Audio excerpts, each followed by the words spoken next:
welcome, happy Easter and greetings from Imola in Italy. We are in the heart of the Italian motor industry. Just a few miles away is Maranello, even closer Sant'Agata Bolognese.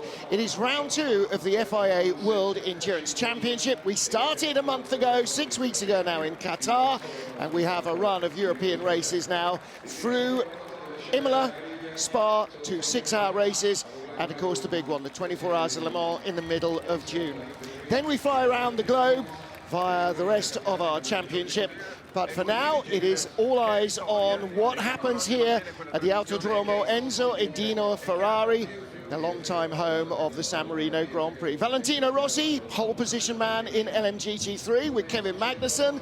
Sebastian Buemi having a bit of a download as well with Dries van Toor from the BMW Hypercar team. And the great and the good.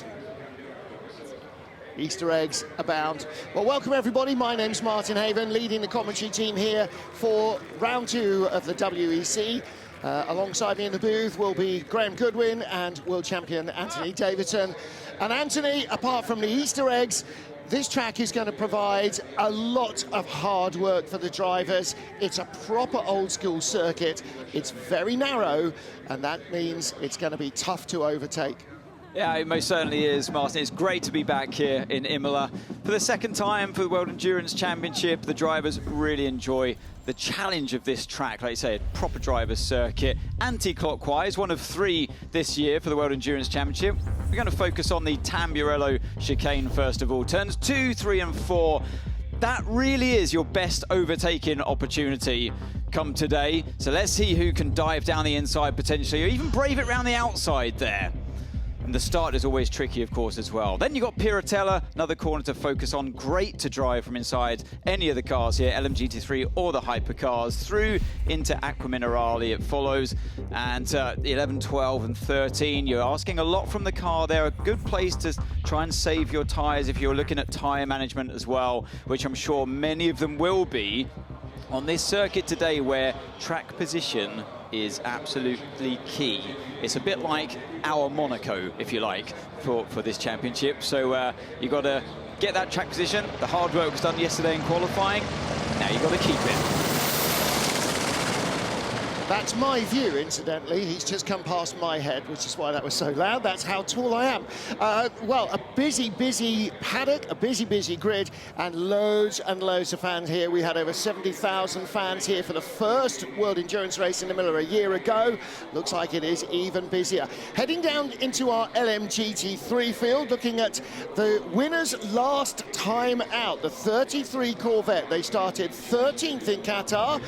Disappointed with their qualifying pace, ended up on pole position.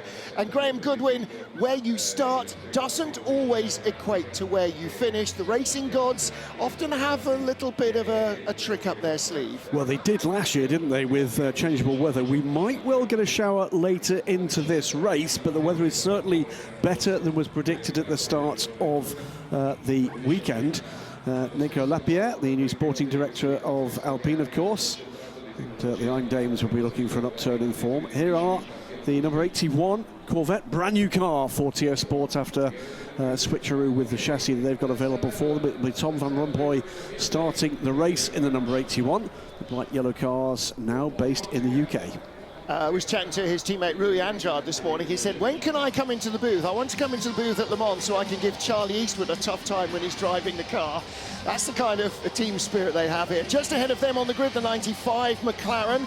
Both McLarens made it through into the Hyperpole. The top 10 cars in qualifying in each of the groups of LMGT3 and Hypercar go into Hyperpole. They had a little bit of an issue with their car with over-delivering of power, lost one of their laps, but they still have what looks like a relatively competitive package here, and the McLaren has certainly come on strong since the beginning of last season. Absolutely nowhere beginning of its first season in LMGT3, and an absolutely competitive proposition.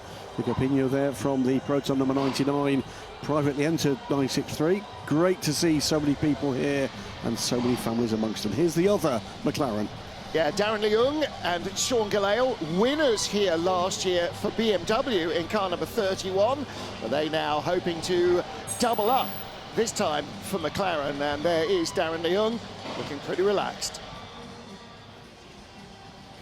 I am with Robert Kubica, driver of the Ferrari number 83. A good, strong quali today. It's important track position here.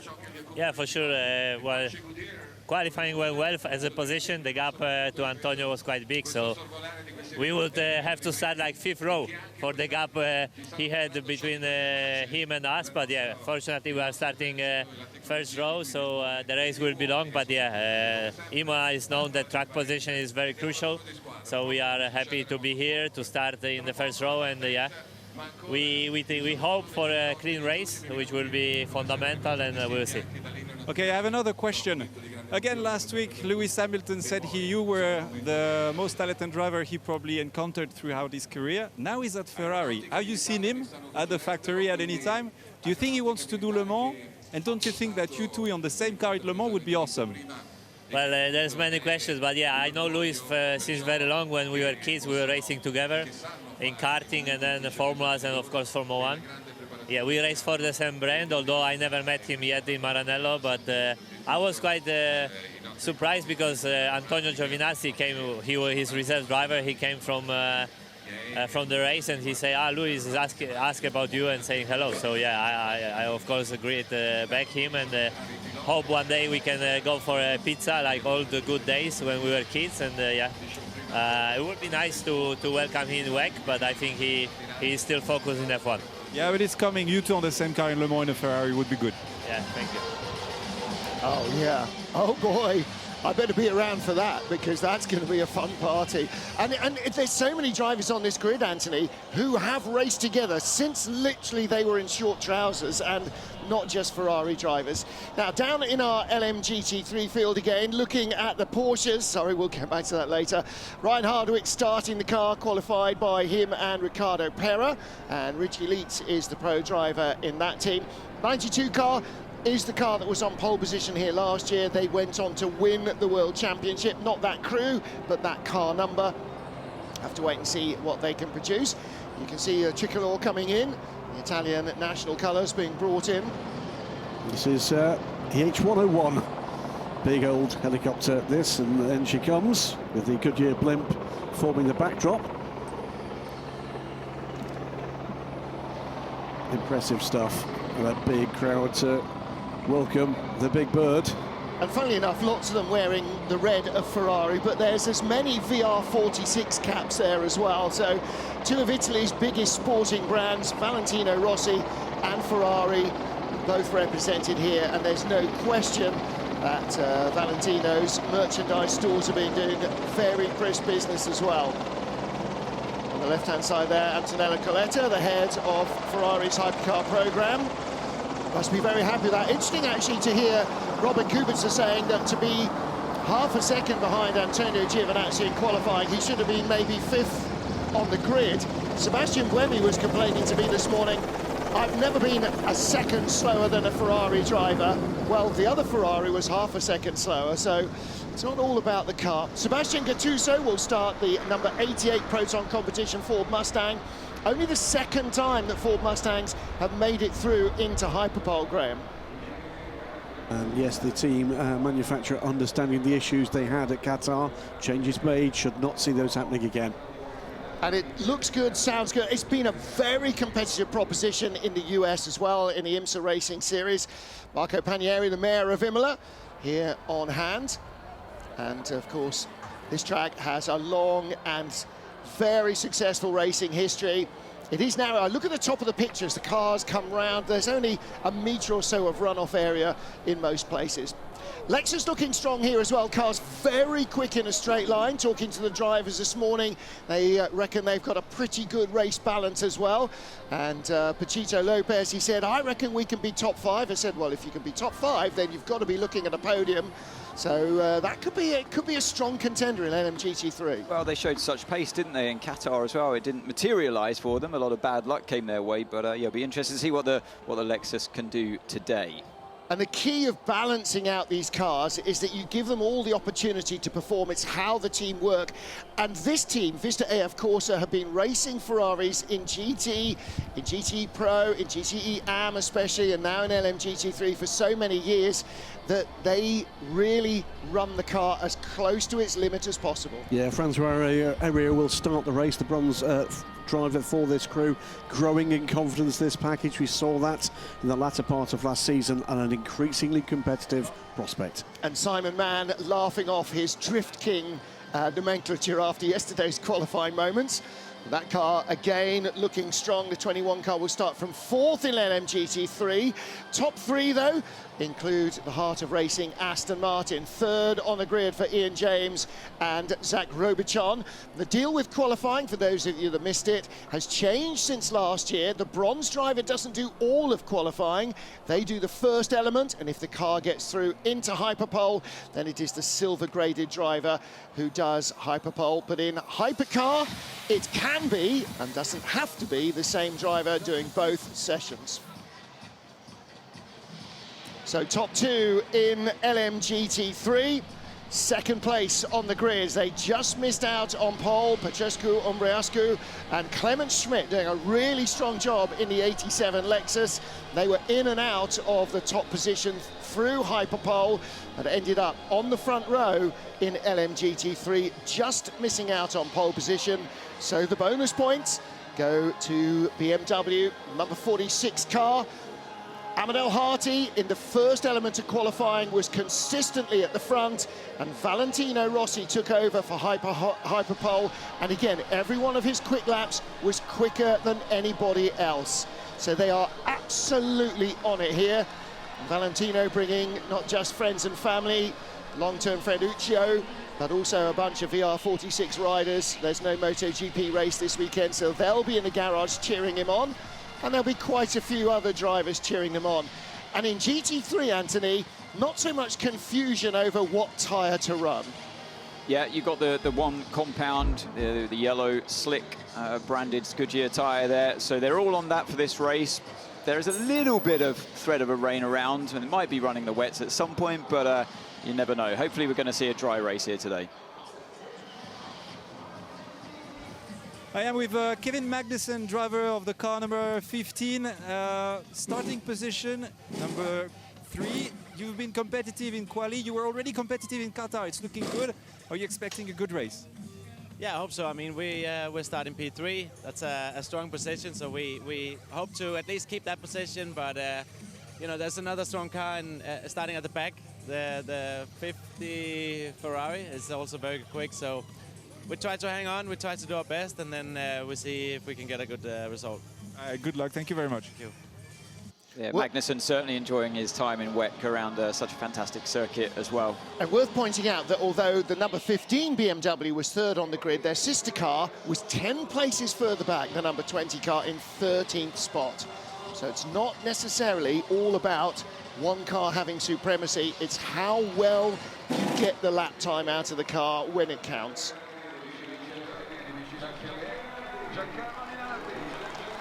So looking down our hypercar field, number 50, as we heard, the Ferrari lost all its times to track limits. That starts last in hypercar, 18th. This is the number 5 Penske Motorsport Porsche. Julian Andlauer strapping in.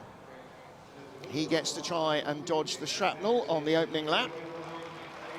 All the drivers being strapped into the car, the rest of the teams lining up, waiting for the anthem. And 12th on the grid for the 2nd place of the Penske Motorsport Porsches. Just ahead of them, inside of row 6, Lloyd Duval starts. Malte Jakobsen and Stoffel van Dorn looking forward to the race. They feel they got a relatively competitive proposition with the Peugeot this weekend. Both Peugeots made it through into Hyperpole initially. One of the Peugeots, rather, both Alpines made it through.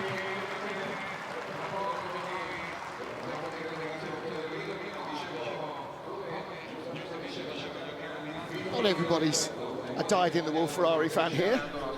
and actually that's one of the things the drivers are saying in the autograph sessions the last couple of days. Although lots of people are Ferrari fans, they are very respectful of the other cars as well. They recognise the competition here. Top 10 starting position then for Lawrence Fantor, the number 6 Porsche Penske Motorsport 963.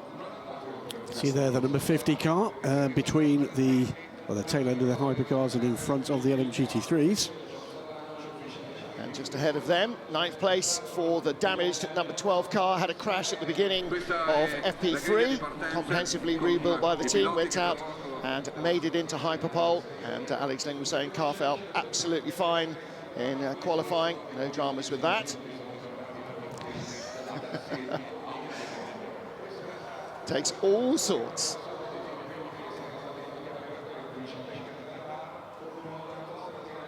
Pack stands and the terracing in the rear of the shot there filling up as well as people move their way trackside. Yeah, very bright and sunny this morning. It's time for the national anthem. Let's hear our national anthem.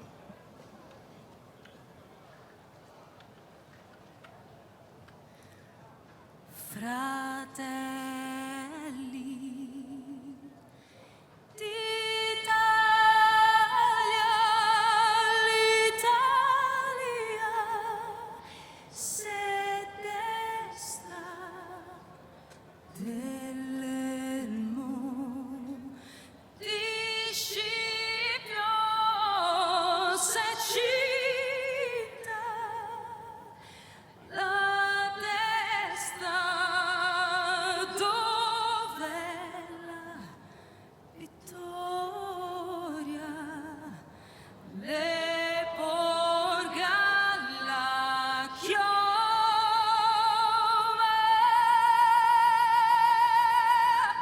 che schiava di Roma, il Dio la creò. Fratelli d'Italia, l'Italia si desta, nell'elmo di Scipio si cinta la testa, dov'è la vittoria le porga la chioma, che schiava di Roma il Dio la creò. Stringiamoci a corte, siamo pronti alla morte, siamo pronti alla morte, l'Italia chiamò. Stringiamoci a corte, siamo pronti alla morte, siamo pronti alla morte, l'Italia chiamò.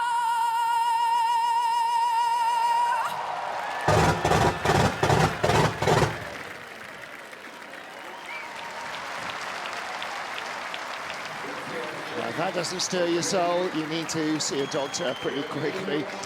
Nice rendition of the national anthem of motor racing, the Italian national anthem. Now let's talk about tyres in hypercar, because this might be a feature not just if it rains, but Anthony, whether anybody is going to venture much onto the soft tyre here. Yeah, so you got the two compounds, the two different types of tyre there with Michelin, the soft and the medium this weekend. Last year, they brought the two tyres, the medium and the hard. They felt that with the cooler conditions of last year's race, with the threat of rain around as well, that bringing the soft tyre could be potentially beneficial to some teams whose cars can actually work with them. But so far, I think most of the teams are struggling with them to make them run the distance. Yeah. So I'm not sure we will see them feature much in this race today. Just saw 8th place Alpine of Ferdy Habsburg. Ahead of him is the 7th place Peugeot. Paul de Resta starts the number 93 car, and he is on the inside of row 4 of the grid. Antonio, a beautiful national anthem that must give you some extra power after a fantastic pole position for this race.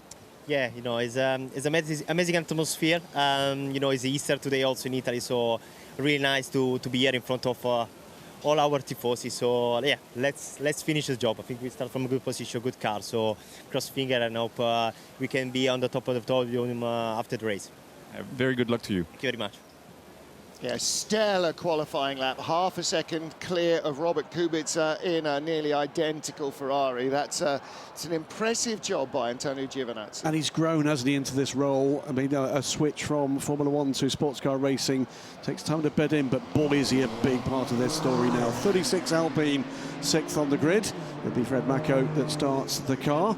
Really good qualifying for both Alpines, making it through into Hyperpole. So Fred on row 3 of the grid, good opportunity to try and avoid some of the carnage. And he's got good targets right in front of him because both Toyotas line up ahead of the Alpine. Well, you mentioned carnage, Master. They were involved in that carnage, weren't they, at the start of last year's race? They all know that overtaking is extremely difficult here. So track position is key, and that puts pressure on all of the drivers barreling down into turn 1 and 2. Car 7 here, we look at the number 7 Toyota, and they had a strong day yesterday, a clean run all the way through qualifying, but they just don't seem to have the pace, especially on new tyres compared to the Ferraris.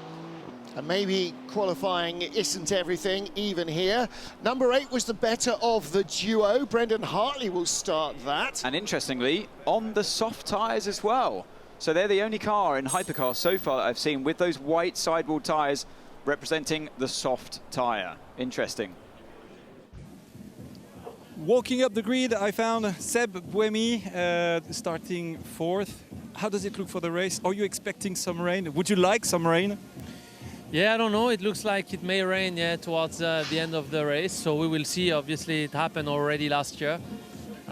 It's a tricky circuit, an old-school circuit, so you've got to make sure you stay on the track. There are gravel traps everywhere. But no, starting P4, I think the Rio did a great qualifying lap, so it was more or less the maximum we could achieve yesterday. So second row, it's good. We will obviously try to make sure we have a clean race with no mistakes. Good luck, and looking forward to see you race. Thank you. Interesting shot there, as we heard from Sebastian Buemi, that at least the number 8 Toyota has gone for a split on its tyres. Mediums on the hard-worked right-hand side, because this is an anti-clockwise circuit. We turn left more often than not, and softs on the less used right-hand side. We'll find out what the others are doing. BMW here, like almost everybody, predominantly went medium on both sides. This is the number 15 car, K-Mag at the wheel. And boy, he's really just dropped back into this, hasn't he? Because before his last outings in Formula One, he had been racing in endurance as well, raced at Le Mans with his dad, but he's absolutely in there swinging. Yeah, loving his time in the World Endurance Championship so far, and we look at the number 83. It's going to be Phil Hansen who starts the race in that car, and a very aggressive drive when it comes to overtaking. He's going to be putting the pressure surely on the sister car, the number 51, that will lead the way down into that first corner. So I'm excited to see what Hansen can do here. And of course, shared the car yesterday with Robert Kubica doing the hard work in qualifying that gave that team, that car crew, second place on the grid. And it's interesting, isn't it, how Hansen has grown in the championship from a teenager in LMP2 with United. Now he's the guy who is the go-to to start the Ferrari hypercar on the outside of the front row of the grid. But it will be 2 British drivers who lead the field away, because James Collado, Phil Hansen's compatriot, is on the pole position. So he will start at the front of the field, just cooling the drivers with the blowers. Will Stevens aboard the Cadillac. Yep. Number 12. That car down in 9th position on the grid. All of a sudden, the tension starts to rise, and yeah, but you know what? It was great for them to make it through into Hyperpole. Here's one car and driver that didn't make it through into Hyperpole. The new Aston Martin Valkyrie, still learning their way. But yeah, it was a very competitive qualifying, and it was great to see the car 12 into after that big crash that they had. 1 minute to start the first of 2 formation laps for the 6 Hours of Imola. You may now start your engines. Talking to Ferrari this morning, they didn't actually expect 83 to be in qualifying, because normally it takes 3 hours 20 minutes to change an engine on a 499P, but it was done in 2 hours 40 minutes.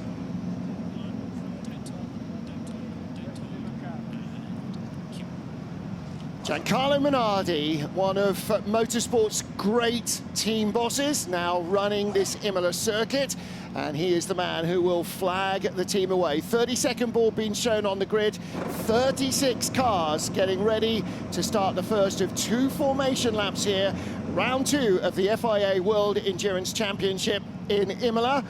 Looked like the first of the Alpines almost jumped the gun there. Ferdy Habsburg keen to get away, but there is your man on pole position. He will lead the field. Engines are running. Green flag, start of the formation lap. Start of the first of 2 formation laps for the 6 Hours of Imola. Younger fans may not know the name of Giancarlo Minardi, but his team built and constructed their own junior single-seater cars up until Formula 2 and then went into Formula 1, and the team still lives on, based partly in Faenza, partly in Milton Keynes, as Racing Bulls. And as the hypercars head away, the blue and yellow of Valentino Rossi in the 46 BMW heads our LMGT3 field. Rossi on pole, as he has been in his MotoGP 125, 250, 500 and MotoGP career, and he leads the field away. And Ferrari, just to complete the point, they were at least trying to get the car out even to run for 1 lap in qualifying, so they could at least start 18th, i.e. the back of Hypercar, rather than 36th behind all the GTs. One quick, very minor correction. It'll be Ahmed Al-Hati starting the pole position, sitting BMW number 46. All 18 cars will start this race with their bronze-ranked drivers. Yep, you're right. We saw Valentino Rossi behind the car, didn't we? Not helmeted up. So it is Ahmed Al-Hati who leads the GT field away. Riding on board. Sorry, Master, you typically start with your lowest graded drive, with all due respect, because you've got a higher chance of there being safety cars or full course yellows at the start of the race. So that limits the amount of damage you can do in terms of distance to your competitors by running your, with all due respect again, your slowest driver.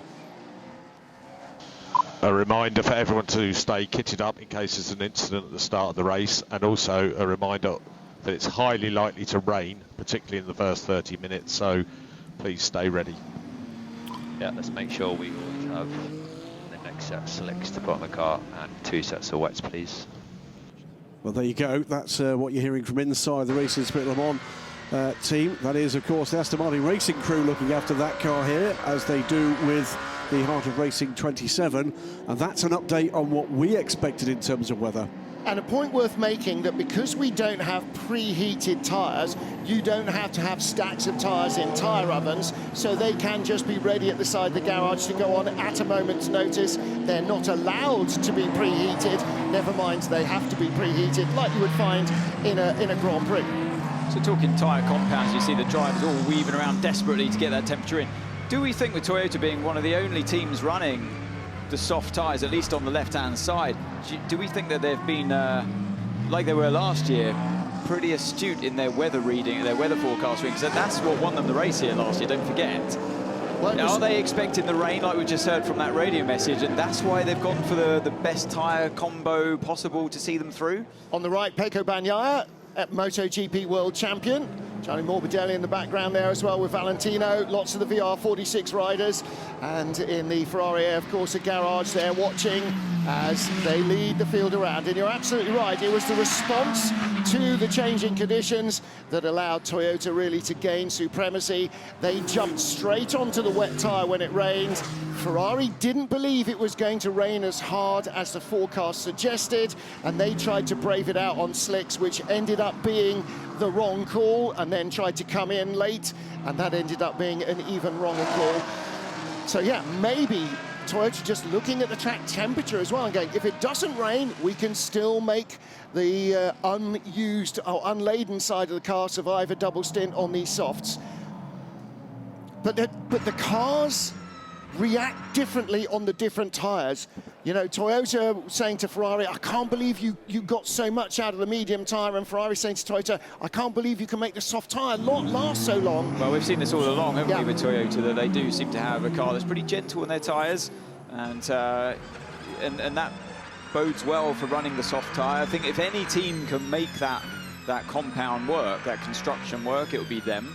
But they're not alone. There are a few other cars out there as well that do join them with having the odd soft tyre here or there. Remember, in WEC, you can mix and match. You can put whatever side of the car you want to put on. You can put a soft on the left front, for example, and the rest mediums, or vice versa. So it opens up a few more strategic benefits for the teams there. And this is not a spec formula. All the cars are different, the engines are different, the chassis are different, the aero is different, and that means they use their tyres differently. And some of them will be better on some tracks than others. And all of that makes it hard to predict what's going to happen. So, safety car will head off. Pedro Crucero driving the safety car as usual, and he will beetle off towards the pit lane.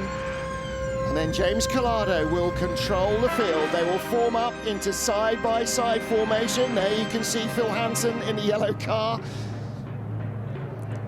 And the MotoGP riders watching the action. Franco Morbidelli, I said Gianni Morbidelli, wrong Morbidelli. And Pecco Bagnaia, the world champion, watching.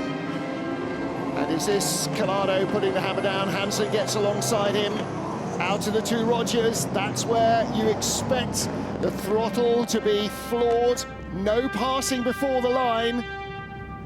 We are ready to go racing in Imola.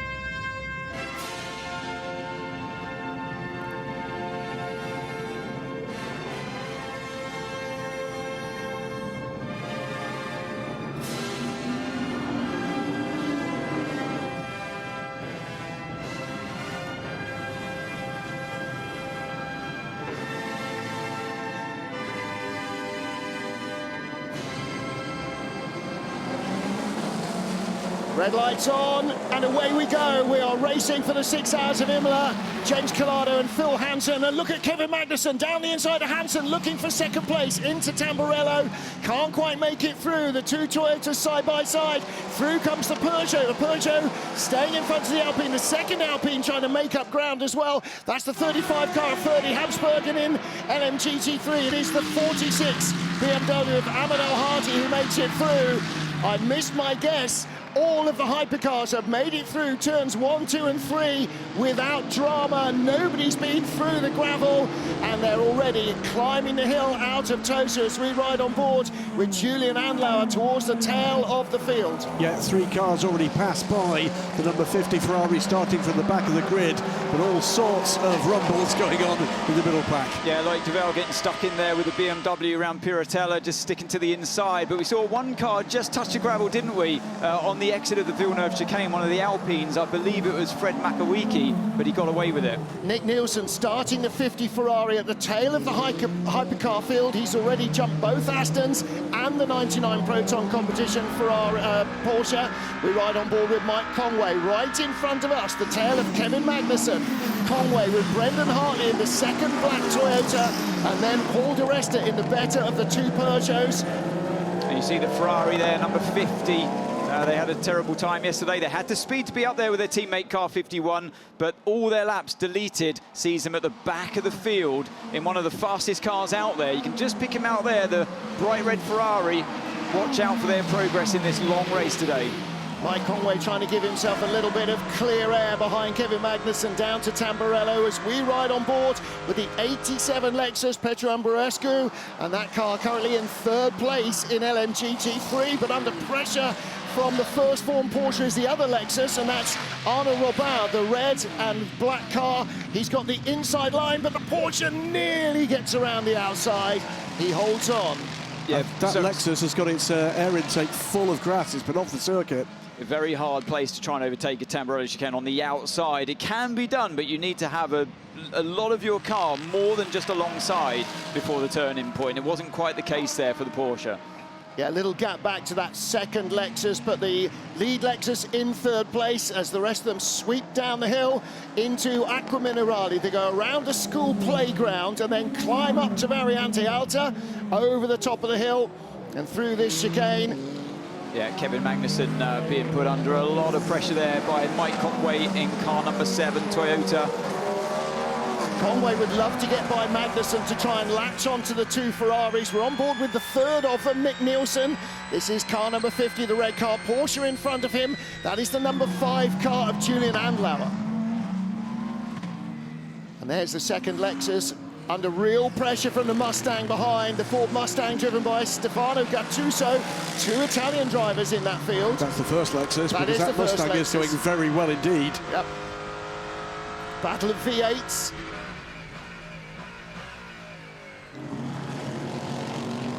Always a tricky braking zone down that hill The car doesn't really want to decelerate for you into Rivazza 1, but meanwhile, James Calado out in front, the sister car behind, the bright yellow Ferrari of Phil Hansen, just keeping check on where his teammate is, and here's a potential overtake coming up. Yeah, it's the second Mustang. That's the 77 Proton competition car, the white nose. Bernardo Souza going around Darren Leung. He's gone the inside, gets into the braking area ahead, so he's picked off Darren Leung's McLaren. And it looked like he had good exit speed coming out of Rivazza 2, but the actual straight line speed as well on top of that momentum seemed to be far better than McLaren. So yeah, that's something to look out for, obviously, with the other Mustang up just going out of your screen there. Well, the Lexus famously has great top-end speed as well, so those two V8 engine cars particularly are quick in a straight line. And there is the McLaren under pressure once more from the Benz. That's the 31 BMW with the orange highlights. That's Yasser Shaheen all over the back of James Cottingham in the other McLaren. It's with BMW 1-2 here in very different conditions to what we got at the moment last year, but they have looked strong, including that pole position, of course. Both Alpines together, of course, the tail of this field, but it's very close to the middle order. And actually the Alpines are together because on the grid between them was Paul Di Resta's Peugeot, but he's jumped ahead of Fred Mako. So Di Resta's up to 6th, Makovici down to 7th, and so he's just ahead of teammate there in 35, Ferdy Habsburg. Yeah, Paul Di Resta getting a good start, and there weren't many overtakes, but yeah, Paul Di Resta was one of the overtakers and now sits behind car number 8 Toyota. Who we got at the wheel? And Brendan Hartley is driving at the moment. Nick Nielsen, by the way, in that number 50 Ferrari, picked off the low-hanging fruit, if you like, the back three that at the moment looks more conservative. I think we're going to see him on a very long tyre run indeed. Well, I think the way they're going to have to make up more places is by a bit of opportunism once they get into traffic, and they're 2 laps away from hitting the back of LMGT3, but also maybe a little bit of jiggery-pokery in the pit lane. On board once more with Niklas Nielsen. And Julian Andlauer in front in the Porsche is not going to roll over and have his tummy tickled. He's not going to allow the Ferrari to go by. Nielsen's going to have to put in a very solid move. And in terms of race pace, he's with that Porsche, but he's not climbing all over the back of him yet. He's not looking like he wants to at the moment either. He's not looking aggressive in any way. This is a conservative run, I'm sure, from Nick Nielsen. Yeah, I'm sure, and that's exactly what they're trying to do. I've just looked at the tyre strategy form that I have here, and he started, one of the only ones who actually start the race on a brand new set, believe it or not, of all 4 medium tyres. So they're definitely playing the long game here. How far can they make those medium Michelin tyres last? And I think that's their mission for at least the first 2, 3, possibly even 4 stints. Last year, mediums went 4 stints. I think you're going to see the same. Yeah. Meanwhile, in GT3, Francois Ario has had a good lap also, closing back in now on the 46 BMW that had pulled quite the gap, but that's now down to just a couple of tenths as we come to complete their latest lap 4. Won't be long before we see the hypercars in closer contention and into traffic. So Al Harty's job, of course, is just to keep track position. He's got the Ferrari lurking behind him, the Vista Corsa with Ario at the wheel, putting the pressure on. But it is an easier circuit than most to maintain track position. And for a bronze-rated driver, it's very difficult. I know he's amongst all the other bronzes, but mistakes can happen. Here's a replay looking back at their start. And that drag race towards turn 2. The Ferrari's got good straight-line speed there as well, you could see. Yeah, Ian James in the Aston Martin being conservative on the driver's left down to Tamburello. And it was actually a great move by Ario in that AF Corsa Ferrari round the outside of the Lexus. Yeah, you just dived around the outside, had confidence on the brakes and those cold tyres, and a few others as well. There goes one of the Iron Dames. That's the Iron Dames kind of in pink round the outside of a few as well. That's how it can be. Oh, and actually contact there as well. Well spotted, Graham. Big sideways contact with Celia Martin there. Around the outside goes Francois Ario. That's a cracking move, wasn't it? Really good driving. And the Mustang almost got 3rd place there as well from Umbrarescu. And this is on board with Umbrarescu in the Lexus. He just hung on in front of the Mustang of Stefano Gattuso. And there's the Iron Dames, the pink and white Porsche. had a little nudge just ahead of Ben Keating. That's Racing Spirit Lemon on the left-hand side with the bright green nose on the Mustang. Oh, someone's been off there. Look how dusty it is, how hazy it's. They've definitely, and there's the Corvette just touching the gravel as well. So someone's had a bit more of a rough ride on the exit of the Villeneuve chicane. That was early lap, so I think that was where the hypercars had left the dust. Down the inside of the McLaren comes the 33 car of Ben Keating, so he's gone by James Cottingham as well. So Ben Keating started 13th in Qatar, ended up first, and is progressing up the order. Ian James losing another spot. No, he's not. Oh, did that change at the line, but that's Arnold Robin in the Lexus that's gone by the Harter Racing Aston Martin. And Ben Keating with happy birthday Kathleen on the door for his wife's birthday yesterday. He did say he wanted to change it to an Easter message, but that is defined as a religious expression, which is not allowed. So still a belated happy birthday to Mrs. K. Looks like the McLarens here a little bit under pressure for what I'm seeing so far in LMGT3 there. I don't know whether it's just they can't switch a tyre on, but they certainly don't have the straight line speed that that we saw in Qatar, for example. So, yeah, it's they're under pressure here and losing positions. Ben Keating down the inside last lap on one of them into Regatta 1, for example. So interesting to see that difference of performance compared to yesterday in qualifying. Okay, now our leader is in LMGT3 traffic, passing Claudio Schiavone. Let's hear from the Toyota team. Okay, Mike, on driving, compromise turn 5 in order to prepare better the minimum speed in turn 6, and therefore we save the right-hand side tires and use up more the left-hand side tires. Yeah, so already talking tyre strategy, and it's a way to try and preserve your tyres. And that's the corner, by the way, turn 6. That's the right-hander of the Villeneuve chicane where we saw some cars just kiss the gravel. Well, we saw on the tyre graphic, sorry, that it's not just the Toyotas that have got soft lefts. The two caddies have also got softs on the left-hand side. Now, because it's anti-clockwise, you're basically going around left, left, left, left, left much more often than you turn right. So it's the right-hand side tyre that is the hard work, which is not most common. So the left-hand side does less work, and they've gone for soft as well. So there you go, Will Stevens, car number 12, softs on the left and front and rear, and softs on the left of Earl Bamber, front and rear. So they and the Toyotas clearly feel that they can make it last, or that they won't have to because the rain will come, but somewhere in that mix. Now we've got hypercars in the GT3 traffic coming through that second gaggle. Yeah, this is where the fun and games can often start, because having experience of this circuit in a, well, back then it was an LMP1 car with amongst the GT3 cars, is so tough. Your eyes are everywhere on both sides for the slower cars getting laps and the faster cars trying to make their way through efficiently. You can lose an awful lot of time and even end up damaging your bodywork if you get your judgment wrong. And the opportunity is perhaps more with the GT cars, that a hypercar coming by and pushing a rival offline or denying them the line can often open up an opportunity in GT for you to make a pass. So the hypercar drivers are definitely trying to take advantage of traffic, but so are the GT drivers. Yeah, it works both ways. Yeah. It really does work. I mean, both can be winners and losers from being overtaken or not overtaking efficiently well and just being in a place where you don't have momentum on your side. And that's what the hypercar drivers are looking for right now.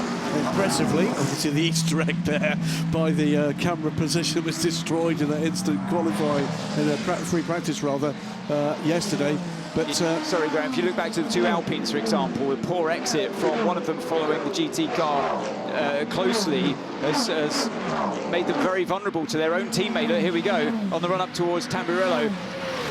This is going to be close, and they're still working their way through. I think, actually, that has protected Makowicki ever so slightly, the fact he was down the inside of the McLaren. Interestingly, we've got an incident that we did not see about 14 minutes ago under investigation between the two Alpines. Yeah, that will be right at the start of the race, 13:01.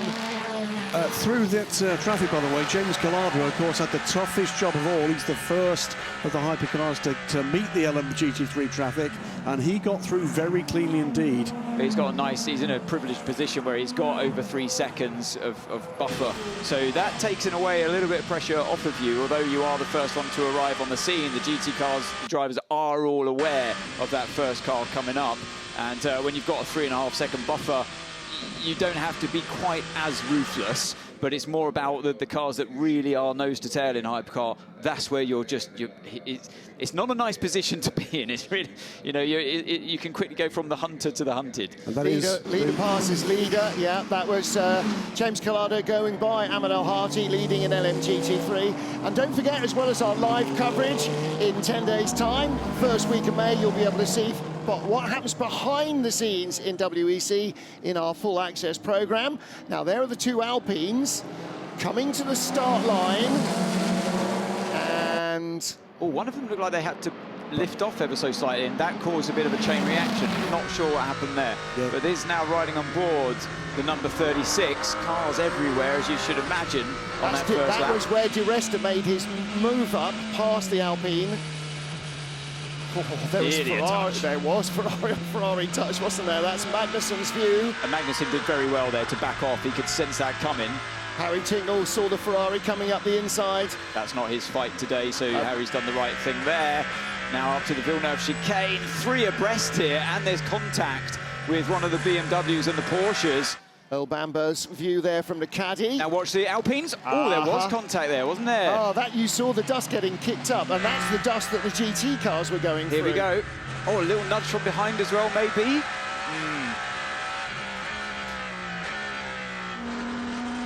It is always tense because you know this is one of your only chances, and that's the contact I saw, sandwiched between 2 cars there. Yeah, one Porsche, his own teammate as well, the 2 Penske cars coming together at the top of the picture. Yeah, you know that this is your best chance to try and make some places, so that's why we see drivers taking huge risks, and a bit of contact is inevitable, I must say, around this track. Look at this now, Conway really mounting, piling on the pressure to Kevin Magnussen. I'm sure Magnussen can take it, but at this stage of the race, at least, the Toyota looks like the far superior car.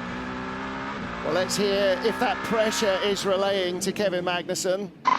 Got hit by the Toyota behind. Copy. Not just putting the pressure on, physical contact between the 2 as well. Absolutely so. Well, Magnussen is not a man averse, as all Formula One fans will know, to rolling his sleeves up, metaphorically as well as literally. So he can give as good as he gets. Darn right, yeah. Don't start a pushing match with Kevin Magnussen. Right, what's the number 50 Ferrari of Nick Nielsen doing here then? Still just behind Julian Andlauer, looking a little more ready to go, but I think that's more to do with the fact he's under pressure from behind for the Proton Porsche. So frustrating when you're in a much faster car and you can't get by. I referenced Monaco F1 earlier on. That's exactly the feeling here. You've got to be patient. But if you do sense that opportunity and you see it unfold in front of you in the traffic, you have to be ready to pounce as well. So it's choosing your battles, basically, at this point. And sometimes you're... Oh, and there's a mistake. Sorry, there's a mistake there from the Porsche midway through Pirata. So it's stuff like that you're looking for. Oh, that was a glimpse of hope there for Nielsen, and he was close enough, ready to pounce. But it was just collected in time, but he's got a good run out of Acqua Minerale. On the inside, he looks towards the top chicane, and I think he's going to send this on the inside. He does. A great opportunistic move there, and that all started at Piratella's mistake. Yeah, and he would have been piling on the pressure lap after lap after lap, and the tiniest little flinch from the car in front, and he's got momentum. And now he's unleashed. So, yeah, I don't know if we're going to say... Oh, so it's, yeah, he ran too wide on the curve as well. He was feeling more pressure from the moment he made that mistake in Piratella.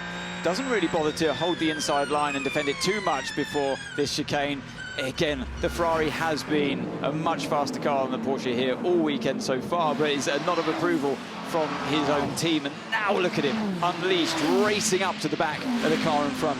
But Anthony, as a driver, you know when the game is up, right? Okay, I made the mistake, he's coming alongside me. We're either both going to have a crash or I'm going to be a grown-up and let him go because it's my fault. And it's a long race. Here we go. It's another slipstream and a very fast Mustang in the straight line. Is the Porsche going to defend on the inside? He does. Forces you to go around the outside, but it is covered off nicely. Battle for 7th here in LMGT3. We are getting down to a number of battling pairs here, including the lead. That lead in the class has gone out to 1.8 seconds again. Ahmed Al-Hati has just found a little bit more pace. Yeah, Al-Hati's had clear air as well without somebody up his gearbox for the last few laps. And once you get that sort of, like, quote, out of DRS range, but with out of the range of somebody to be able to dive bomb you, even in traffic, then you can start to make the car faster by using the full width of the track and not worrying about defence. On board with René Rast, this is the Shell liveried car, number 20, qualified a little further back, 13th place, now up to 11th. So they've had a good start. He's picked up 2 spots already, and he's chasing down Loic Duval for 10th.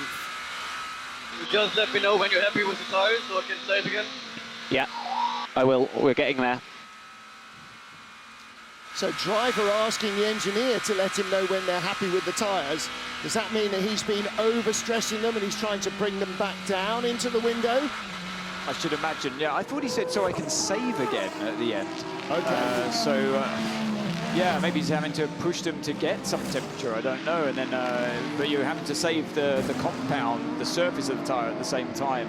I can tell you he was, at the start of this race, concerned about being able to get the heat into the tyres. This is encouraging.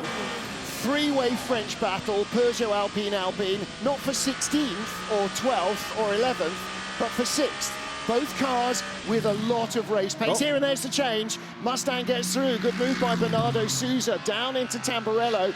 And that's the way it is when you're a TV director. The moment you take your eyes off a 4-lap long battle. Oh, that was good. That was good. Sold him a dummy on the way into turn 2. So went to the outside, straight to the inside. A classic dummy maneuver. And through he goes. And used the straight line speed of that Mustang that we've seen all the way through this weekend so far to good effect. Now the 2 Alpines you mentioned before, Martin, really starting to mount the pressure on Paul di Resta in front of them. Di Resta started well, got that position into turn 2 on the opening lap, and now has his mirrors full of the 2 Alpines behind, and it seems like everyone else as well on top of that, the caddy behind them starting to close up. So this is going to be a lesson in how to drive defensively from Di Resta, who I'm sure is more than well equipped to do that, but it's not the ideal scenario as he sees the cars in front disappear down the road, but sometimes that's the way it goes as a racing driver.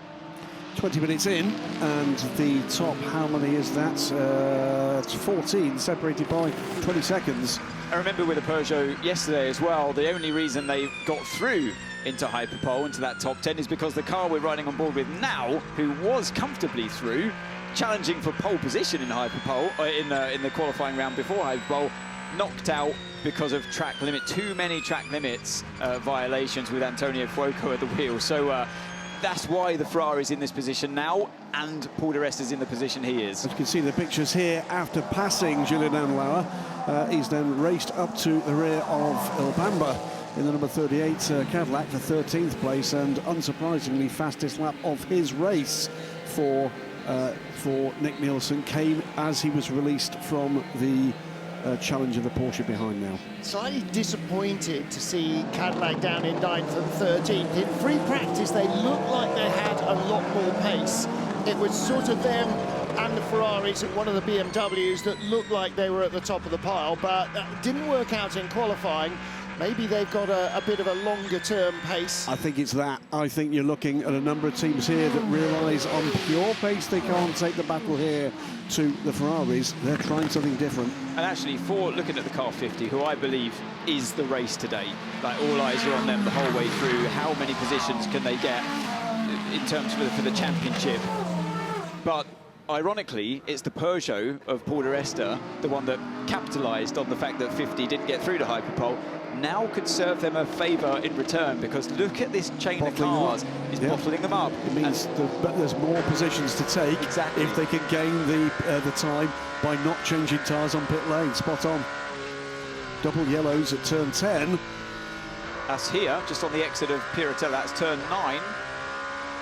It looks all clear to me. Double yellows have been removed. Yeah. It's just flashed up on our screen. Maybe one of the GT cars had a little moment there. McLaren under pressure still, and this is James Cottingham still, isn't it, with, no, Darren Leung, in fact, with the Yasser Shaheen behind him. James Cottingham is now down to 15th place in LMGT3. And it really goes to show, doesn't it, riding on board with that BMW momentarily, the job that Al Hati did in the sister car yesterday in qualifying, who leads this race right now. Same equipment, and that the reason they're sitting pretty at the top here in P1 is because of that hard work and brilliant lap from Al Hati to send the car through into hyperpole. Be interested to see how Ahmad does as the season lengthens here. That confidence from grabbing that pole position and doing it so convincingly as well. I think we're going to see a different Amani as we get deeper into the season. Yeah, he's got the McLaren here, has Shaheen on the defensive through Toza hairpin. So we look back to that hypercar field and battle led by the Peugeot, who sits in P6 at the moment. Now, that other BMW, just briefly, qualified 12th, but was only a couple of tenths out of hyperpole, so it was close. Brendan, at this saving level, do you think you're faster than Mike? I mean, if you asked me 2 laps ago, no. But I don't know, now we seem to be pulling off the BMW, so yeah. Yeah, they're asking him that because they say, well, if Brendan, you feel that you're faster at this stage of the race, Mike's been really piling on the pressure, hasn't he? Using a lot from his tyres early on in the race in that turbulent air of the BMW in front. Now, like Brendan has realised, looks like Magnussen's starting to pull away from Mike, and they're thinking about possibly changing positions. That's why the question was asked. Undoubtedly so. Over a second clear now. Kevin Magnussen has been with some of the yo-yo, hasn't he, from the start of the race, right up there on the first lap. Knew that was the opportunity to get in amongst the Ferraris. That didn't work, but since then, it's been toing and froing, hasn't it, between him and the chasing Toyota. Now, don't forget what we heard from BMW talking to Rene Rast about keeping the tyres in the window. Maybe Magnussen has been said, OK, you're not going to pass them. You're free of the Toyota now. Just settle down and nurse those tyres. Interesting that both Toyotas right front, the hardest worked tyre, is one they used in qualifying, not a fresh tyre. So Nilsson's made his way through the caddy. So another position claimed for him. He's absolutely flying at this stage. You can see that trainer car's in front, led by the Peugeot, and there's another Peugeot in between as well in that mix. But Nilsson on the move. He's looked after his tyres patiently at the start of the race, and now it's starting to pay dividends. Let's hear from him now. Good job, Niklas. We now have Vantor in the number 6. Vantor with already 2 track limits for him. See, that's information that's really good. Push him, make sure he tries not to exceed track limits again, or gets a penalty if he does. That's really useful for the driver, because it means the harder he pushes Laurens Vanthoor, the less Vanthoor can defend. And Vanthoor is bottled up behind Rene Rast, who's trying to nurse his tyres in that number 20 Shell liveried BMW. Yeah, it's great to see that they are actually experiencing a bit of tyre degradation, even in these early stages of the race today, because it means that the drivers have to work harder, and when you get an offset in tyre performance, more overtaking opportunities arise. Di Resta down the inside of the Iron Dames car into Ravazza 1. A little bit of a breather for him this time around. He's clearly made a bit of space for himself through the traffic, and looking back at this fight here with Nilsson, that's what he's looking to do. So there's a GT in front here, the Ferrari, that's just held them up a little bit, this gaggle of cars in front. See, there's a Ferrari on the inside of the LMGT3 car, and it's moments like that can give you the opportunity. I'd love to see where Nilsson actually got past the caddy. I assume it was done in traffic. Here's the leader in traffic again, and safely through for James Collado. Picked his spot. Oh, was that the change? Yeah, yes. Rene Rast has got ahead of the Peugeot of Loic Duval. So Loic Duval now, and here comes the Ferrari of Niklas Nilsson right up behind the Porsche. They're bottled up in GT traffic, but Rene Rast somehow got the lead there on the Peugeot. So it's going to be multiple cars trying to get past the Aston in Toza. The caddy's having a look back at the Ferrari, but Nilsson's got him covered as well. So it's always risky to try and go down, like multiple hypercars going down the inside of one GT car. Look at this, oh so tight, and you can sense the desperation in all of the drivers around, trying to make some improvements, maybe capitalise on a bit of traffic holding up their opponent. We can have a number of pit stop penalties added for start procedures. I think it's all GT cars, 21. It is all 31, GT cars. 77, 81, 87, 88 and 95. And keep it on the screens here. All will have 5 seconds added to their next pit stops. Let's get on with this, though, because this is where the action is. That's going to be good news for the leader in LMGT3, because second and third in GT3 are among those penalised. Back with this battle then, again behind the 31 BMW, another one with a penalty coming This could be good. This could be good for Nielsen, because he's had a better run there. Vantor thought about going down the inside, and he should have just made his stick, but he thought better of it. Now he's in a really vulnerable position here. So Nielsen's got the picking of which way he sends his car. Does he commit to the outside? Yes, he does. And look at that.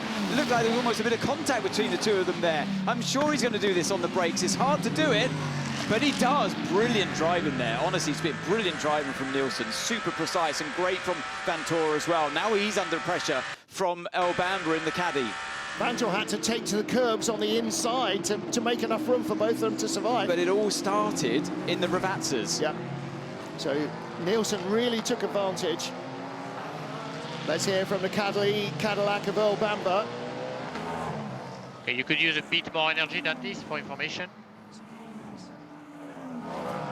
So yeah, just as you raise the state of charge in the battery, it doesn't obviously come on top of your power, but I think energy he's talking about there is fuel. So you can use a bit more, you know, stay on the throttle more, less lift and coast.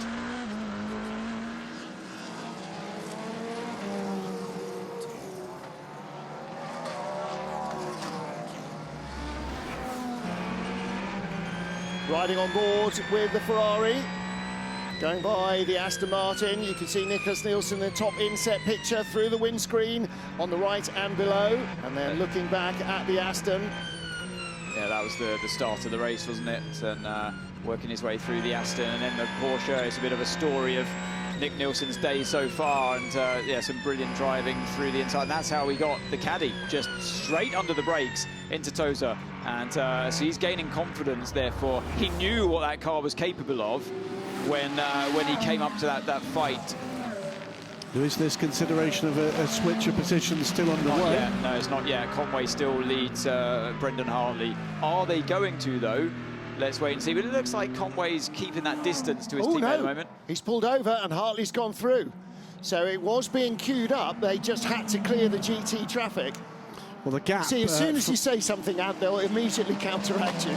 The gap from Kevin Magnussen up to almost 5 seconds now, so they'll be in a hurry to try to close that back. Yeah, they do need to. Trying to get by Ahmed Al-Harty now. Mike Conway loses a bit more ground there to Brendan Hartley, but the deal is very simple.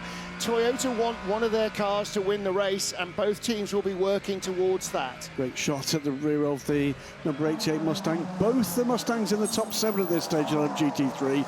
Fantastic stuff from them. But meantime, as we watch the leapfrogging action for the number 50 Ferrari, let's go down and hear with Bruce in the pits and Miguel Molina.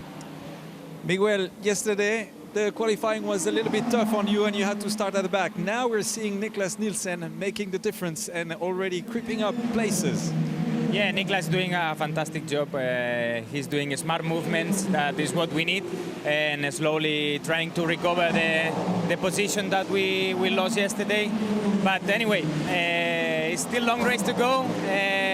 So far so good, and we will try to think also in the championship, so we will see where we are at the end. On the strategy side, are you going to keep those tires a little bit longer and push it? This I keep it for me. Thank you so much. Thank you. Like you said to me this morning, I could tell you, but then I'm going to have to kill you. So you can follow the emotion behind the scenes of the roller coaster so far that it's been for the AF Corsa Ferrari team in our full access programs. The next one from Imola will be out on the 4th or 5th of May. The one from Qatar is already up online on our YouTube channel, and more than 350,000 views already, and over 2.7 million views of the full access programs for last season. Who's in the dust? It's a Corvette. Oh, it is a Corvette. It's 33. Keating. All of that hard work undone, and Ben Keating dropping to the tail of the field. And was there contact with Celia Martin? There was indeed. So it wasn't just through the gravel, a spin through the gravel as a result of that contact. always hard to see that car down the inside, but yeah, it was a little bit late, but she should have been seen as well, and there was zero room given. But yeah, one of those unfortunate moments in the Tamburello chicane. And just going through behind. I think the move was on. I think the move was on. It was a little bit late, but the move was on, and I think she forced him into a position where there was enough of her car down the inside that there should have been at least an allowance for that. 3 positions lost, the one to Celia Martin and 2 cars that had been behind for Ben Keating, but he's back underway, under investigation that incident. That's not a surprise. So the stewards will look at that. They've got 2 driver advisors as well. Yannick Dalmas, who's one of our safety car drivers, multiple Le Mans winner, who will be, in fact, the Grand Marshal for Le Mans at this year's 24 Hours, and joined by Peter Dumbreck, another man with lots of racing experience, who will be on the driver advisor panel for the stewards. So they will look at the video, they'll look at the throttle traces, the braking positions, compare it to previous laps. We're going to go to a full course yellow in about 20 seconds. I'm guessing that is going to be for a clear up down at the incident site. Full course yellow in less than 15 seconds. Full course yellow in 10, 9, 8, 7, 6, 5, 4, 3, 2, 1. Full course yellow, full course yellow. Now, worth pointing out as we go under full course yellow that everybody is doing the same speed here, 80 kilometres an hour, or 79.999, because they're being cautious. But Bruce was just pointing out, looking at the timing screens, the fastest 2 cars on track in Hypercar at the moment are the 2 Toyotas. So let's have that BOP conversation with Sebastian Buemi again, shall we? This looks like risky stuff, surely. People, that was a bit close. That was a Very little close. Normally, there'll be a message to stay to the right-hand side when track workers are on the left-hand side of the track, but they're trying to clear that gravel trap. Well, usually you want to put a safety car out at this point, because then at least the marshals, you're desperately trying to sweep up. It gives them a chance of a more distance. You bunch all the cars up under the safety car, and then you've got a clear enough space to work on it. We see take another look back at that. That's a difficult one. I'll be intrigued to see how the stewards, what their decision is on that. I've been on both sides of that situation myself, and it's easy to feel sorry for either one. Yeah, I wouldn't like to be in their seat at this point, but the end result was Keating getting spun around and lots of gravel on the circuit, which now has to be cleaned up. But this will be tough to do under full course yellow conditions alone, because as far as I can see on the track map, the cars are just almost equidistantly spread around, so they've got no room to work. Yep. I can see the scope and scale of the trouble just from that super slow-mo of Ben spinning out. They're waiting for whatever space they can get, quite rightly, and then getting to work with the brooms. So we are 36.5 minutes into this motor race. First intervention of any sort has come as a result of that incident between Celia Martin and Ben Keating. That's incident under investigation, but full course yellow for the clean-up at that point. On board now with Celia Martin. Comes to this race, by the way, on the back of a win in the opening race of the European Le Mans Series. Interesting bit about that shot is that she was behind Derek de Boer, so he got ahead of both the Porsche and the Corvette during that moment. Seb decided to switch position, and at the moment Ben is the quickest car on the previous lap, so that's a good choice. What is it for? Do you want to catch the car and try to make up positions already? Yeah, I mean, the objective is always to have the quickest car ahead. It's always hard to say right now who's the quickest between the two, but we just swap just to see. Obviously, the degradation of the tire will soon start, and hopefully we can catch the BMW. The Ferraris, they really look like they are in a different category today, but it's a long race, you know, weather might change, so we'll keep pushing and see what happens. Okay, thank you very much. That's it. Well, one bit of an update, by the way, is we are beyond the first half hour. We heard from the Aston Martin racing crew, the Racing Spirit Le Mans, they expected potentially rain in the first half hour. That's not come yet. You had to say that, didn't you? Yeah. Yeah. Poor Marshall's got enough on their plate without Graham wishing the weather gods on top of them. So, well done. Again, a lot of these Marshals come from the Lions Club of Bologna. We are in Bolognese, the region around Bologna. And some very, very experienced Marshals at this track. If you are interested in being closer to motorsport than sitting watching on your TV, you could do a lot worse than join your local Marshals Club and volunteer to help out at races. You're doing good. All the gaps are constant. The only job we need to improve is the consumption. Yeah, it's not calibrated. It's less on my dash than what you see, so I'm 2-3 lower. That's understood. The very last lap you just did was okay. This is your reference. There was no margin on this lap, so we must stick to this consumption you just did. Yeah, it's part of the, it's part of the, in a way, a nice problem to have. But when you're leading the race comfortably and you can use as much fuel as you want, you can very easily end up using too much. We're under green flag conditions once again. I think they're all unleashed. I think what we saw coming into that full course yellow, by the way, and it's going to be interesting to see what the gap is as they get back up to full speed. I think Phil Hansen has closed back in on James Gallardo. He had, I think it was, he had a bit of an ebb and flow in the traffic, but yeah, now down to 1.5 seconds. It was back up to 3 at one point, and the last time, early on in the race, it was up around 3, I remember mentioning that. But yeah, let's see if Hansen can continue to chip away at it. There's no reason at all why he can't. When did the lead change in LMGT3? We're now seeing 21 Francois Heriot ahead of Ahmed Al-Hati. As they went back to green, by the look of things, with green flags being way behind them. Yep. I think that's just, he's jumped in for the lead now, as we went back to green flag running. Don't forget that 21 and 87 rather, have got 5-second penalties to be added to their first pit stop. So that will reverse that position, even if Ahmed Al-Hati doesn't. But that's some excellent response. Francois Heriot was in very good form this morning, actually, sitting signing autographs during the pit walk in the autograph session, and he clearly is still in very good form. Change of lead for the first time in LMGT3. Well, Lexus currently running 3rd and 4th. Let's join them. Clemens, yesterday we saw you fighting for pole position, and there's a great fight happening right now in GTs. The two cars are running very well, 3rd and 4th. How is it going for the race, for the end result? What are your aims?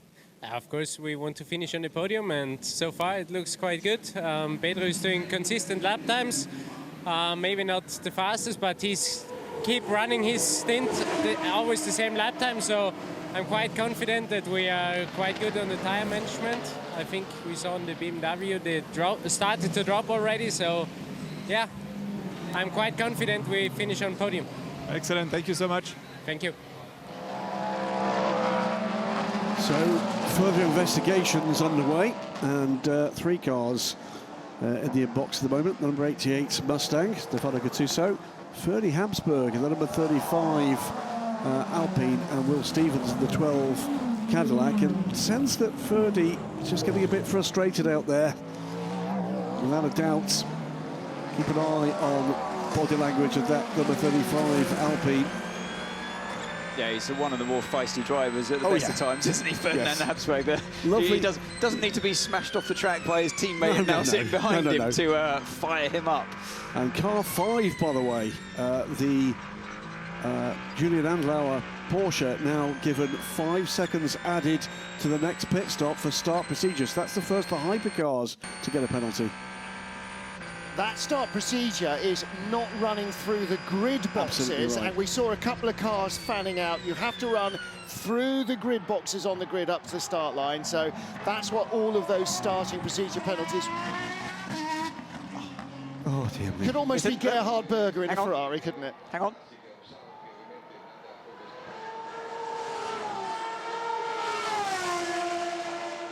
Yes, please. Yes, yeah. Well, at the front of the hypercar field, Ferrari run 1-2. At the tail of the hypercar field, it sounds like two 1990s V12 Ferraris running 1-2, but it is, of course, the two Aston Martin Valkyries, Harry Tincknell ahead of Marco Sorensen.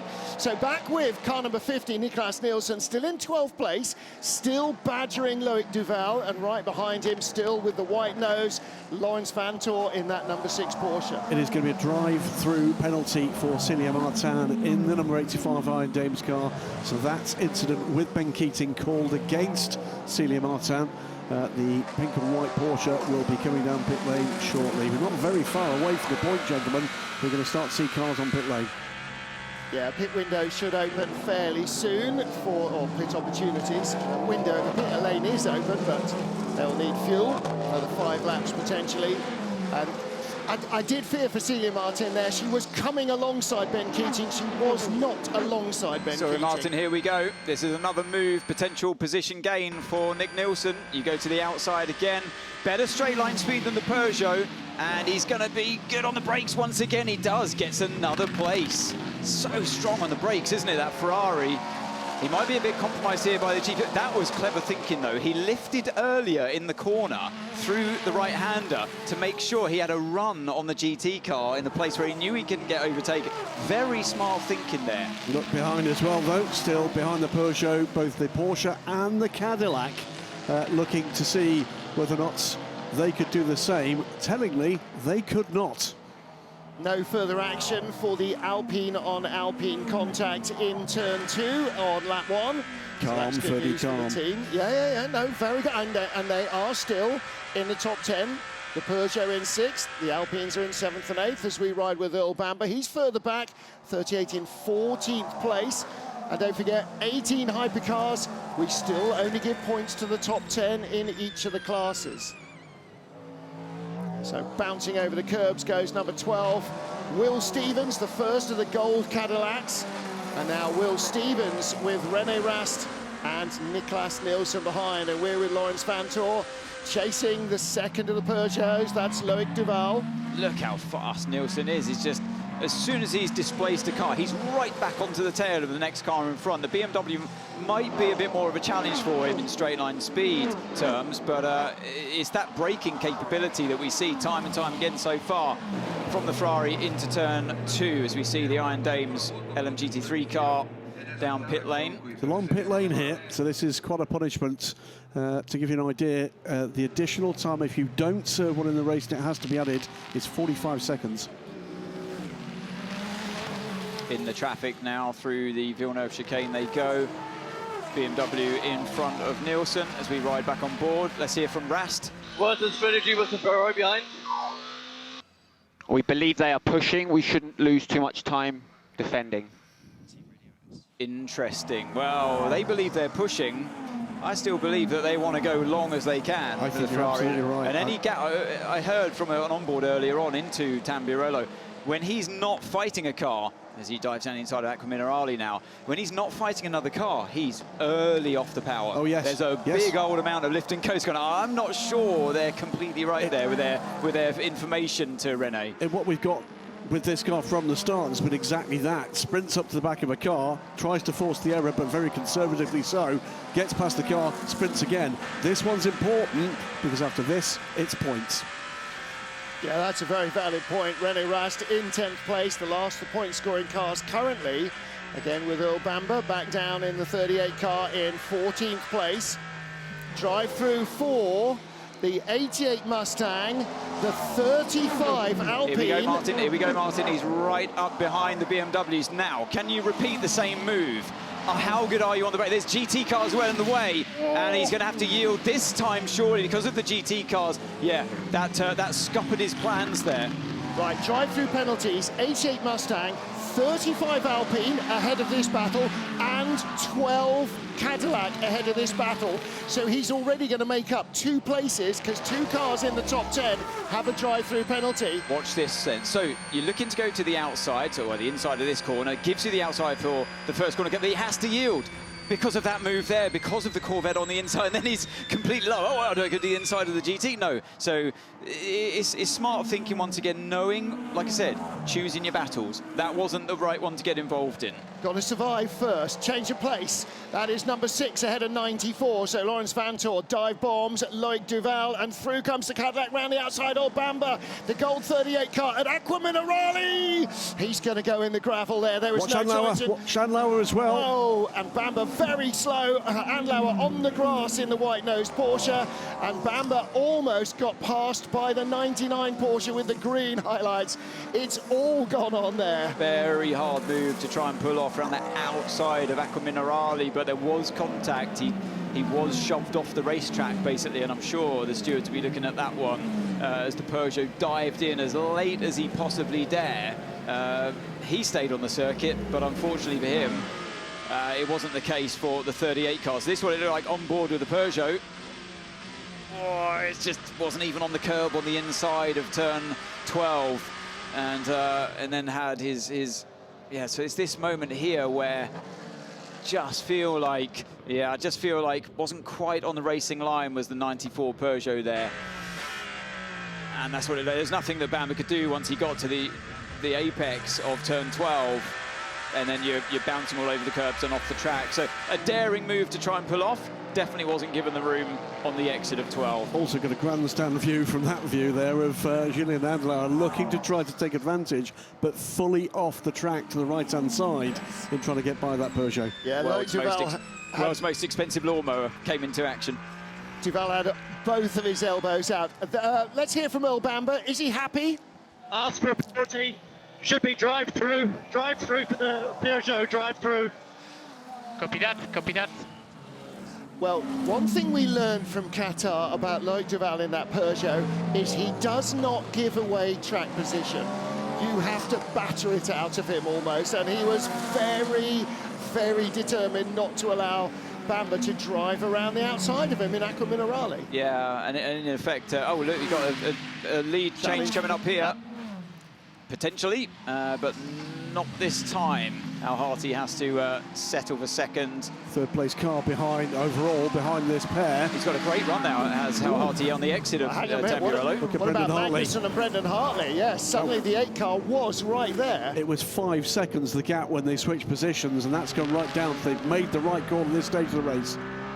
And they are lapping 0.3 of a second quicker than the race lead of the 2 Toyotas. And you do know when you're in the hypercars, you're fully aware of who's in the lead of the race in this situation as well, because you've already been through that traffic multiple times. So it's these guys, okay, they're fighting for the lead, and you know to have a little bit more respect when they're fighting each other, as well as the Mike Conway's Toyota just not quite knowing which way to go. Such a hard track to thread the eye of the needle. And that's why we heard in free practice the engineers clearly telling drivers. It's clear. That's a great shot. It is clear for me. Unfortunately, I think for Duval, he's going to have a penalty coming his way. I think that's a much clearer incident from how I see it compared to the LMGT3s in Tamburello earlier on. So yeah, like I said, it was a hard move to try from Bamba, but he had enough of his car alongside to be given the room around the outside of 12, and there was contact. So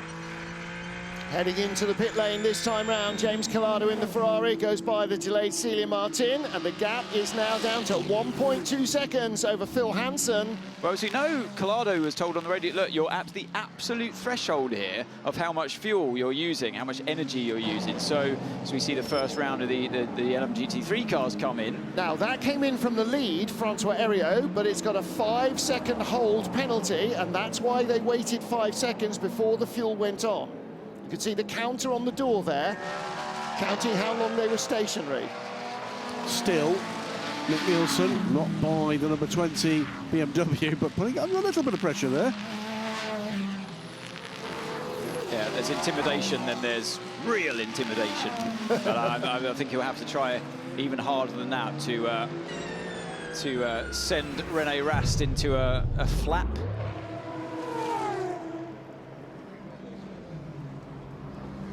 Great stuff. I do feel like it's inevitable, though. It's just a matter of time until he does eventually find his way by. But and it was close, wasn't it, before? It was only because of that GT3 battle before the first couple of corners where he had to back out of it. I love this shot when you follow the GT car or any car down that pit lane. Brilliant stuff. Our RF cameraman has been kept really fit here, isn't he? That's some speed. Very tall as well. Well, the first car... I'll never get a shot like that. First car to pit was Proton Competition 77 Mustang. Bernardo Souza's already back out on track. Yasser Shaheen, François Heriot, who are watching now. Ryan Hardwick in the Manthey first form car. Tan van Rompuy, Christian Reed, and Celia Martin also in the pit lane, as is Claudia Schiavone. So we've had a number of those drive-through penalties already taken. Double stacking here from the Iron Lynx Mercedes. Not seen much of them so far in this race, running towards the back of the pack as the team get used to their new steeds. Still this battle going on for what is now 9th position, 8th position in fact. So that means that both drivers have been saving fuel, and you look at the energy usage graphics there. So number 93 Peugeot's saving as well. It's for 8th position, by the way, because Will Stevens has taken that drive-through. Yep, and the other car that had the drive-through has not yet. That's Lawrence Vantor, number 6. Leader is in, Amadou Harty. And they should be able to get this car turned around and take the lead. Well, don't forget, or retain the lead. 21 has that 5-second penalty, or has served it, and 78, the Lexus, 87, the Lexus of Petru Umbrarescu, who was in 3rd. That also has a 5-second penalty to serve during the pit stop. So that should leave the 46 BMW clear at the front of the field. Let's take a look in replay, going by the first form Porsche. That's just come out of the pit lane. Oh, and cold tyres for Ryan Hardwick, almost causing a major incident. It comes for number 46 car. He will filter back out, I think, in a 4th place here, but with cars ahead of him that still need to stop. Taking a look here at how long on pit lane, 1 minute and 17 seconds, compared to François Heriot at 1 minute and 24. In comes, that the race leader? Yep. No, it's a 50. 50 car in. Don't expect to see tyres offered here. And the yellow suit, by the way, is for ease of identification. It makes the Lollipop Man stand out. It's not for the yellow Ferrari. Yep, and for those asking why one of the Toto Gazoo Racing mechanics is wearing a pink race suit, that's exactly the same reason. Boys can wear pink. Boys absolutely can wear pink. That's for my grandson's benefit. So 87, leader is in the pit lane for Petru Umbrarescu for Codis ASP, and Arno Romain will follow him in. 009 in for Marco Sorensen. So only a couple of the hypercars have stopped yet. And the 50 is the first of the Ferraris to do so. And again, we thought that maybe there might be a little bit of undercut sort of pit lane strategy going on. I think this is what's happening. They're trying to get him out ahead of the BMW, which is yet to stop. If he was saving fuel and effectively gives you that undercut, so you have to put less fuel in the car. So he could have been saving, you come in, he still had a little bit of energy left. I didn't exactly see how much, but it was around the 5–6% last time I saw. So it means that you have to put less fuel into the car. Another car that's been really saving fuel well is this one here, the 93 Peugeot, hence why he's got the Alpine right up the back on the gearbox there. So he's been saving fuel, but now he's under real pressure here, is Paul di Resta. Nielsen's pit stop time, 1 minute 14. By the way, we know exactly what a drive-through costs. 33 seconds is what the 2 drive-throughs have cost. Here we go. Di Resta's going to send it on the inside to keep that position, and then you just bring the car to the outside to take your normal racing lines. That's like I thought he would drive, a very well defensive drive so far from Di Resta. Clearly hasn't got the same speed as the Alpine behind him, but has at the same time as defending been saving that fuel in the Peugeot. So yeah, impressive stuff there from Di Resta as Mike Conway's in the Toyota number 7. Yeah, this is there should be a fuel-only stop as well for Toyota. It's going to be interesting, isn't it, to see just how quickly they can get through these stops. This is where seconds can be made up. And also how long those left-hand soft tyres last, whether they're going to double stint them, whether they'll be able to go any further on them. And actually, the cloud cover, the overcast, means that the track temperature will be lower, and that is going to help prolong that left-hand side tyre life. you look at the energy graphic there, car 51, 6%, just gone to 5, and number 83 at 2%. So yeah, sure enough, Collado has been doing a good job as well in saving that fuel. Even though he's been doing it blind because he's not had the readout on the dash. Can tell you that on that exchange of pit stops between the 50 Ferrari and the 7 Toyota, the Ferrari picked up 2 seconds. So leader is in LMGT3, Arnaud Robin in the 78 Akodis ASP Lexus, and that will cycle Ahmed Al-Hati back to the top of the pile in 46 BMW. Also, as you can see in the background there, the 15 BMW, now the 8 Toyota and the 93 Peugeot and 36 Alpine, all on pit lane now.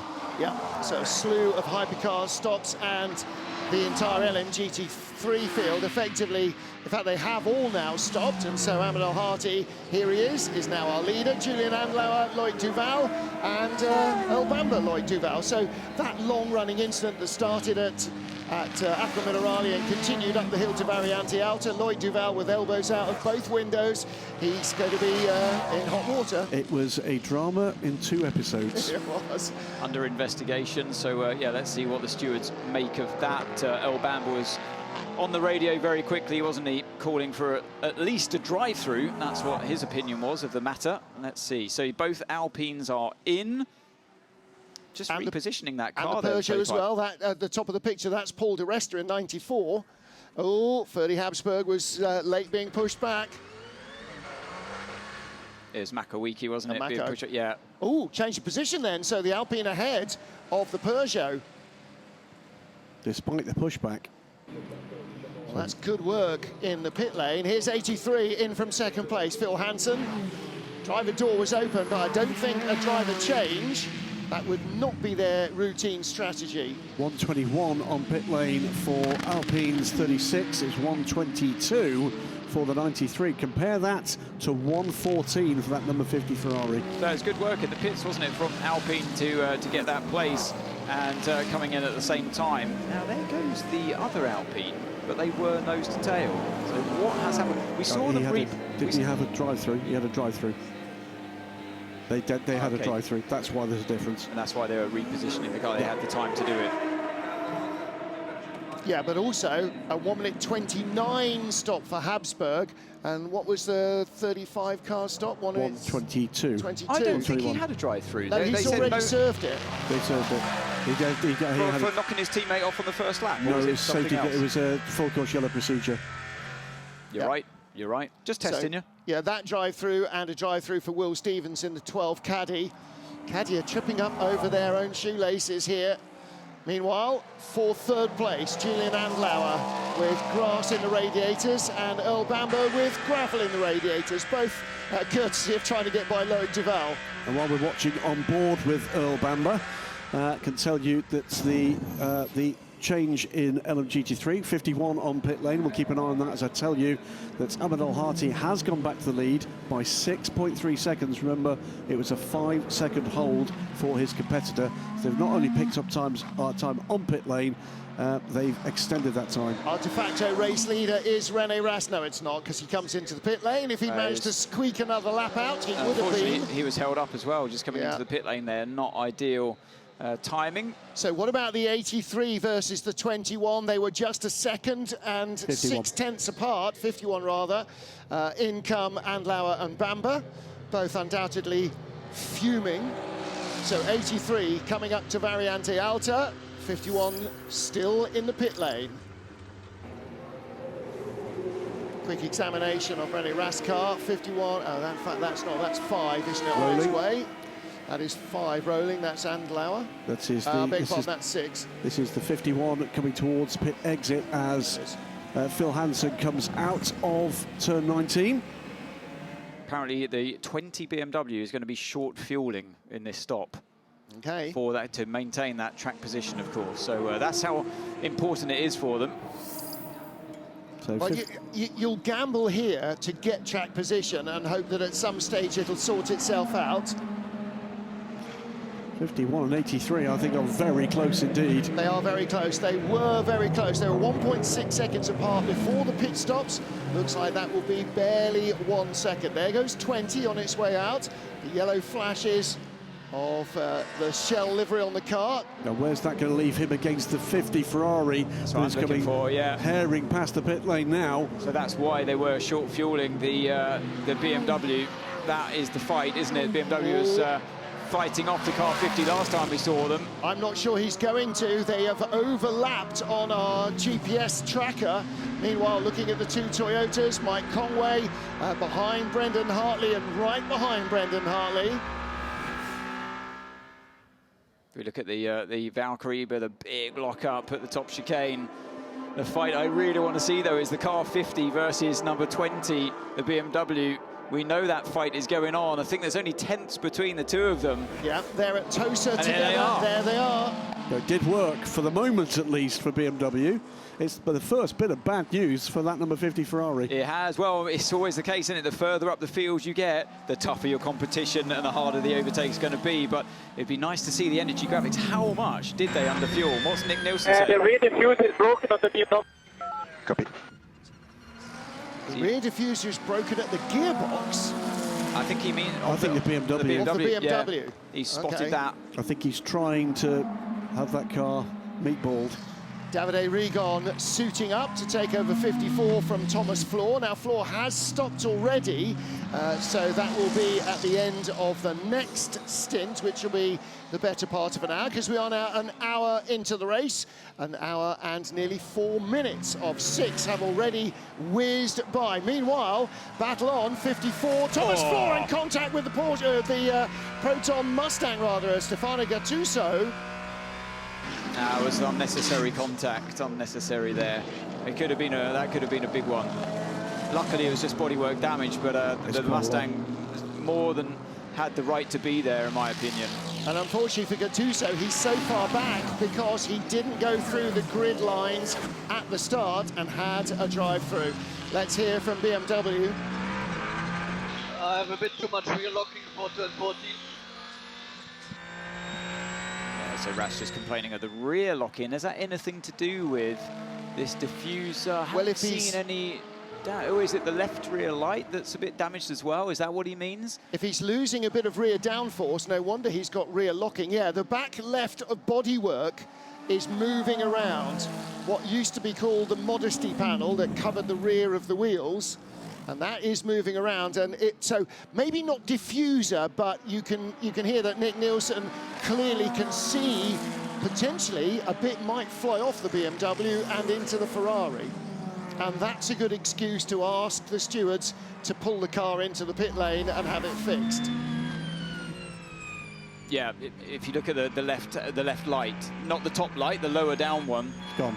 He's got, wow, that was a moment as well, wasn't it? Which way do you go, left or right? We saw Conway get into that situation earlier on. Pretty common on this racetrack. But yeah, Nielsen now obviously looking at any opportunity he can to grass up his opponents to find a way through. Is that racing driver parlance? Absolutely. It's everyone for themselves. That was a... I mean, the Lexus didn't know where to go there. Sometimes you feel like the best thing to do is just sit in the middle of the track. A quick moment, by the way, just on that Mustang incident with the Ferrari. I think there's quite extensive damage to that right side of the Mustang.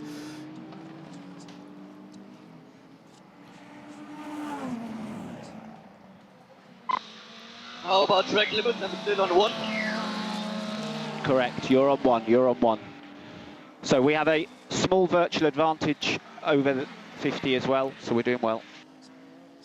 What they mean by that, obviously, is they're running less fuel in their car. So virtual advantage at the moment is the fact that they're out of sync, basically, and with less fuel in the car, now it's his job, René Rast, to be saving as much as he can, but in doing so, because the car we're riding on board with is so close, they'll be doing effectively exactly the same thing with more fuel on board. So a real interesting strategic battle here between BMW and Ferrari. And the other thing for the Ferrari is that he's in the slipstream on the straight, so in fact he's not having to burn as much energy. Loic Duval has been handed a 10-second penalty by the stewards for that double manoeuvre, so Earl Bamber will be thrilled to find out that holding him up and putting him in the gravel was only worth 5 seconds.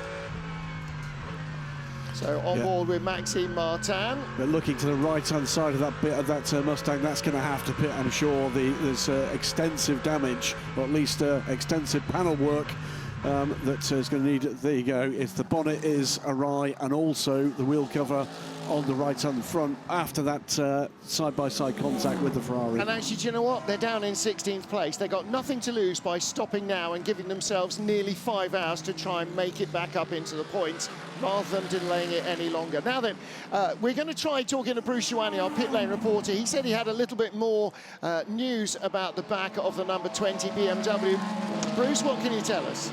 Well, they have no urgency to come and pit to fix the back of the car. At the moment, they want to keep the car out as it is, and they haven't heard anything from the race direction either, so they're going to push it like this. Yeah, I think that's entirely sensible. Until you're told you have to pit out a sequence, you darn well do not pit out a sequence of your own volition, unless, like the Mustang, clearly something major is going to go wrong sooner rather than later. Back with our race leader, James Collado. An update on both those lead battles as we look at a super slow-mo of the 51. Under 2 seconds for the 83. Looking to see whether or not we might have some rain on the horizon here. And also, by the way, for fans of the number 46 BMW, and they are Legion, Ahmed El-Hati is pulling away from Francois Heriot now, back up to about 7.5 seconds. That's about a second clearer than he was when the two cars had cleared their first pit stops. We're hearing there may be rain in another 8 minutes, and the 88 Mustang has pitted for repairs.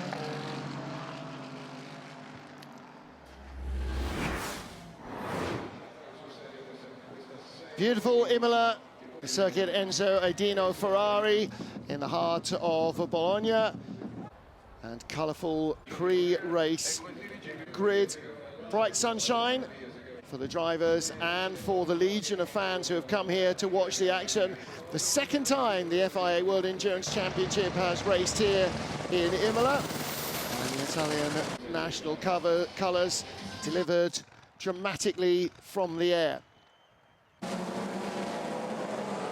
Ferrari locked out the front row of the grid in qualifying and survived the run down to Tamburello on the first lap in first and second place. Not everybody got away contact-free. Kevin Magnussen just ahead of Mike Conway, tipping his wheel off the curb, but amazingly, all 18 hypercars made it through without major contact. No body parts missing, and nobody taking a massive trip through the gravel. The two Alpines squabbled over the curbs. No harm, no foul.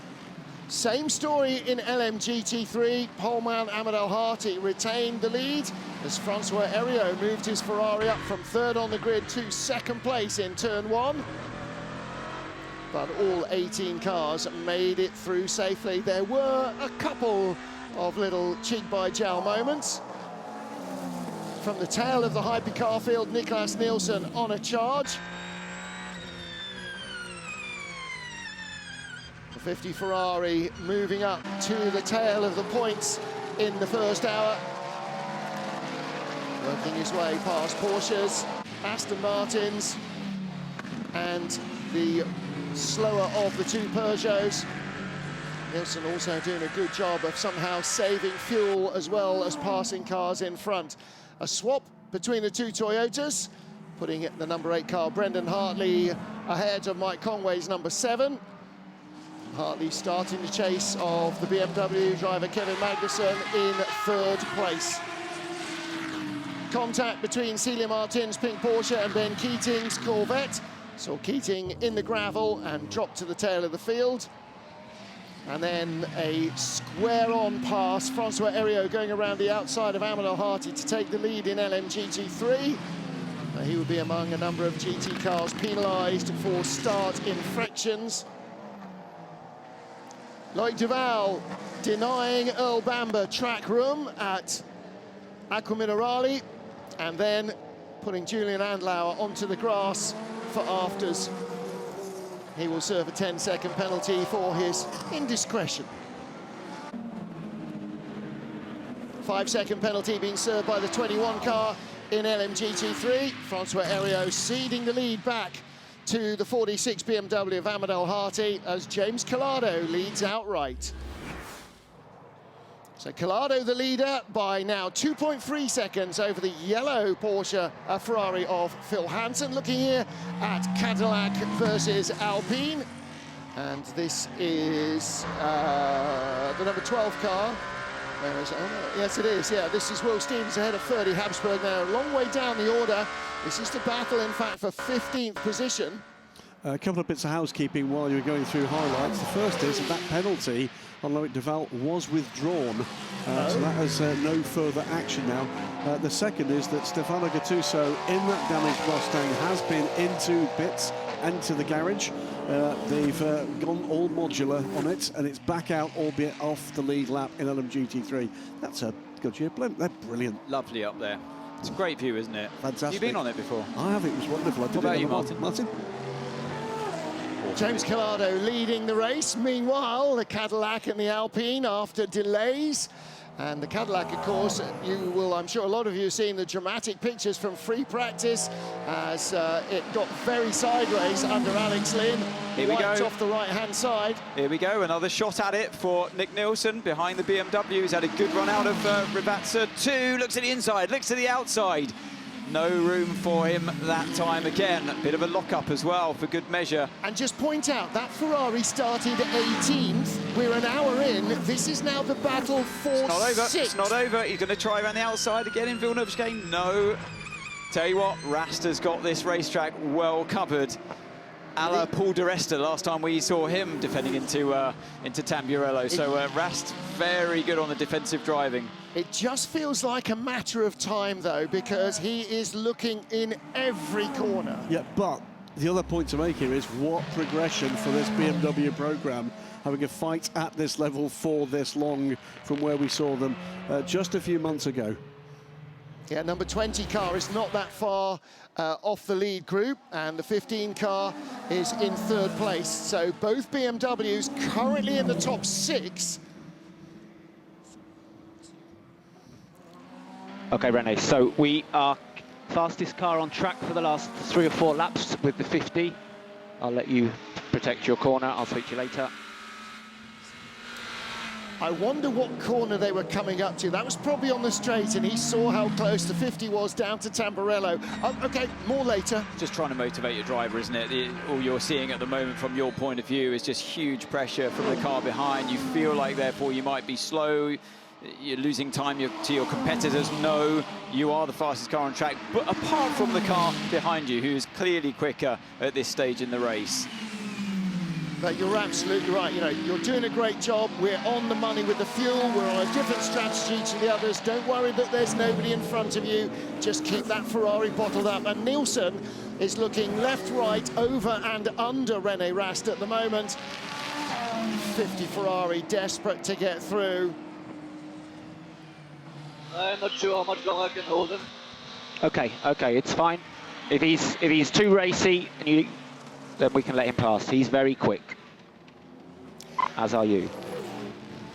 And it's not your race right now. If he's faster, let him go. Let them do what they're doing. That's not BMW's race. BMW's race is everybody else. The thing is, if you're the fastest car on track whilst doing defensive driving, then why let him pass? You never know. So I think René's doing exactly what he needs to be doing right now, and I think I'd be of the opinion, yes, it's hard work, but you're doing well, and yes, you're on slightly different strategies, and I'm sure by the next time they come to the pit stop rounds that it'll naturally unfold anyway in Ferrari's favour. But yeah, right now, you never know what's going to happen later on down the line in this race today, so you might as well try your best whilst being quick to hold back your competition. Yeah, don't make it too easy. You're not battling for 16th, you are battling for 6th position. René Rast further back, Neil Charney 13th with the white car, and behind him, white and red, Julian Andlauer as we ride once more with the number 50 Ferrari. Right in front of us, René Rast, and another BMW, the GT3 car, just coming up in front. Well, we'll keep you abreast of all the action, in particular this bit of action. But joined in the booth now by Pierre Althrom, Michelin. Pierre, it's a tyre battle. This is around different strategies with these cars on your products, doing things in very different ways. Is this one of the reasons why you guys are involved? Yes, we are. This is what we like to see. Different, all the car manufacturers. We have 8 car manufacturers using our tires. And this race, we are providing the soft and the medium compound compared to last year that we had the medium and the hard. So we see that the soft compound have something to do in this track, especially on this cooler temperature. They're struggling with the tires already, mate. They're struggling, so we'll get them. That's the other side of the That's story. The time. His timing was absolutely spotless. One of the things I was going to ask you about is we've seen this hypercar class develop, vast array of cars, and getting deeper and deeper. That's a tough thing for your team to keep on top of. But in the background, you guys have been far from idle. I know we've got some news coming shortly of what's coming for 2026. Can you give us a couple of ideas of the kind of headlines you might see? Yes, we are at the end of our process to develop the new range for 2026 season. Sorry, just to butt in here, you could see finally an overtake. This is Nick Nielsen's best chance yet, using that straight line speed advantage. He's good on the brakes, we know, and that is the move that's been coming for a long, long time. Sorry to butt in, but I could see that coming from as early as we're about to 1. Back to you. So you're talking about the move forward in performance. No lack of performance at the moment, but talk about exactly what the parameters are that you were aiming for with these 2026 tyres. Same rubber coming here to the World Endurance Championship and to IMSA for the WeatherTech Sportscar Championship in their GTP class. Tell us what you're trying to achieve in moving this forward. So it's very the challenge is very tough because we need to have a product that it works in both championships. We know the tracks are very different, but the cars are quite similar from one championship to another one. But the challenge that we have is to have a common product in the 2 championships that can cover all the conditions, from the hot conditions in Austin, for example, or Qatar or Bahrain, and at night in Le Mans, and also in 2 weeks to 3 weeks in Spa. So what I'm going to ask is, not for any kind of quantification, but just for a yay, no kind of answer here on 3 things. We've been looking at the kind of sustainability of all of our technologies. And tyre technology, you know, is at the forefront of this. Step forward on that front for the new tyres? Yes, it will be another huge step that we are going to do in terms of sustainability. Our next range, we will aim to be around 50% of the product that will be made from the sustainable product. Okay. Step forward in performance? Warm-up. We're going to improve the warm-up of the tyre because we know that we are not using any warmers on the tyres. So already on this range, we are very pleased that we have some compound that works very, very well. But we want to improve on the hot compounds also to improve the warm-up. So this is one of the other targets to do. You've just answered both my last questions in one answer. So better in warming up and better performance at the top end as well. Exactly, to have at least the same endurance as now, but the aim is also to improve again the performance to the last kilometer. So we're not going to ask any specifics in terms of who said what, because that's all part of the confidentiality of this process. You will, though, I'm sure, have got some feedback from both the engineering staff and the drivers that have sampled the development rubber. What have we got going on from there? Yeah, we are doing some specific development days with all the car manufacturers. We've done one in Qatar recently, and we will going to do one in Spa next month after in Paul Ricard, sorry, after Spa. And this is the last loop of development for the WEC side, and after we will do another one in the US after the Watkins Glen race in June. And everybody happy? So far, yeah. The drivers are quite happy. They were already putting pressure on us to have the tires earlier than 2026, but we will introduce them only in 2026. Just a detail that we just saw, that change of position. Number 5, Julian Andlauer's Porsche going by. Neil Jarni, the 99 Proton competition car. And back with the LMGT3 in James and Yasser Shaheen with a run up to Variante Alta, and that hypercar battle right behind, and Shaheen outbrakes himself and I'm not sure who was in most trouble there, but somehow they all got through. That's multi-class racing. That's the potential dramas at every turn. 6 people in the box at the moment, and all cringed at the same moment. Just seeing if Shaheen, he's going to have to give that place back because he went all 4 wheels over the white line on an overtake. Let's have a look. Sorry, this is the replay. Does he manage? No, it's clearly all 4 wheels off the track for that overtake. So. Also a great opportunity there, Rand, to see the other thing that happened just a few moments ago, which was the switch between the 2 963s in shot there. Number 5 of Julian Andlauer gone by Neil Jarni in the number 99. You guys must be loving the exposure you're getting from this rejuvenated World Endurance Championship. it's a fantastic championship. You know, to see these cars in these famous tracks, it's always a challenge for us, of course, but it's we are so pleased to work with all these car manufacturers, of course. Change for 10th place as well. The black Mercedes. Maxime Martin puts the Mercedes into the top 10 for the first time, going ahead of the United Autosports McLaren of Darren Leung. Now, Maxime Martin, you will have noticed, is not the bronze driver in that car, so they have gone about it an entirely different way, not running the bronze all the way through the beginning, but trying to put a bit of pace into the car and get it into the top 10, and that's what he's managed to do. So not quite fighting on an even keel. Darren Leung is the bronze driver in the United Autosports McLaren, and the bronze drivers will need to do at least 2 full stints and a little longer to fulfill their maximum drive time demands. Meanwhile, in the 60 car, Matteo Cairoli is taking over from the man on the left there, Claudio Schiavone, who did the opening stint. So both Iron Lynx cars have taken the bronze out and have put a pro in because, well, we haven't had much in the way of safety car running or slow running so far. Final question to you, Pierre, before you get back to what I know is a very busy day indeed. Here in Imola, great crowd here. Spa, I expect to be packed to the rafters again as always. Le Mans, well, what do we say? How important are these events in terms of the way you get the corporate exposure for the brand? So for Michelin, of course, it's the endurance racing is on the DNA of Michelin, because our aim is always to make a tire that lasts until the performance is made to last. So to be able to participate to this championship is a fantastic adventure for us, because it's even if we know that all the cars are hypercar cars are with Michelin, we have a lot of pressure every weekend to be able to provide the correct product and to accompany all the car manufacturers to make the right choice and to make tires that are making the show, but also to make on the drivers on the safe side. Thanks so much for the help that you and the guys actually give to us, the live data that we get into this booth. We'll be hearing a lot more about the new product for 2026 by the time we get to Le Mans, and more headlines on that. Keep an eye on your favourite sports car racing news source for more details of an event that Michelin are hosting us for in the coming weeks. For now, Pierre, thanks so much for joining us. Thank you very much. Ooh, Derek de Boer, or whoever is in car number 10. Across the gravel it is Derek de Boer still, racing Sprint Le Mans. 88 Proton competition. And around the outside goes the number 15 BMW Hypercar. That car we haven't talked a lot about since the opening laps. Kevin Magnussen still in third behind the 2 Ferraris. And there is the first form Manthey Porsche. Ryan Hardwick now up to 5th position and chasing the first of the 2 Lexi, or the second position of the 2 Lexi for 4th place.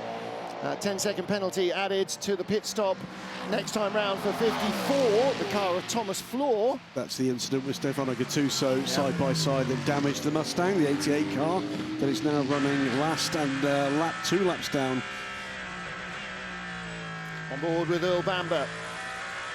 38 Cadillac still outside the points in 12th place. Paul di Resta down to 11th. Don't forget, Paul di Resta was, what, 5th at one point, 6th at one point? Was 5th, yeah, at one point. But he hasn't had the speed, or the car hasn't had the speed in the race so far. And we saw him on that massive defensive drive earlier on, and that defensive drive continues now with his mirrors full of the caddy that closes in ever closer, lap after lap. Earl Bamber fired up, of course, from what happened to him earlier on with the sister car of the Peugeot, number 94, down at Acqua Minerale.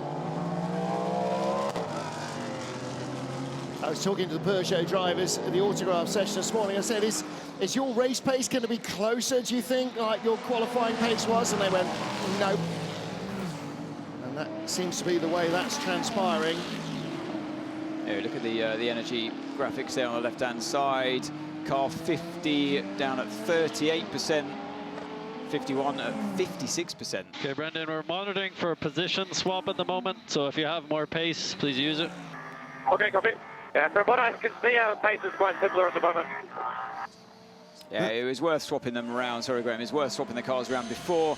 When Brendan was on the attack, he looked like he had the speed. Now it seems that Mike has, well, more than got the speed to at least hang on with Brendan, so they're thinking now about swapping the cars Trouble back. for 93, turn 7.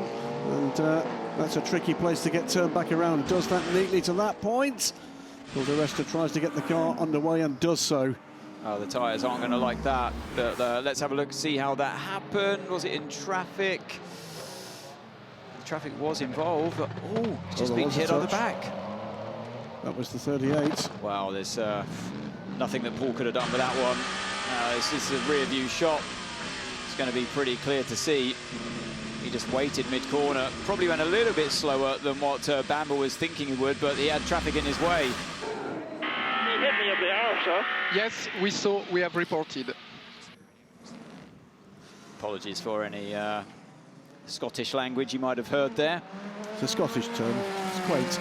Looking at the energy numbers there, and that looks to me like the 50 car did not take full energy at that shorter stop. Well, they probably knew what the BMW in the Car 20 was up to as well. So there was that strategic battle of short fueling between the two cars, but he's through either way. Let's listen to what Ye Yifei has to say.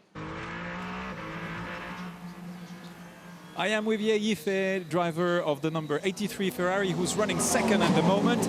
You guys have been doing really good because you're within 3 seconds of the leader. There's just have been a little bit better in fuel consumption. Yeah, so far very clean race from Phil. Very good job from the start.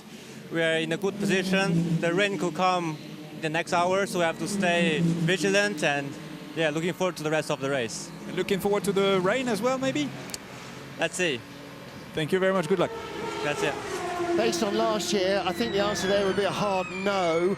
There is rain bubbling out. Not a lot, but little pockets of rain bubbling up around us. As close as Forlì and Faenza, which are about 25 kilometers away, but nothing overhead yet. It does have that sort of cool, slightly darker feel than it did this morning, that's for sure. Yeah, it really does. The teams have been monitoring the radar. Some predicted rain in the first half an hour of the race, or after half an hour had been and gone. That has been and gone, and we haven't seen any rain at all, but some other teams choosing to run the softer Michelin tyres, maybe in preparation for this rain that we see bubbling up. Yeah, that's us in the centre with 0 DBZ. Ben Keating and Celia Martin, here we go. It's deja vu all over again. And this time she makes a little look down the outside, inside. And Keating... Hypercars all around. That was close, wasn't it? Yeah, Keating had to take some very decisive evasive action there. So actually Celia was fortunate not to have been alongside, because that would have been 3 into 1, not really working well. Still the bronze drivers at the wheel. Don't forget of the LMGT3 category. They're all doing a great job, but you have the silver drivers, different graded drivers itching to get in the car once the driver time is completed, which they're coming up to, by the way. 1.5 hours gone of this race so far, of the 1:45 limit, or minimum limit, that the bronze driver has to complete. Now the only team that's out of sync with that is Iron Lynx with their 2 Mercedes. They put pro drivers in both of those cars, and they've now gone from where they qualified 17th and 18th, and they are now running 10th and 11th. But of course at some stage their bronzes will get back in against higher graded drivers in the other cars, and that will all change around. Celia again looking at Ben Keating. I think Ben's going to be very close to the centre of the track all the way round here, definitely guarding his stumps a little more closely, but the Porsche does look like it's got good top-end speed compared to the Corvette. Watch the back of the Porsche as well. You can see in the screen that Celia's got Thomas Fleur right there, and looking for a way by both of these cars. The Mustang that's in his rearview mirror is, I believe, Stefano Gattuso, who's further back down the order because of that stop for the repairs. But also getting into this fight is a Racing Spirit Le Mans car, number 10. Yeah, Stefano Gattuso could do with a safety car, virtual safety car, and wave by, because he might possibly get a lap back, but they are a lap behind. Meanwhile, Cadillac holding off Porsche. Oh, this will be tricky. Look at that, with the Peugeot threading its way through as well, and that's going to put Keating under immense pressure. Porsche looks to the outside, then the inside. Busy stuff before the Villeneuve chicane. Ooh. Ferrari's getting involved as well. Yeah, that's Thomas Fleur in the Ferrari. Stefano Gattuso is behind that, but he is a lap behind Thomas Fleur. So in fact, behind Gattuso with the green highlights, the Aston Martin there with That's the for late line position. highlights, that is Derek de Boer, and he is the next car behind Thomas Floor on the standings. And who's in the gravel? And that is 27. down. 27. Yes, I think it it's is Aston Ian Martin. James, the 27 Aston Martin. He was in 6th position.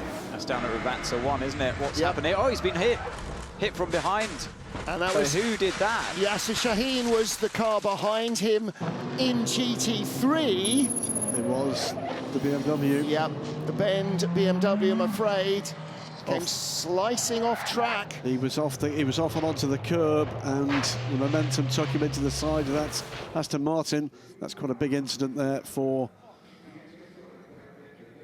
Yeah, nasty. That's nothing he could have done there, just a complete passenger. Safety car has been scrambled. Yep. Oh dear. Okay, well, first safety car, and that was an immediate safety car for the race director. No question at all. Boom, straight to safety car. Ulbamba Paul de Resta incident will be investigated as well. So the safety car comes out. And don't forget, while you're watching this live, first week of May, you'll be able to catch up with what happens in the garages, behind the scenes, through qualifying and the race, thanks to FIA WEC Full Access.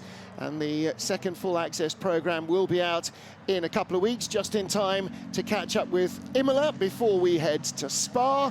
We've already had 350,000 views of the Full Access from Qatar.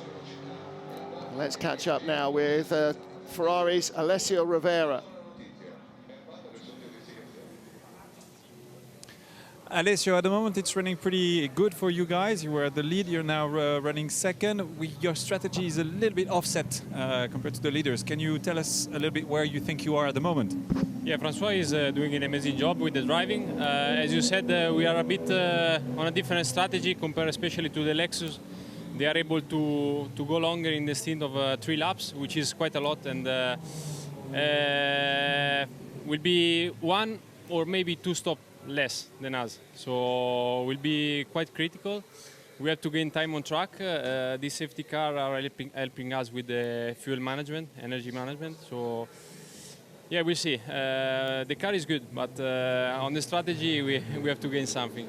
Okay, thank you very much. Good luck. Thank you, thank you.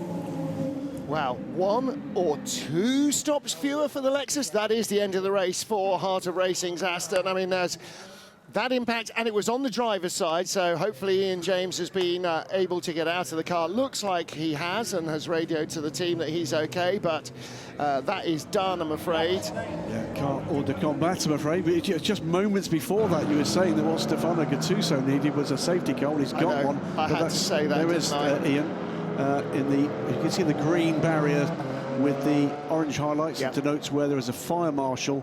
The orange helmet, the white race suit, that is Ian James, and he's out the car. Yeah, he's lucky that it scrubbed off the speed from the first barrier hit, which for the rear of the car, that the barrier did its job well there. And also, first impact was against a tyre wall, but yeah, there was nothing he could do there. Just when we rode on board, you heard the contact, and yeah, going in backwards.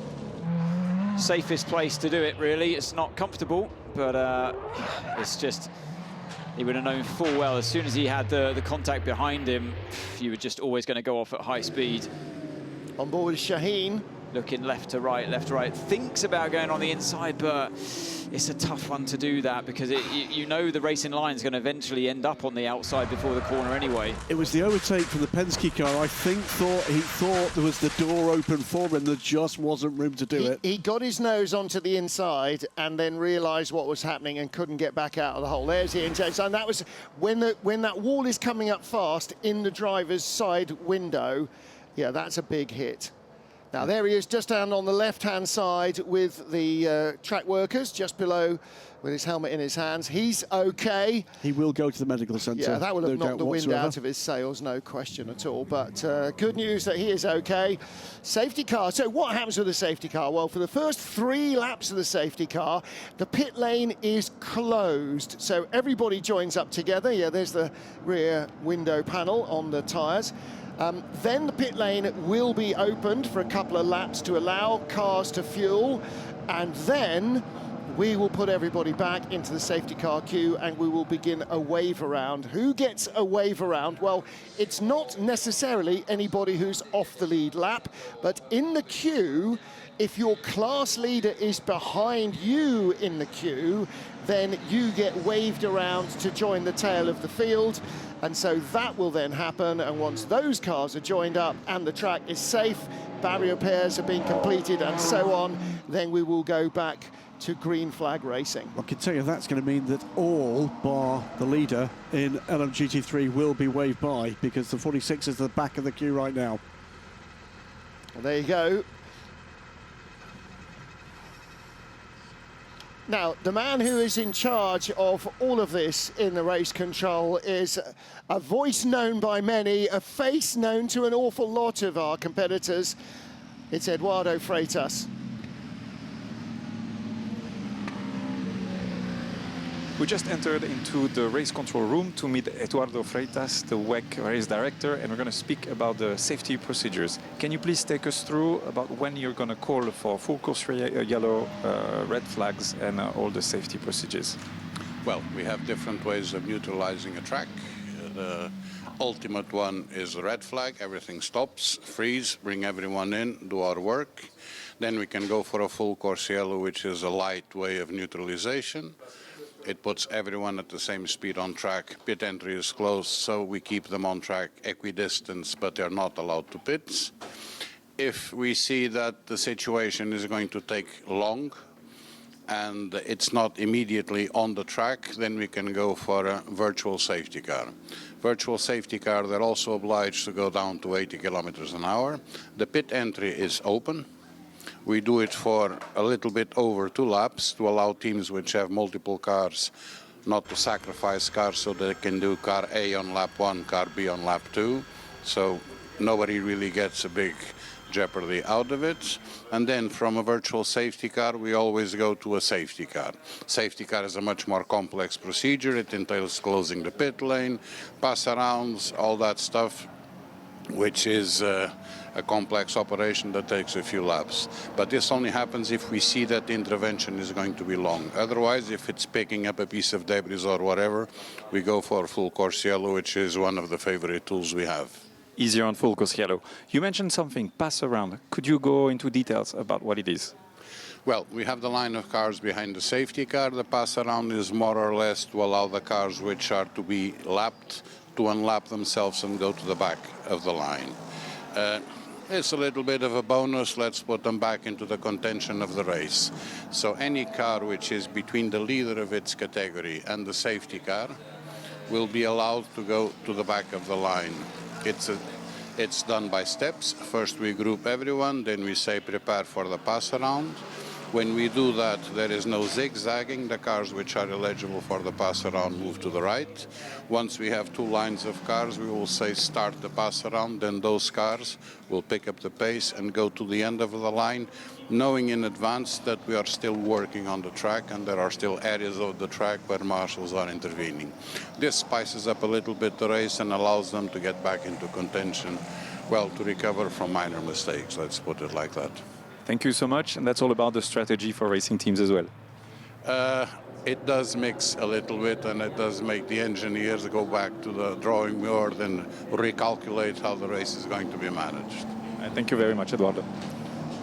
Well, they always say the first casualty of war is truth. The second thing that happens is the moment a race starts, plan A goes out of the window. And so you're always re-strategizing the race as it continues. And it's less to spice up the race, the wave around, and more to stop what used to happen is cars losing a lap because they get caught in the wrong place behind the safety car. If your leader is right behind you and makes a better restart, he can put you a lap down within 100 meters of the restart. So it was to avoid that. And so, as Graham rightly pointed out, because the 46 BMW, the GT3 class leader, was right at the tail of the queue, then the entire field was potentially going to go a lap down behind him if he had a really, good rest of the stint. So they will now all join behind him. You saw Antonio Giovinazzi and a whole host of others are waiting in the pit lane because the pit will open. Graham, in fact, Anthony, maybe how far are we from what would have been a regular pit stop? they were the cars with the most fuel were around about 40% still remaining. That's a bit of a head scratcher for them. Do you go to the track position or follow everybody else? I am with Kevin Estre. Kevin, we haven't been seeing you so much, but you've been staying out of trouble, as you do, as usual, and steadily making your way up. Yeah, for sure. We started P10.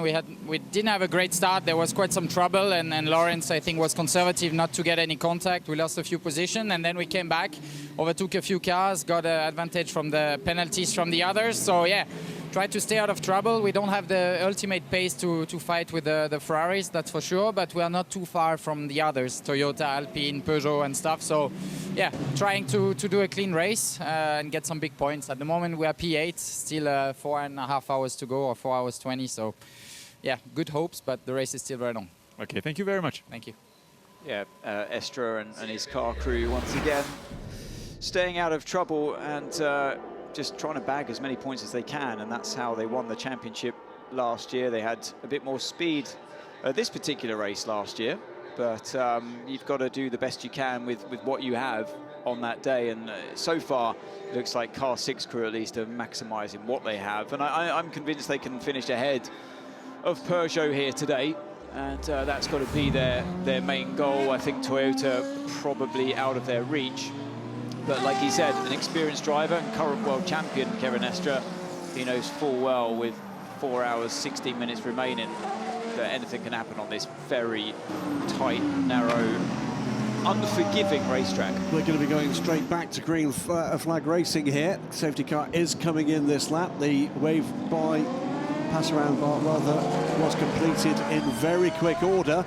The LMGT3s have rejoined this queue, and we're going back to racing, gentlemen. Green flags are out. Yeah, Magnussen straight on it on the exit of Rabat 2, and actually Hansen had a bit of a snap of oversteer, unwanted timing there from the 83 Ferrari. Is going to be okay though, even though Magnussen's looking pretty feisty. Just covers off the inside just in case. And nothing that Magnussen can do this time around. Yeah, but look at the gap that Magnussen already has over the number 8 Toyota, and that's because Sebastian Buemi was behind an Aston Martin coming up to the line, which may not perhaps have restarted with quite the alacrity of K-Mag. And the really interesting thing for me is that nobody pitted for fuel at all. So after those 3 laps when you can pit for fuel, that goes to show how important track position is, as we see a pass. Martin goes by Ben Keating cleanly this time. So, and look at the way she went by, and that really flew by. And just in front, the 2 McLarens are at it as well. They're both out of the points. No, they're not. 59 is in the 95 is in the points. 59 is not. 1 hour 45 minutes coming up, and that will be the end of drive time for our bronze drivers. Now, Anthony, I said, you know, how close are we? And you said they had about 40% energy left, most of the hypercars.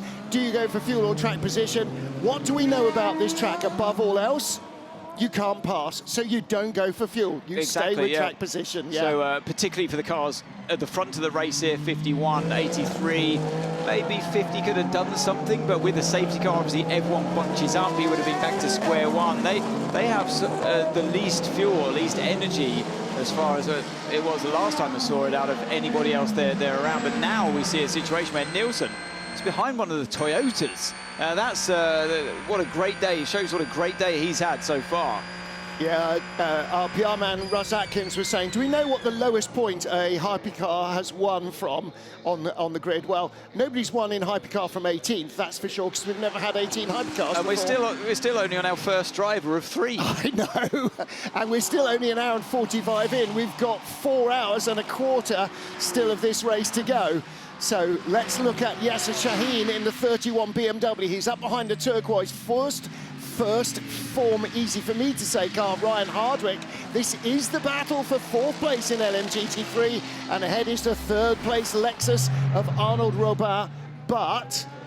Oh, that's side-by-side and contact, 5 on the 36. That was a really good late dive. Anthony? Julian Andlauer, yeah, down the inside of Rabat 1. The gap was closing, but actually the Alpine did the right thing. That was going to be a collision if not. He put himself in an uncomfortable position there, did Andlauer, and that's how you have to overtake sometimes around this track. But no contact was made. Great stuff from them both. And I think, who was it in the Alpine? The 35 car. It was Makovic. Makovic. It was Makovic. He'll be kicking himself about that one, not having the run. He had to give himself room to survive. Pecco Bagnaia, double MotoGP world champion for Ducati. And another VR46 rider. Drive-through penalty for the 38. That was the hit on Paul Di Resta a little while ago. That will be about. We have seen, by the way, the first two cars on pit lane for what will inevitably be the end of their bronze time. That is the 87 Lexus and the 77 Mustang. So Bernardo Souza getting out of that Mustang right now. The 87 already back onto the track. But one more LMGT3 stop, and that was Matteo Caroli bringing in the 60 car, but no driver change. And that car still, of course, has to have Claudio Schiavone back into the car. Here they come. This is the end of bronze time. And this is the battle for the rest of them. That was the battle for fourth. Ryan Hardwick and Yasha Shaheen and everybody else coming in behind. Ben Keating continues. Now, Ben Keating won't finish his stint early. He will continue going, I think. So WRT doing the same with Ahmed Al-Hati. Arnaud Robin stays out. So Ben Keating now in third place in LMGT3. Track position, everybody. Well, this is an interesting few moments, isn't it? Different strategies being put into place here. Pretty clearly, Team WRT confident they can keep their track position by leaving Ahmad out just for another lap, I'm guessing. Well, maybe not. Maybe they've got more to go on fuel. And as for the 31, Anthony, if he escapes without a penalty, I think he'll be feeling very fortunate. Oh yeah, more than just fortunate, because that was it was a misjudgment, of course. And when you got bronze drivers racing each other, you do see these moments sometimes. And yeah, really unfortunately, there was that contact at high speed. Nothing that this car that we're riding on board with could do about it. And yeah, a disappointing end for Ian James's race. Well, let's catch up with our MotoGP world champion, Pecco Bagnaia, the Ducati star. He's down in Valentino Rossi's garage and with Ferrari as well. I am down in the pit lane with Francesco Bagnaia, world champion MotoGP. How do you like this? Is this the first time you're coming over in the WEC? Absolutely, and it's a pleasure to be here because I'm a true fan of cars, and in Imola, so it's fantastic. I'm here to cheer for Vale, absolutely, and I'm hoping to see continue in the same direction that the race is going. And then I'm here in the box of Ferrari to see the hypercars that are always incredible. So it's a pleasure to be here. Would you like to go on four wheels one day? Maybe one day. Before I have to finish my job then on two wheels, and then let's see, maybe. Excellent. And Le Mans, you were talking to me about Le Mans just before we started the interview. I would like also to be there, because a part of the race I think is one of the best event ever in terms of motorsport. So maybe in the future, yes, and could be fantastic. See you there. Ciao. Of course, this weekend is Le Mans weekend as well for two-wheel fans. The Vancutra Moto is underway. That is not on the full circuit that we use, it's on the Bugatti circuit. So maybe Pecco Bagnaia will ease himself into Le Mans racing on two wheels in the FIM's Endurance World Championship before coming to World Endurance Championship. Lots of TLAs there. Doctor is about to be on call because the can't be long before we see now Ahmed Al-Hati, who's done a spectacular job for Team WRT this weekend, getting the car into Hypercar with the fastest time in qualifying and leading this race and retaking the lead of this race in the first 2 hours of this 6-hour encounter. Big moment there. Paul Di Resta in the middle of the Tamburello chicane. And remember, he had that spin around at Tosa, turn 7, had to light the rear tyres up to get the car pointing back in the right direction. And although Di Resta was doing all the right things, as far as I'm concerned, finds himself in a much more difficult position and lower down position than he really should be. And of course, he got clattered by the 38 Cadillac. Now he's got the number 12 behind him. So Valentino Rossi about to take over. Sudden uptick in interest in LMGT3 from the grandstands, I imagine, and also from all the MotoGP riders. Just heard from Pecco Bagnaia, Franco Morbidelli's here, Marco Bezzecchi as well, and of course Vale's lifelong friend, his boyhood friend Uccio, who does all his merch, is here as well. The Lexus is in as well from second, driver change. Arnaud Robin handing that car over. In from third is Ben Keating in the Corvette. And Thomas Floor in as well. Meanwhile, Ian James, Yasser Shaheen, their team managers to the stewards immediately. Significant incident, and that will need to be looked at, no doubt about it. I think it's going to be quite a lengthy penalty, isn't it, coming their way? Neat and tidy there, but it's the Lexus that is right on his tail. It's game on now in LMGT3, and this could be quite the battle. Lots of emotion involved here. Well, Rossi was absolutely sensational yesterday in qualifying. Multiple laps worthy of pole position in the Hyperpole. Some laps were taken away for track limits, but that didn't put him off. So let's see on cold tyres now with the sister car behind. Yeah. As they head down towards the Villeneuve chicane, pops to the inside, but can't do anything there. Remember, ABS, anti-lock braking system on these cars. Rossi on those cold tyres, struggling, of course.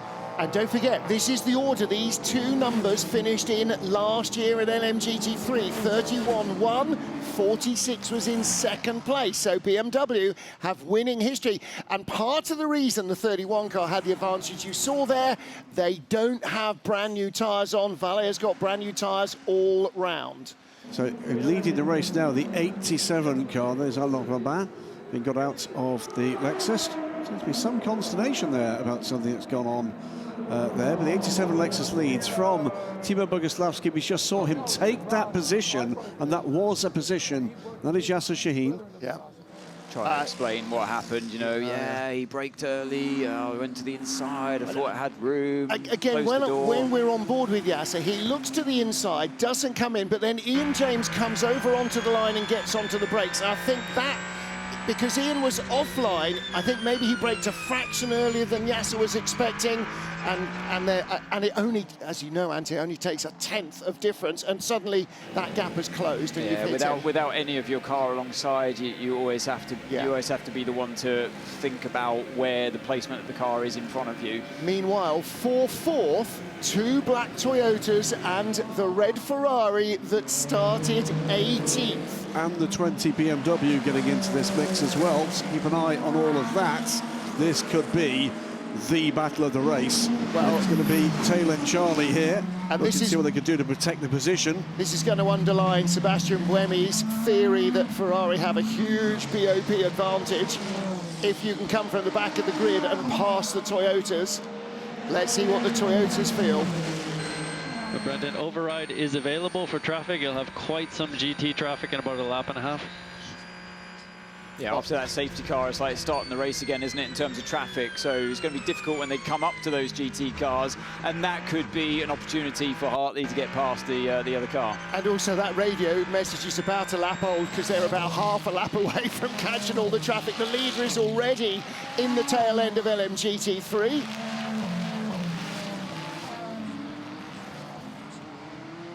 Okay, we box this lap. It will be driver change, and watch the energy in the last two corners. You watch the energy as you come in the pit. So they had to offset this car, and you're not just going to simply overtake these two Toyotas in front. You've met a bit of a roadblock there. So in short fueling, there's the energy graphics. In short fueling, the car 50, they've done that intentionally to just get themselves off sync, out of sync with everybody else, and then run a clean race, your own race, out of slower cars that you're following. As we look at an overtake here, car 12, is that Will Stevens? Yep. That's the Alpine going behind, 35, 30 Habsburg. Yeah, Will Stevens was going by Paul di Resta, and 30 Habsburg had nowhere to go. Oh, was that? I can't understand how that happened. I know the two cars were fighting in front of him, but it was like he was caught out by the fact that they were, as here comes car 50 into the pits, it was like he was caught out by the fact that they suddenly slowed down in front of him, but that's to be expected when you've got cars side by side. I'd like to look at it again. Was there a GT car that really compromised the Peugeot's entry speed into that corner? But it's all, yeah. It should all be read, that situation. It's all taken into account. Safety car gets the tear off. And of course, part of the reason that he was catching those Toyotas ahead of him was that he's lighter, certainly considerably lighter than number 8, and a little lighter, maybe a lap or two lighter in terms of fuel than number 7. What are they doing on tyres? We saw tyres ready. There's the yellow medium tyre, the yellow sidewall, the medium tyre. Well, nobody yet has changed the tyres. They all committed to staying on because track position is so important. You don't want to lose any unnecessary time by changing even one tyre during their first round of pit stops, and they leave them on again. You don't want that extra 30 seconds or so of changing any more tyres. So Kamui Kobayashi helmeted up just in case. Now, whether he's getting in the Toyota or not, we don't know. He might, but there was no driver change, no tyre change, fuel only. So they're going triple stinting. And that is mediums all round on the Ferrari. Now, don't forget that the Toyotas started with softs. If he did do a driver change. Minute and 18 seconds this time on pit lane. I think that is a full pit, but trouble for the 20. He's been hit, or he's been off and hit something. Around him comes the number 6 Porsche with the white nose. That's Lawrence Vantor. This is for 5th place. Brendan Hartley has gone ahead of Lawrence Vantor and Rene Rast, but where's number 7? Mike Conway is behind them. And there's trouble as well because there's a big piece of debris now on the start-finish line. Contact with the Toyota. That's Variante Alta. He'd caught them very quickly. Double, triple contact, in fact. So that must have, in traffic, he's caught the Toyota, hasn't he? And then just really muscled his way by. Remember, this is the car that was reported to having damaged rear bodywork anyway. I wonder if it was fragile, and then that's just finished it off. But damage on the other side, wasn't it? But that's... The Toyota he hit was number 7. Number 8 had already gone by him. No, he was behind the 7 and the 8. He was behind him, that's right, he was. Yeah, he was trying to go by Conway, so why was Conway so close? We're going to go full course yellow, and that's going to happen in about 30 seconds' time. That's one of the reasons why. Well, they caught the traffic, didn't they? We heard it on the radio, the traffic was coming up, and so we missed it. This is obviously the aftermath of bits falling off of the car, but the reason that gave Rene Rast that chance to be up with the Toyotas in the first place, because they haven't got the same speed today here, it was because of the traffic. I'm convinced by it. So he's had a bit of an opportunity there and then just muscled his way by into the top chicane. As the full course yellow's out, Conway peels off. Yeah, the Toyota pushed me in turn 40, man. Yeah, so there was a big old scrap going on there. I want to see more footage of how it started. He didn't pit, the 7 did. That's what I say. So, yeah, this is only the after. I want to see, like, look, there are GT cars everywhere. So something's happened on the run out of Aquaminerali up towards Variante Alta. Well, if contact both ways. If he's saying that's the contact, that was no, later. It was the first. It was the first bit. It was so. The right hand, Conway's gone down the inside, then that's the first contact, and it's the second bit of contact. So yeah, Conway's gone for a move down the inside, or was it Rast trying to go round the outside? I think it was Rast trying to get through on Conway. So something is, what I think Rene is saying is that something happened on the run into that corner, but I don't see that. No, Rast was saying basically he was hit as he tried to turn him around the outside of the right hand. Yeah. He's like, he's hit me. I've turned. There was a car's width on the inside. He's hit me, but I need to see another angle of it. He'd been fully off the track. Don't forget, he was behind both Toyotas and the Ferrari at the beginning of that lap. So something brought Conway back to him and gave him half a sniff. The other thing I'm slightly confused by here was that emergency service for the number 7 car. Yeah, I wonder, full course yellow, the pit lane's not closed. Yeah, but why didn't, in which case, why didn't the 20 car come down? He is back out. Why didn't the 20 come down pit lane? Because he passed pit in as the 7 came down pit lane. He's gone round again. Well, Conway had a 46-second stop. Yeah, so they were getting slightly lower on energy anyway, so they are coming up to their natural pit stops. With damage to your car under a full course yellow, Conway did the right thing to pit just then to mitigate the losses. You're right, Conway only had about 5% more energy than the 50 Ferrari, but the 8 Toyota had about another 7 or 8% more energy. So it looked to me like a potential overtake from Conway. He'd already lost that position on the exit of Aqua Minerale. That's what I mean. It's before we saw that shot. So we need to see Aqua Minerale, basically. Yeah, that was exactly what it was. It seemed to me that he was talking about. It was the previous corner, and at that point, it was the Toyota that was pretty much off track, and then there was contact. I think Conway had a legitimate, a valid opportunity to be there and try to retake the position he had just lost in traffic. Back to green with Loic Duval, and there you can see René Rast. Well, the end plate, okay, the rear wing isn't flapping around, so maybe he's not going to lose too much in terms of downforce. I think he'll find out fairly quickly if that car is not maybe cornering with quite the alacrity you might expect. The top element of the rear wing is not attached to anything. It's as far as I see, it's dangerous. You got to bring the car in. It is in. I don't. It's in fact, both BMWs are in. Yeah, 15, sorry, was first on pit road. 20 is in. But I'm still at a loss to understand why they didn't pit that car the previous time around. The rear clip was ready. We saw that. The car passed pit in at the point at which the 7 came down pit lane. Conway did the right thing. I think BMW keeping their car out there under full course conditions, full course yellow condition, that wasn't the right thing to do. Conway's losses were mitigated by the full course yellow of the other cars running around much slower.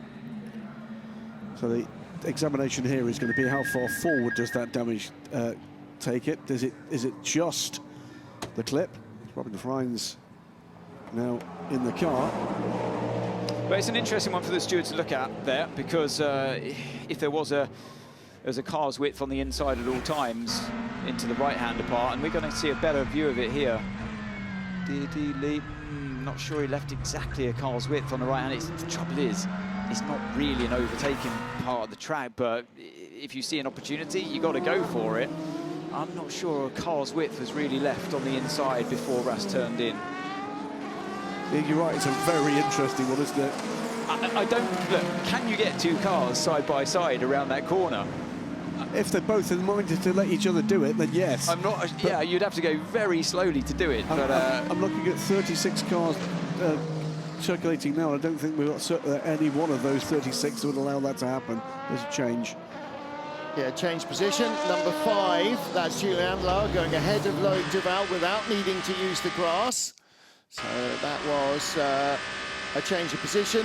And now Andlauer up to 3rd, Duval up to 4th, as we have more driver changes.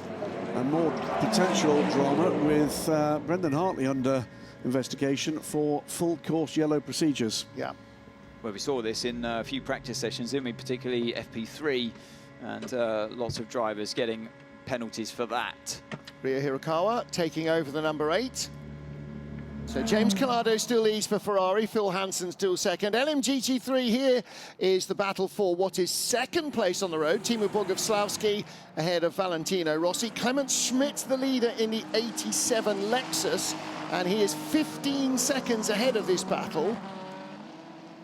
And Valle with all new tyres. Boguslavski only left side tyres changed, and those are the least hard work duo. So the tyres that are on the car have done 1 stint on Boguslavski's right-hand side tyres. They were changed at the end of the first stint. So Valentino in sparkling form in qualifying, whilst the Amadou Harty did a great job to get the car through into Hyperpole at the top of the pile. Valentino made no mistakes at all, clean and quick. So now this is car 15 that's been running strongly in the top 3, now has car 50 behind it after this last round of pit stops. So 9th place at the moment. Well, in the midst of the round of pit stops, because the top, well, 2 of the top 4, as I literally said the words, on pit lane, the 5 of the 94, But at the moment, this is the battle for 8th place, but it will be better than that once we've got these first 4 cars, or last 4 cars, through their latest pit stops. The race leader behind us will beat in 3 laps, so we make sure to stay ahead during those 3 laps. Now, it's interesting that before the last round of stops, Miguel Molina was behind René Rast in the 20 BMW, now finds himself behind BMW number 15. Raffaele Marciello has taken over this blue and black BMW from Kevin Magnussen, who was in 3rd place. So don't forget, Ferrari still won 2, but that 15 BMW was the best of the rest, was in 3rd, and that is where the 50 Ferrari has now got to. So all these other, at least half of the hypercar field now pitting because they're out of energy, and the message there very clear to Miguel Molina: stay ahead of 51 and 83. Do not go a lap down. You've got 3 laps to survive. A couple of other bits of housekeeping. It's going to be a drive-through penalty for car 8. That was after that investigation of the full course yellow procedures for Brendan Hartley. Also means, by the way, with this weave around on the latest pit stops, that this battle between the 50 and the 50 are ahead of the 2 Toyotas now. Yep, 83 in the pit lane from 2nd place. Phil Hansen brought it in, having started the car, and that is likely to be the end of his time in the car. Ye Yifei, in the normal run of things, would be their 2nd driver, leaving Robert Kubica to play 5D chess and argue on the radio with team bosses in the final stints. So Jules Gounon in car number 36, Alpine, is the only car so far that I've seen has taken a full set, and they've gone for a full set of soft tyres. Brand new. Ooh, so what's track temperature like at the moment then? There was a big storm, or not storm, but a little group of showers that just bypassed us completely half an hour ago. And still no sign of rain, but a lot of overcast, although actually that is starting to burn off a little, so track temperature may well rise. Just the top 2 cars in the current running order still to pit on this cycle. That is, of course, the race-leading 51 Ferrari and the 38 Cadillac. Yep. Separated by, what's that, 68 seconds at the moment, but that's a sort of false gap in this race. We'll see how that comes down once the 51, as it hits pit lane now, as does the number 8 for that drive-through for what is now Ryo Hirakawa. Great drone shot there. It's funny, from the drone shot, the track actually looks quite wide. When you're walking, it really doesn't. So here's your race leader in the pits. Yep, final run for James Collado, and Alessandro Pierguidi slotted in. And the 2 Porsche Penske Motorsport 963s running at nose to tail.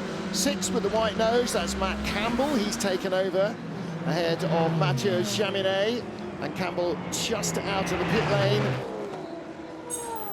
ahead of Jaminet. Let's get down to Toyota and hear from the man who's just got out of number 7. I am with Mike Conway. Mike, can you take us through what happened? Yeah, going into turn 14, I kind of had to split right with one of the GTs. I could see a car went to the left side, and then I could see it was a BMW as we approached into 14 braking. And yeah, they try to make 2 into 1, which doesn't work there. I braked as late as possible, and they weren't going to give up.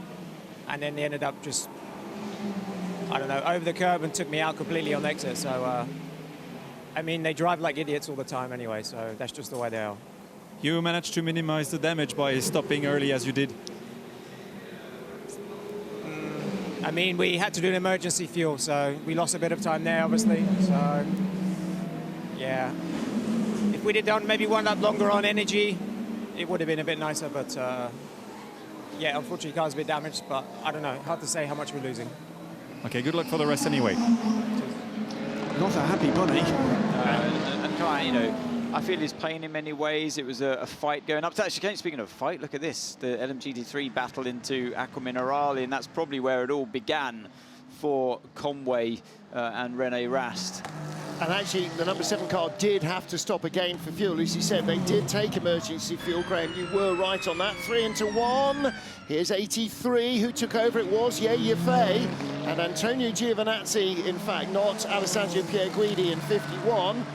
And they are working their way through. Here's the battle for second again in LMGT3. And Valentino Rossi moves through on the inside, gets up to second place ahead of Timo Boguslavski. But they're still nearly 20 seconds behind the Lexus, and right behind them, Drift King Simon Mann in the 21 Ferrari. So this is on board with Boguslavski. Came into endurance racing from Rallycross. Yeah, they're dancing the streets of Imola right now. Through into the lead of a Type 4 LMGT3 battle comes the Doctor, not the lead, apologies, second place, because Clemens Schmidt is 20 seconds up the road from this, but this is a 3-car battle for that second place. And Valentino Rossi has something of a rear gunner here in the shape of the number 31. Still not seen any resolution to that investigation, by the way. I'm sensing that's not quite as clear-cut as many might think. Yeah, I agree. Meanwhile, here comes the 50 Ferrari, carving his way through traffic. Miguel Molina is currently running in 4th place on the road. Now, he is deeper into the fuel window than his rivals, apart from the number 7 car, but of course, they're now further staggered from number 7, because 7 had to stop again for emergency fuel after that contact with Conway. They had to stop again for a full fuel stop, so they've had to miss out on tyres. There has been that driver change. So if we reset the field a little, looking here at the McLaren, this is United Auto Sports car of Sebastian Bode ahead of Ricardo Pera in the turquoise Porsche. Behind with the green highlights, that is Racing Spirit Le Mans' Eduardo Barrichello.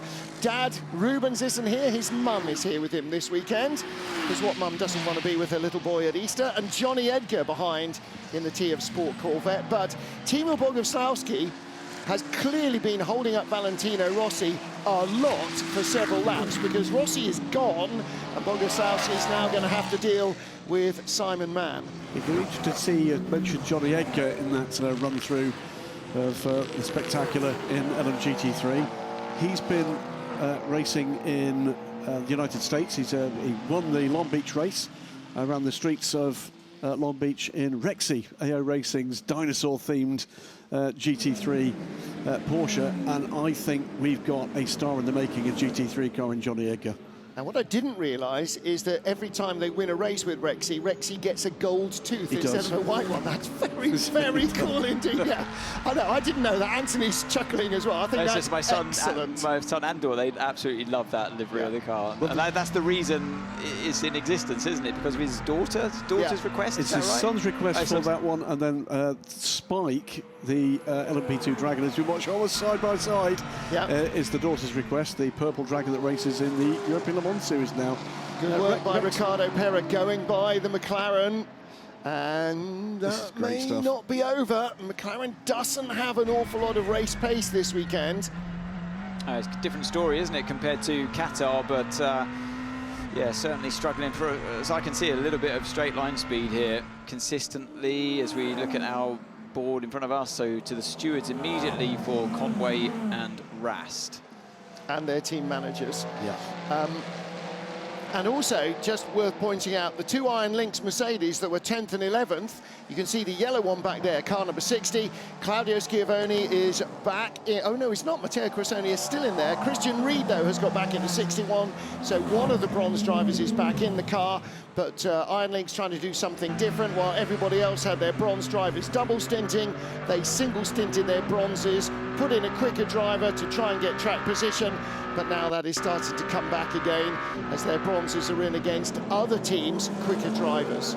Just watching the middle order in the Hypercar as we watch this 3-car battle ahead of this between the 50 and the 36.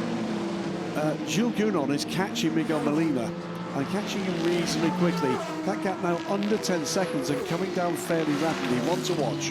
33, this is the Corvette of Johnny Edgar.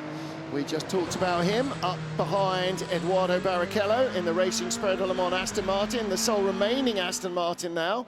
And as you said, both of them both that and the Heart of Racing car run by Aston Martin Racing. Down the inside comes the number 5 Penske Porsche, Mathieu Jaminet, jamming himself in between the two. See what I did there? I'll stop now. Down into Acqua Minerale. Preserving his place. Now then, from, what were they, 4th and 5th, Toyota number 7 that was 5th is now in 6th with Nick de Vries, but number 8, after that drive-through, down to 12th place. Yeah, expensive. Oh, somebody's lost a bit of tyre belting. Yeah. Or is that a wheel arch liner? No, it is. Somebody's had a tyre delaminate. Looked to me like a bit of plastic from one of the covers of the barrier or something. But we will see. Don't know where that came from. Yeah, it looked like a thinner material than rubber. Yeah, maybe so. Nobody's had a puncture that we've seen. I'm sure cameras would have spotted it and heard it going by. So our race leader, Antonio Giovinazzi, the 51 Ferrari that he put on pole, just 4 laps in to his first of 2 stints. And it's always a weird feeling when you take over the tyres from another driver. That's exactly what he sees, 79 laps worth on all 4 tyres there since the start of this race. So it's a strange feeling, you jump in, the car feels very used. Let's put it that way. You cursed your teammates for any lockouts. The lap we just did is perfect. Let's copy-paste this lap, the full stint. Copy. Okay, so that was the perfect lap. Copy and paste for another 36 laps. Yep, okay. He was sublime in qualifying yesterday, Giovinazzi, no mistakes. Kept it within the white lines, which many of his rivals didn't. Yeah, he's feeling no pain at the moment, and after just not reacting well enough, not just reacting well, but just not well enough compared to Toyota last year, being beaten by the Japanese team on Italian tarmac. That really frustrated. They were frustrated at Spa to lose what they thought was their race because of the long barrier repairs, safety car, and then a restart. But they were really frustrated to lose a straight fight against Toyota with what was probably then slightly the quicker car. So far, they're making no mistakes, and we are past 1/3 distance. Now then, down the hill, 59 under pressure. That's Sebastian Bird from Edoardo Barrichello, looking back at Barrichello from the orange and black McLaren, and now looking forward at Edoardo from Johnny Edgar in the yellow and black TA Sport Corvette. Yeah, that Aston Martin ahead of him has got some good straight line speed. He's all over the McLaren now, so it's the 2 British cars side by side. Up the inside goes the Proton car and drives Waits just straight by. Yeah, nothing that Bode could have done there. He hasn't had a look back on the inside. Yeah, nothing that the Corvette could have done there. But the Toyota getting squeezed out of room there. Was that with alongside the caddy? Yes, it looked like it right behind this battle. And there is the Cadillac. Yeah, Cadillac goes by the Corvette. That's the gold. And the black Toyota right behind. That's car number 8. And Rio Hirakawa with Malte Jakobsen, the first of the 2 Peugeots, all over the back of him. And Alex Lynn in the Cadillac. Alex Lynn with a great move. Now we go LMGT3 hopping with this flying train of hypercars. Yeah, it's like 125 motorcycle racing, hopping along the queue, not because they've got a slipstream, because they're in a much quicker car, but the principle remains the same, like when you're in traffic on the Autostrada, looking for the gap that you can duck back into. So Alex Lynn is looking at my tyre graphic here. He took the right-hand side used mediums in the last pit stop, so he has I know he doesn't have a tyre advantage over Rio, because Rio took left-hand side in his last pit stop, in the handover to him. So the Toyota's still got softs on both cars, because that means they're into stint number 3 on those soft tyres. Now, no, they've taken away. They've on the left-hand side with Hirakawa. They've swapped them now to mediums.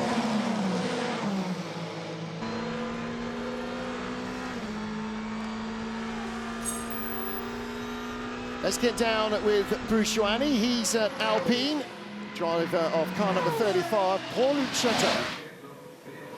I am with Paul Chatin, driver of the number 35 Alpine. A strong start of the race. Overall, Alpine performing pretty well in terms of performance, but unfortunately you had a drive-through penalty from the full course yellow. Can you tell us the beginning of the race for you so far? Yeah, Ferdinand did a really great start. The beginning of the race was very good, but then during the full Trucello, he got confused with the change of display on the marshalling panel, and because of that, he wrecked half a second too quickly, and we got to drive through. And then, unfortunately, it was a bit the snowball effect with the strategy, so we lost a bit of time. Now I think we are around P15, but race is still long. We will push as maximum as possible. Charles just jump in the car and I will finish the race. It's difficult to overtake here, which is a bit tough for us, but we never know. We'll push till the end. Exactly, you never know. Good luck. Thank you very much. Well, while we were hearing from Paul-Luc, you saw Gianmarco Leverato's Mustang, the 88 Proton Competition Ford, moving ahead of Johnny Edgar, but that car, that was not for position. It is a lap behind. We catch up now with the Cadillac number 12 versus number 8. So Alex Lynn ahead of this queue, Ryo Hirakawa, the black Toyota, and then the two Peugeots, their shark fins barely above the waterline. Malte Jakobsen and Jean-Eric Verne looking for an in here. Jakobsen, the first of the two Peugeots, and he's just waiting for a chance. At any time, Anthony, you see the car in front having a little jink like that and not making the move, it gives you an opportunity as well. Yeah, absolutely. I mean, Hirakawa's in a position here where he's got the fastest car out of this quad that we're looking at here. Without the McLaren, of course, you can disregard that one as Hirakawa works his way through that the lap traffic. But Hirakawa has the fastest car out of this this quad we look at now, running reward with Verne. But if you don't make the move, then obviously the Peugeots are close enough that they will. And that's the position that, or the situation that Hirakawa finds himself at the moment. So it looks to me he's slightly quicker than the caddy in front. But that moment we saw with him earlier on wasn't the Cadillac overtaking. It was Hirakawa trying to get back past after this penalty. A couple of points here. This is the battle for 11th overall in the race, but two of the cars ahead of these cars are not factory cars, so this is still a battle for World Championship manufacturers' points. Two other quick things about the battles ahead of them. No doubt at all, Miguel Molina is closing the gap to FIA. They are second in the case of the 83 car and fourth in the case of the 50, but he himself is still being caught by Jules Gounon, who's now 8 seconds back rather than 10. Well, Gounon's flying because he's on that full set of soft tyres at this point. Fascinated to see how Gounon's going to get on in this stint or double stint, however long they're planning on taking these soft tyres today with Michelin. He's the only one. He's the guinea pig out there, isn't he? Oh, Malte Jakobsen falling over the 61 Iron Lynx car of Christian Ried. That might not play very well. Final point about manufacturers' points is they are only awarded to the best scoring car of the manufacturer. So Ferrari, that's 51. The 83 car, as you said, is not a factory car, it's a privateer car. 99 is not a factory Porsche, it's a privateer Porsche, but it's only the top scoring manufacturer's car that actually registers points for the manufacturers. Both Peugeots, by the way, took brand new sets of medium tyres in their last pit stop. Well, Jakobsen now right again up behind Ryo Hirakawa because the Japanese driver is bottled up behind Great Britain's Alex Lynn. So international enough, you've got Cadillac, Toyota and Peugeot. You've got a British driver, a Japanese driver and a Danish driver. Lots of different nationalities in the manufacturers as well as in the drivers. We look back to car 15 here. Rafael Marcello in P3, as you said, he's closing in on the back of that yellow Ferrari 83 and more importantly, has gapped the car 50. They were nose to tail at one point, and it's the first time we've seen 50 not be able to just harass the car in front. Actually lost a huge amount of time, and I wondered at first if it was because of traffic. I don't think he is. And Marcello, I keep checking his tyres because he's flying out there. He's continued on the same set, just as car 50 has. Okay, Lelo, mode 2, let's try to get that Ferrari in traffic. Mode 2. This is by a distance. Copy. There's a few GTs coming your way. Few GTs, let's try. This is by a distance the most convincing display in this car we've seen yet from Raffaele Marcello.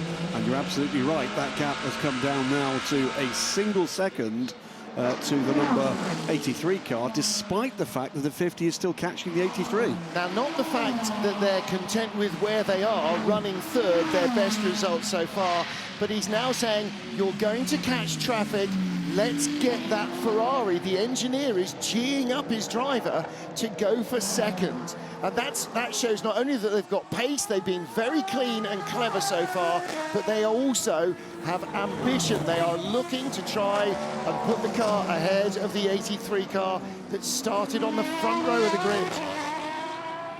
21 Simon Mann still chasing the 31 BMW of Timo Bogusławski, and still no outcome, as you said, to the incident between 31 and the 27 Heart of Racing Aston Martin. I think that might take a while to come as they examine all the data. Again, the final onboard shot from Yasser Shaheen looks like Ian caught him out, just trying to control the car under braking. Change of position, that is not for position. That's a lap going on the number 61 from the 87 Lexus. It is our race leader, still in the hands of Clemens Schmidt, 20 seconds up on... He's done it, he's done it. He's passed the caddy. So Hirakawa's overtaken Alex Lynn. I don't know where it happened. I'm assuming it was in traffic. Lynn thinks about defending, and he's seen the Peugeot's too far there alongside, thinks better of it, and lets the fresher tyres of the Peugeot get him this time. Yeah, he's under threat from the other Peugeot, though. He's trying to defend this time. Second Peugeot in the train this time does see the back and then the side of the Cadillac.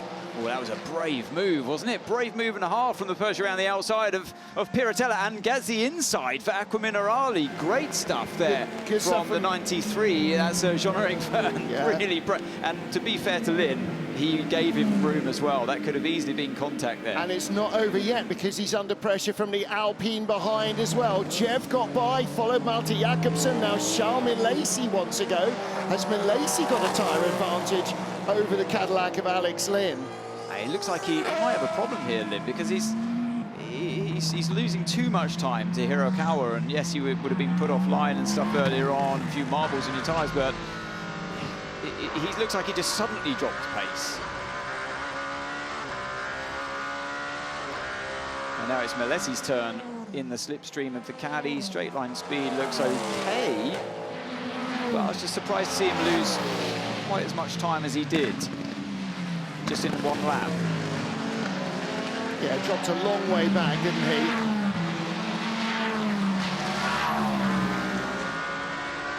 But Milesi, just thinking of what they did, yeah, they took a full set of mediums as well in that last pit stop for Alpine. A little bit ahead of this battle, we keep an eyes on it. That number 8 Toyota has caught Nico Pino for 10th place. The Proton competition, there is that gap right in front of us. Then the two charging Peugeots coming into the road at this portion of the race, and then the battle with Alex Lynn trying to fend off a rampant Alpine behind him. Oh, it's a very different story here in Imola, isn't it, compared to how they were in Qatar. The Cadillac was Ferrari's closest threat, as I saw it, qualifying and in the race pace. They were unlucky in the race with both cars smashed into each other. If you haven't seen that race under full course yellow conditions, the safety car conditions before the race went green again. A very embarrassing situation for both Lynn and Button, who were driving at the time. And if you haven't seen it, you can see not only the incident, but hear all the reaction and the stony faces that followed in the full access program. 350,000 plus downloads already. That's online, and full access, the behind-the-scenes story of Imola, will be out in the first week of May. You can brake later everywhere. Wow, with the tires. These tires have no grip. The grip is so poor, there's nothing I can do. Copy that. We need to finish this stint. So they'll be comparing, obviously, to the other Ferraris that are out on track and seeing that maybe the other drivers were able to brake later. But this stage in the race, the tyres are so old, and it depends on how the other drivers use the tyres. Like I mentioned before, you're taking over somebody else's tyres. The style that the driver might have, how they use the tyre. Do they use more front end than you like, or more rear end than you like? You jump in and suddenly it's a very different balance to what you would have done with your tyres from new. So all these things are a complication now with 87 laps on them. Here's the gap. This is the gap now for second place. with the BMW closing in. Nico Pina, by the way, dropping back down the order. He's been passed by the number 8 Toyota and by the 94 Peugeot. Here's the 93 now all over the number 99 Porsche. We've all taken over a used hire car from Graham Goodwin, and we know what a rotten state those are in, and it must be just as bad for EAUFA. And actually, part of that's part of the deal with being a team player, is you try and bring the car back in the same state in which you were given it. You know, requisite number of wheels, bodywork intact, but also when you know you're going to be having to hand over triple stinting tyres, you don't really want to give somebody the bum's rush by giving them awful tyres. Now, again, you see the Toyota, their Peugeots there, both with fresh right side tyres, giving them a grip advantage. Maybe really that's what's happened with 99. Has he got the same tyres on as he's had from the start of the race? 99, unfortunately, not being a manufacturer, is the only car I haven't got any data for in my little app here. So, yeah, who knows how many ladders. They look quite new to me, just in terms of like how the sidewalls are. They're not very tarnished. This is as much information I can give you. I apologise.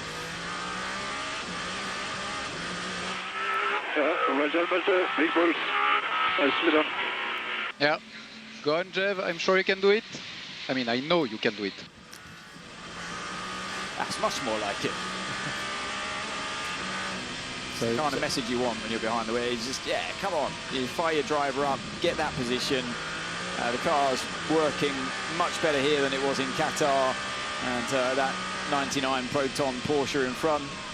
Just got to try and put them under as much pressure as you can with Pino at the wheel. So, yeah, let's see if next. Where's the traffic coming up?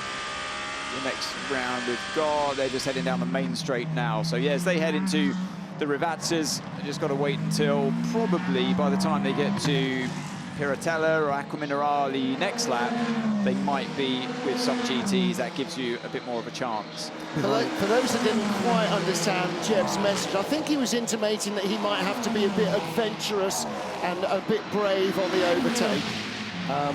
But yeah, when your engineer's going, I know you can do it. Well, we've seen an incredible pass from him, haven't we, on Alex Lynn around the outside of Piratella turn 9.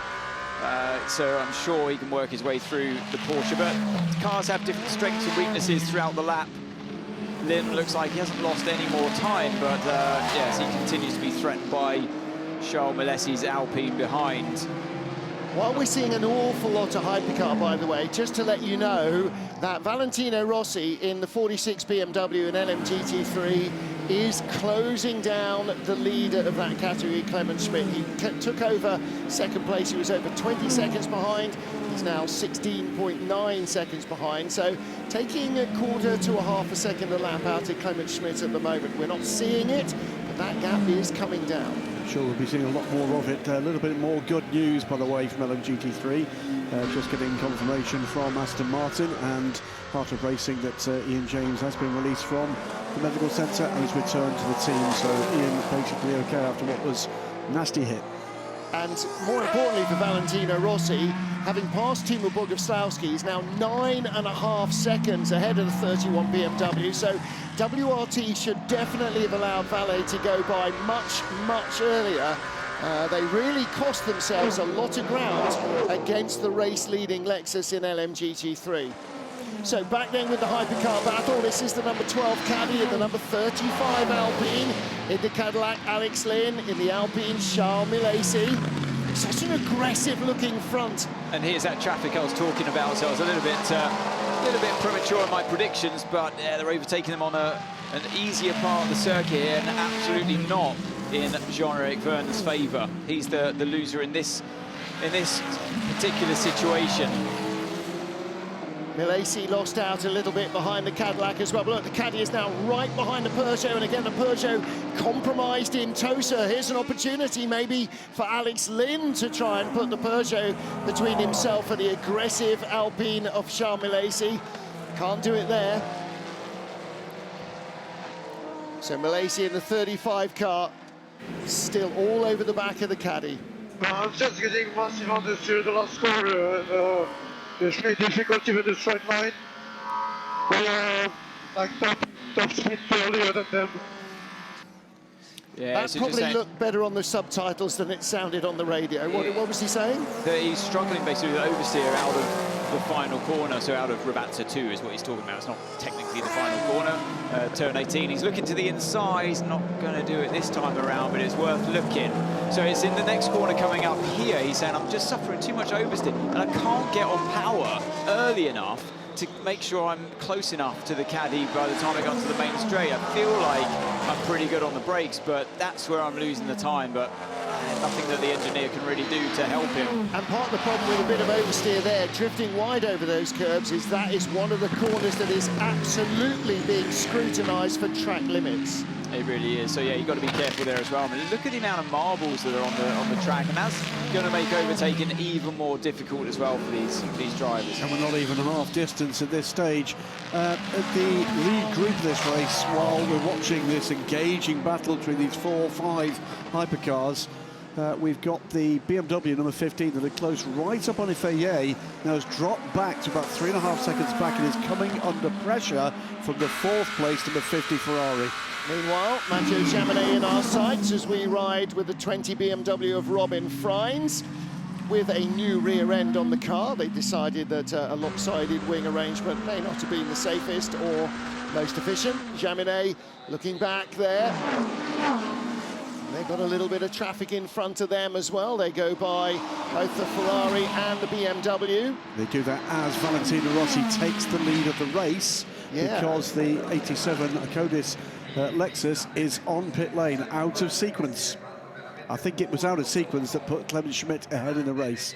They were close, weren't they? They were 4th and 5th, the two, or 3rd and 4th, the two Lexuses. But it's because the Lexus pitted at the 1 hour 45 mark, I believe, to take the bronze driver out, whereas they let Ahmed Al-Hati stay in later. This is just that redressing, and here we go side by side. This is for second in class. Yep. Simon Mann in the silver Ferrari with the orange highlights. The BMW don't get into another banging match with an LMGT3 car. This is Timo Boguslawski losing second place. Simon Mann, that's a really well-judged move. He put himself cleanly alongside Anthony and just made Boguslawski surrender into the braking zone. Yeah, he wasn't giving up though, was he, down the run down the hill towards Acqua Minerale, and had a good run actually from being overtaken in Piratella, but it looks like things have calmed down a little bit for now. Quietly becoming one of the stars of LMGT3, Simon Mann. Quietly spoken, but he knows where to put the car. And the reason why, for those of you wondering why they get so close, you see it's unnecessary in a straight line, is because they get a bit of side draft from each other as well. It's a little bit like getting into the suction of the car in front when you're in slipstream. You speak to many GT drivers and say, yeah, the reason why we get so close is it's a bit like going very close to a wall. You get a bit of less drag from doing that, and now that both of them come into the pits. Yeah, so Simon Mann, 21 Ferrari heads in. So it looks like Clement Schmidt wasn't that far out of sequence. He is in the 78 car. So Mann says, I did my job out on track.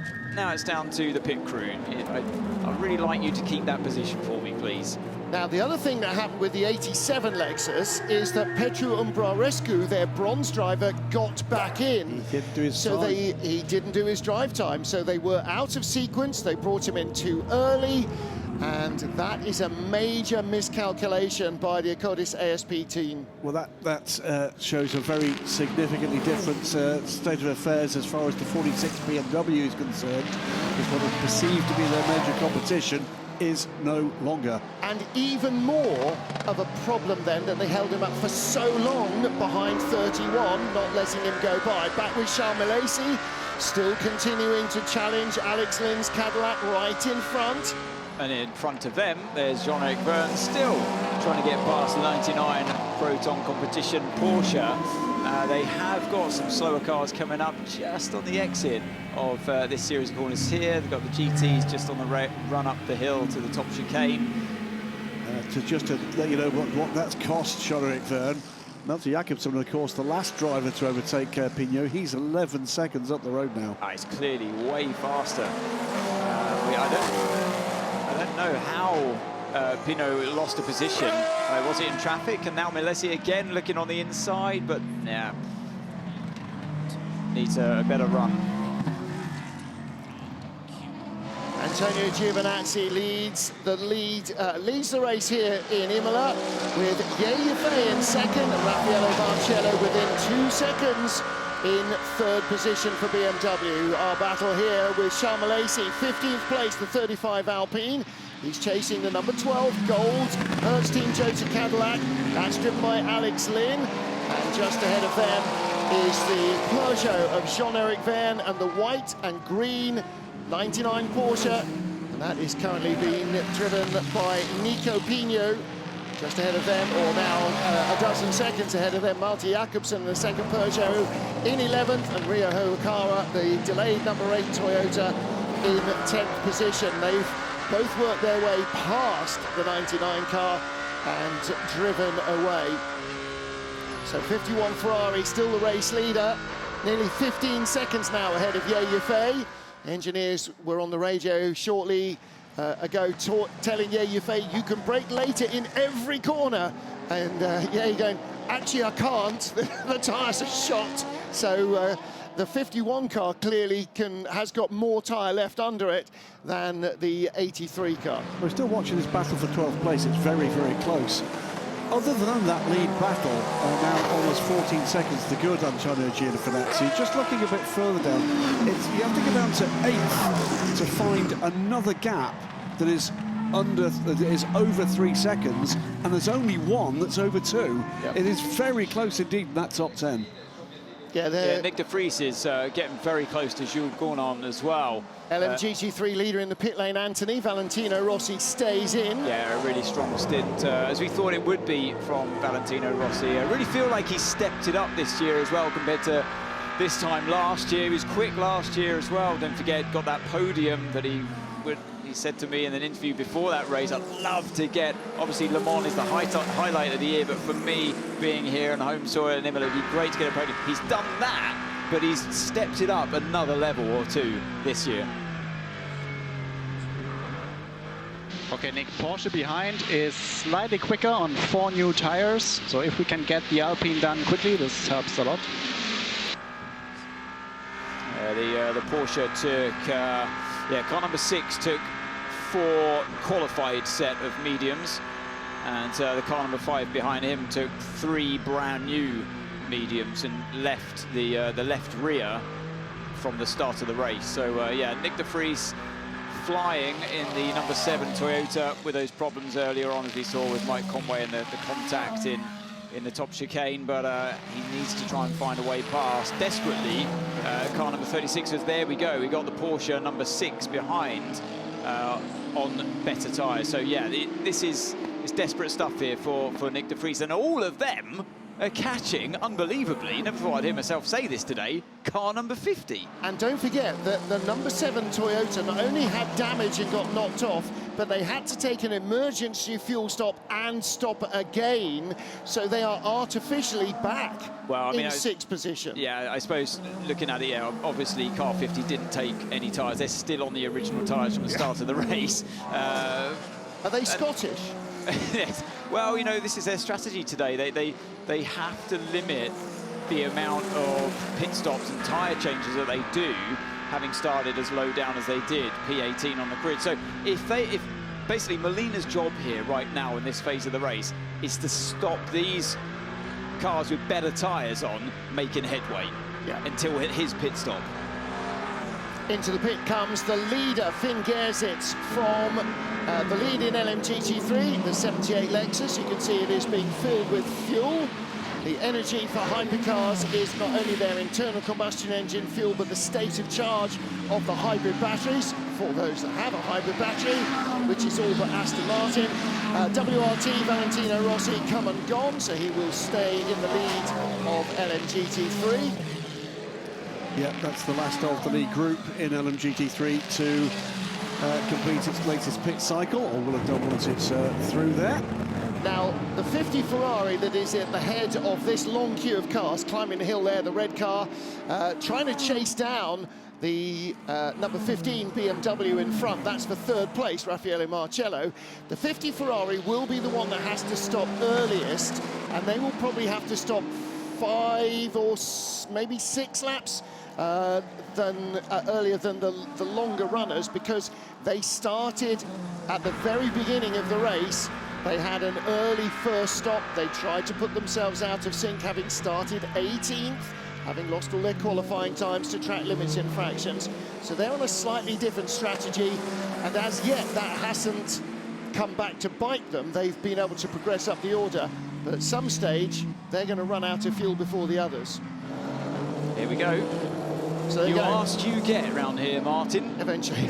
So, in fact, they're not that far out of sync. Well, 16%. one of them is, one of them isn't. The other two are. 16% compared to 36% of the race leader. The other car that was sort of out of sync with them, only a few percent more, was the number 7 Toyota, but they had to put emergency fuel and fuel again, so they've sort of caught up a little, although they lost track position. I'm pretty convinced that Molina's been on an absolute mega fuel-saving mission here, and that's why Marcello's pulled away from him as well.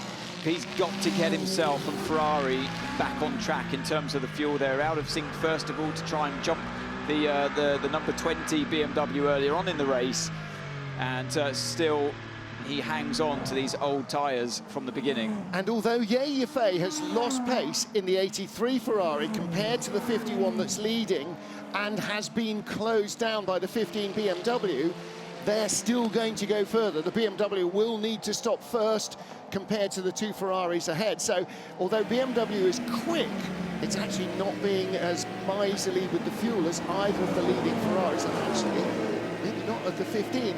In another couple of stops, you can see that the 15 could well be up in front of the 50 could well be up in front of the 15. I'll tell you what, though, I know that Yafei's been saving fuel as well, and he's on 30%, but 34% from car 51. He's 13.5 seconds ahead of the car 83. That really goes to show the quite remarkable job that Antonio Giovinazzi is doing at the wheel of the, quietly getting on with it, but streaking ahead of the competition. For the 50 car, it's all about retaining performance, isn't it? It's all about retaining the it's about retaining the tyres.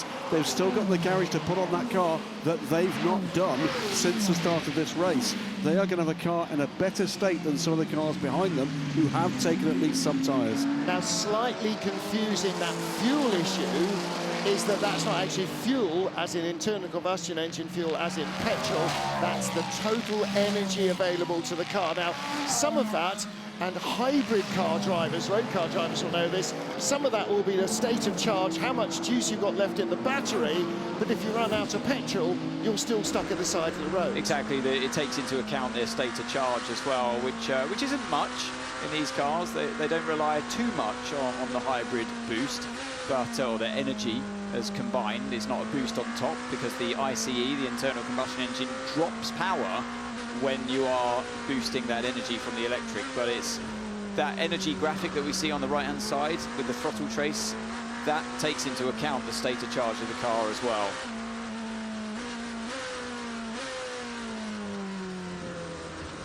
Lots of early downshifts going on from Matt Campbell in the Porsche number 6 into the Variante Alta chicane.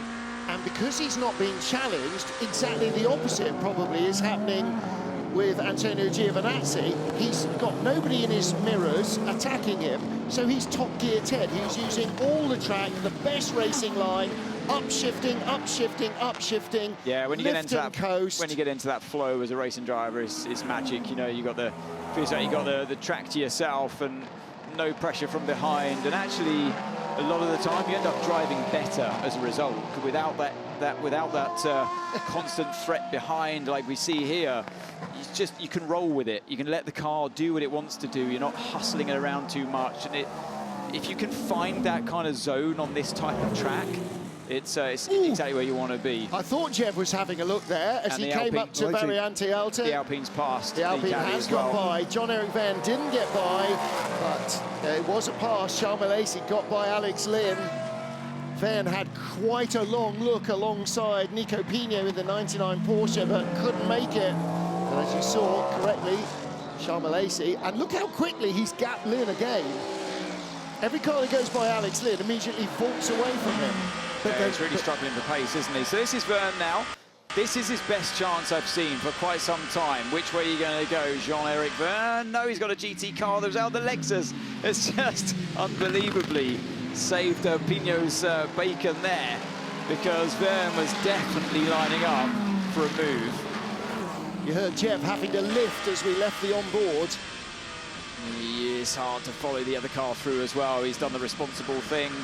And you can see how you lose that gap to the car in front again. It's a frustrating part of the race here for Verne. He's seen his teammate make the move and pull away way into the distance. Where is car 94 now of Melter Jakobsen? 22.7 seconds. Look at the Alpine now all over the Peugeot. We saw it in the mirror. It's the in-car LED screen aboard the Peugeot, but Malaysia is on it. He's seen, I think, that this Proton Porsche is vulnerable. Verne is struggling to get by. This is the opportunity he's looking for to take not just one more place, but two.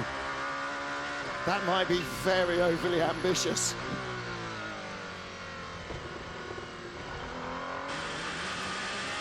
And actually, this puts real pressure on Jean-Eric Verne, because he can no longer focus on the car in front. He's got to keep a weather eye on the mirror. And if he has a lunge at the 99 car in front of him, then that blue Alpine is going to be right by him. It's more about when you come into traffic and where you place your car. So you don't have the luxury anymore of being able to use the outside of the track, going too wide, try and give yourself a better exit, because you might get dive bombed down the inside. So he's got the Alpine right behind him. Now it's this time that Verne has the protection of the GT car. So it's his turn to keep the car at bay, and suddenly, I think you're right, Martin, his focus has gone from eyes in front of the car that he's trying to overtake for the last couple of laps, to now fully looking in that virtual mirror. And there's the mistake he's been looking for. That's the mistake, finally. Now, and it's as easy as that. I thought in Tamburello that there was a bobble from the 99 Porsche of Nico Pino as well, and there was definitely a major lack of grip there.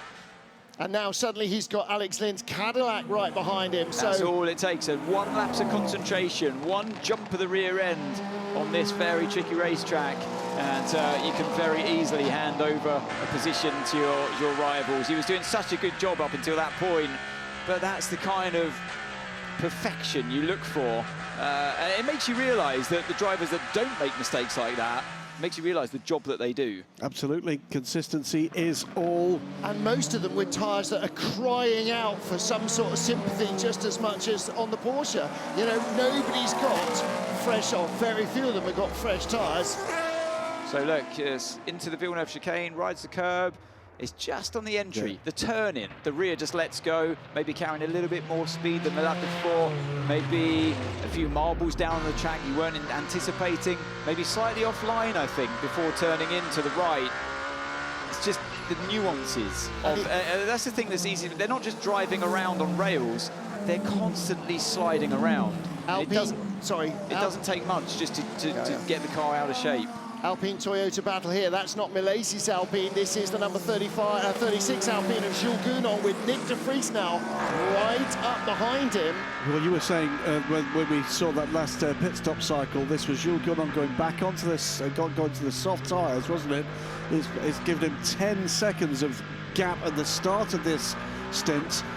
Gone into ashes. There goes the 50 into pit lane now. And the rest of these cars will just shuffle back up the order for the moment, with 5 minutes, by the way, from the halfway mark in this race. Interested to see what they're going to do with tyres here. So they must be crying to be changed. I can see some new tyres sitting there on the sidelines. Are they going to go just for the sides? Are they going to do all four? And obviously the cars that he was keeping at bay most of them had all four tyres changed. It was thumbs up for the Michelin engineer. Which means they're not destroyed. No, it doesn't mean that there's any grip left in them. It doesn't mean that they don't have to make their own decision. What he's saying is they're safe. They're safe, correct. There's no blisters, it's not delaminating in any way. I mean, if it was delaminating, the driver would know, no question at all. On board with Matt Campbell then, Porsche number 6, position number 6. Behind him, his teammate Mathieu Jaminet, the Porsche. Now, left sides, right sides only, or all four right sides only? Meantime, by the way, freed from behind the 50 car for the moment, Jules Gounon is now under 5 seconds behind the third-place BMW of Raffaele Marciello. So it is the 51 leads by 14 seconds. Antonio Giovinazzi from the 83 Air Corsa Ferrari of IFA. Raffaele Marciello third in that charging 15 BMW. Then the 36 Alpine, Jules Gounon. Nick de Vries in the first of the Toyotas, the number 7. Then the first of the Porsches, the 6. And the 5 behind him, Matt Campbell and Mathieu Javonet. And this is where we start the next pit stop cycle with this group. Yeah, Gounon pits from what was 4th place. Confirmation from Ferrari, it was right sides only. The hard-worked right sides. So that means they're quads, as they did last year in the dry, quad stinting those mediums on the left-hand side of the 399P of Miguel Molina. So Jules Gounon stays in. On those soft tyres as well. So I said before, they put 4 brand new soft tyres on for that last stint. More softs waiting, so they're not going mediums on the right-hand side. They're clearly happy with the way the tyres are working. Well, I'm pretty sure they're just going to keep all 4 tyres on this time as well. They just keep they put the tyres out there anyway, just in case. Meantime, as we watch the Tota, and they are looking to, by the way, to change a couple of those tyres at Alpine. On Gounon's car, yeah. Let's see what they do. I'll be interested. Yeah, and I can see on our other screen they are actually changing the right tyres. So interesting strategy there from Alpine. I think they may have only changed one. There were 2 tyres sitting at the front of the car. They may only have changed the right rear. Okay, well, right rear is still quite hard worked. Left front is the least worked, so you would suggest that right rear would be the most hard worked. Meanwhile, back in our LMGT3, V8, V8, V8, V8. Oh, hang on a minute. I thought there was a variety of different engines available in LMGT3. Yeah, the difference is it's where they are in the car. Yes, and the sonorous bellow of a Mustang V8 versus the slightly more mellifluous wail of a McLaren V8. And another V8 here in the BMW. So that is our race leader, Valentino Rossi. 6. I beg your pardon. Valentino Rossi in the BMW. Petru Ambrescu second in the 87 Lexus, that is a V8. And third place is the Vista AF Corsa Ferrari of Simon Mann. So 3 different brands in the top 3 positions. I think I spotted as well, there is an investigation underway for the 87 car, but I'll keep an eye on that for you. Well, but still, nothing. 15 is in the pit lane from 3rd. That's quite some stint from Marciello. Yep. I said a little earlier in the show, for me, by a distance, his most convincing display so far in this car. So, and he's racing obviously against the car 50, isn't he? So the 50 has been in. They just took that side of tyres, the right side, mediums. Let's wait and see what they do with Marciello car 15. But it was only 2 seconds separating car 15 and car 50. Yeah, 1:23, 1 minute and 23 seconds on pit lane for the number 50 car. What can WRT do? Our 2 class leaders are our 2 pole sitters. Antonio Giovinazzi for Ferrari, car number 51. We ride on board with him. And leading in LMGT3, Team WRT BMW's Valentino Rossi, the man who put the car on pole position at his home track. Antonio Giovinazzi completely in the groove, but that was just a glimpse of the fight we were talking about, wasn't it? The Alpine with the Ferrari, and the Ferrari has in fact overtaken car 15. And this is up behind the 36 Alpine of Jules Gounon, who had stopped as well. So has he come back in front of them? So the BMW did in fact get out in front, but on colder tyres, lost out to 2 cars. And Gounon just held off the 50 Ferrari as well. That's good work, because Miguel Molina was looking to go by both of them. Well, marked progress here for Raffaele Marciello. It's been a great run so far from Jules Gounon this afternoon. He's well in the mix. So they went off the softs onto mediums on the right side of the BMW, not softs on the right side of the BMW. It was all on softs. Those were yellow sidewalls. Softs still on the left. Those have been on since Job was a boy on the Toyota, the number 8 car. Mediums on the left-hand side of that number 20 BMW. That's the car that suffered damage earlier in the race, of course. Pits from 8th place with Robin Freins aboard. Comes out from pit lane now. And we click into, and it is still Robin aboard the car. Away goes the Toyota. I didn't see if they come, hold the shot, let's see the tyres. They did that on purpose. I don't think they had time even to have done left sides. Give it time, all will be revealed, Martin. Patience. The app is updating as I click refresh over and over again. The number 5 car in from 3rd place at the moment. The leader, by the way, just shaping up to pass and lap the 8th place Porsche from Matt Campbell. Just to make you happy, and Mikey Benham, just to document 3rd place currently, the Peugeot of Malte Jacobsen. There you go. Mikey Benham, European Le Mans Series champion. Yeah, 2022 LMP3 champion. His son Charlie's here this weekend with him. And race winner in Road to Le Mans. In fact, double race winner. Yeah, twice at Road to Le Mans. And our LMGT3 leader is also already a 4-wheeled winner at Le Mans, because Valentino Rossi won the 2nd Road to Le Mans race a couple of years ago. So,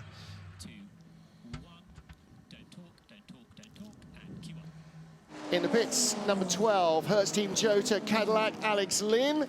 And that car came in from 7th place. Car that was partly written off, half wiped out during free practice on Saturday. The team rebuilt the whole right-hand side of the car, new floor, new body, front and rear, got it out to qualify strongly. Out comes the number 6 car, and you can see the moment that Matt Campbell released the speed limiter as it weaved. That is rather a suggestion it had fresh tyres on. Softs on the left-hand side of the Cadillac, mediums ready to go on. And they're going on the left-hand side. Left front medium, left rear medium going on. That's it. Yep, so keeping their used mediums on the right-hand side. Alex Lynn staying in. Yeah, so that left-hand side of softs had been on since the very start of the race. And they had done... Boy. They were old as well. 108 laps since the start of the race. Yeah, they've been crying for mercy, wouldn't they, really? Crikey. Not that far away from the moment we're going to see race leader Antonio Giovinazzi on pit lane. Jean-Eric Verne pits now from 4th in his number 93 Peugeot. That gap, by the way, we've been tracking that gap that we were attributing to the defensive display from Nico Bigno for Jean-Eric Verne, 30 seconds to Malte Jacobsen, who did manage to make the pass. Now, saying those tyres had been on for 108 laps, last year the 51 Ferrari did 129 laps on the same set of left-hand mediums, and the 83 and 38 Porsche did 128 laps on left side tyres. Yeah, we had a few more safety cars, we had changeable weather, it was cooler, so that's probably explains that one. Yeah, but, well, that was before the rain arrived, but you're right, there were several safety car periods. However, pushing hard. I see all the drivers pushing much harder this race this year, more competition. They're all having to lean on their tyres a lot more. And the cars are faster. They're closer to their ultimate operating level. The teams are operating them better. The drivers are taking the whip to the horse a lot more frequently. Battle for 5th here, which I think will emerge as the battle for 4th, with the 94 car now on pit lane for Malte Jacobsen. So it's just the lead 2 cars that need to complete this pit cycle in Hypercar. But it's the BMW and the Toyota. Yeah, so this is the number 20 Shell BMW, Robin Freins ahead of Nick de Vries. So number 6 Porsche of Matt Campbell is on the same fuel strategy as everybody else and doesn't owe us a stop. In which case, how have they got up to what is effectively 3rd place? It's because so many other cars have had problems. You had the damaged bodywork of the car 20, of course. Number 7, they had to add the penalty because of their having to dive into the pits because of that contact with the car we're looking at, car 20 and 7, they're in the same position. And meanwhile, car number 6, like Kevin Estra said before when he was interviewed by Bruce, we're just doing our thing, staying out of as much trouble as we can, and we'll see where we are at the end. So they've had as clean a race as car 51 and 83 so far. 83 on pit lane from second place. FIA comes in 15 seconds back from Antonio Giovinazzi. Did he just get out to hand over to Robert Kubica? So Kubica's got 2 hours and 53 minutes to do. Talk about being on the wrong end of that deal. I don't think he'll be complaining, because if there's one thing that the Polish driver loves, it's to race a car. But that seems like quite a long way before the end of the race. We have just clicked 6 minutes over mid-distance. It's because he complained about his tyres, wasn't it? That's like, right, out your hop. Put Robert in, give him some brand new tyres. Well, they are giving him some brand new tyres. He won't get a full set, but he will be desperate to try and come back out in second place. So left sides only, and with 3 hours to go, those will probably be on till the end of the race. So Robert Kubica is rolling. Number 6, meanwhile, in third place, just coming through turn 19 as the 83 nears the end of the pit garages. There's a little bit more pit lane to go, so this is going to be close for second place. I'm there not goes sure the it's 6. close at all. No, he's gone by him, easily gone by him.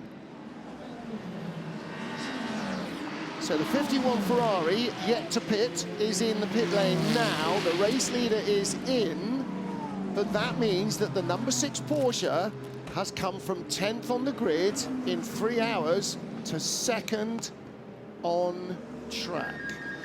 Because he's not, in fact, he's got better fuel than almost anybody, apart from the 83 Keeping Ferrari. it clean, keeping it clean, wow. Keeping it out of trouble. Just running their race, taking as little risk as they can. And the 51 crew ready to go to work. Now, 51 might have the luxury here of changing all 4 tyres, because they've got such a gap that they can survive on that, what was it? Almost 19 seconds, I think it was in the end. Yeah, and there we go. They're changing all 4. Ferrari chief strategist. Now did they change right front? Oh, I think they must have. You would want to, I think. I think they had that luxury of having the gap. It gave you the luxury of going out and surviving all 4 tyres warm-up, or lack of warm-up, before you're eaten up by the car behind you. So, yeah, let's see how long it takes 51 to get back up to speed. Chief strategist Ann Davidson hits it right on the head. I think it's exactly what they did. And then, that advantage you had before, it's kind of like how money makes money, isn't it? It's just there, that gap.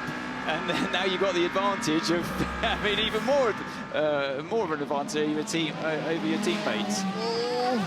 21-31 is the Ferrari, and 87, it is 87. So this is a battle for second place. 31, Timo Bogusławski, the BMW, up to second. Simon Mann up to third. Petru Umbrescu down to 4th place.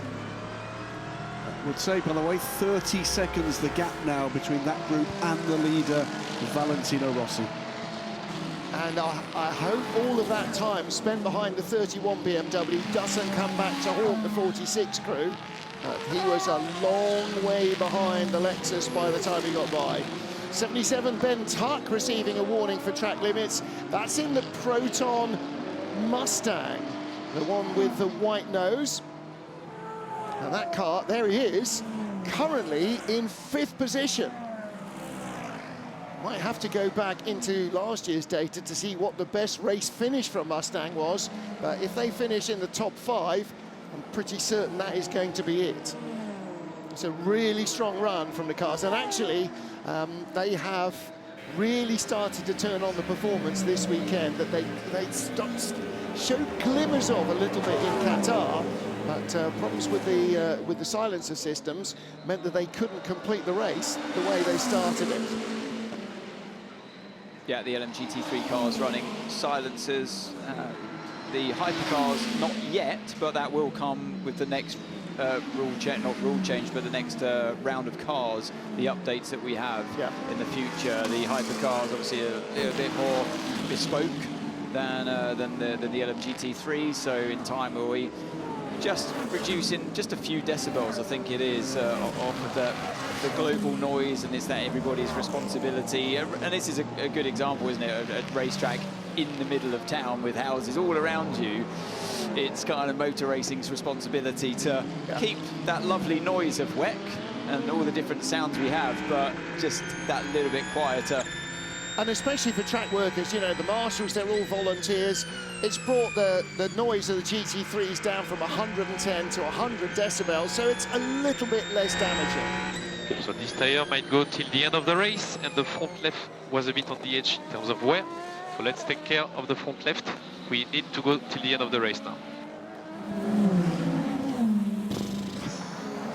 We don't need to, but we can. We did 3 hours on the left sides. You're under so little pressure, you can probably do 3 hours on the right sides as well. I mean, it's quite amazing. And listen, I mean, a 6-hour race, it's effectively a one-stopper. That's what this strategy is being. Like we said before, it's Monaco, but for sports car, a one-stop strategy for tyres for a 6-hour race. Amazing. And if he was, Batti Pregliasco there at AF Corse, if he was constantly under pressure, constantly defending, constantly braking late and turning in really hard and late, it would be working the tyres much harder. He is able to, exactly what you said before, not fight the car, guide it and let it take the line it needs to. And that's the difference. He's effectively, which is insane, because if you're in the passenger seat, you'd know he was going to kill you, but he's driving with his carpet slippers on. Kevin Magnussen, are they going to be on the podium? The 20 BMW, Robin Freins, is right behind the number 51 Ferrari, and for the first time, Ferrari has not retaken the lead after its pit stop. Dying live from them. 4 new medium, 4 new medium. So it seems like they're quite vulnerable into turn 7. Don't show our card too early, but they're big energy management, turn 7. So turn 7 being the Tosa hairpin. A bit of a lift and coast that Ferrari are doing into that one, and BMW have spotted it.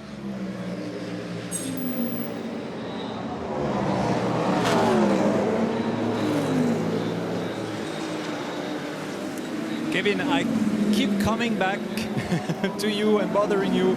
Kevin S, driver on number 6 car, who is now leading the race. Okay, there might be an offset, but you're up there. It's amazing.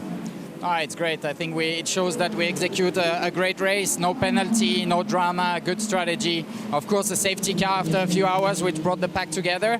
The Ferrari is quicker than us, that's for sure. But at the moment, we are still, putting them under pressure and give them a hard time. We'll see. Matt is in front with all the tires, of course. So now it's gonna be a matter of elbows out and try to stay in front for 2 hours 45, which is gonna be hard. But we are gonna do our best and hopefully get some big points. And a podium would be great after a tough time in Qatar. Keep your elbows out. Good luck. We'll try.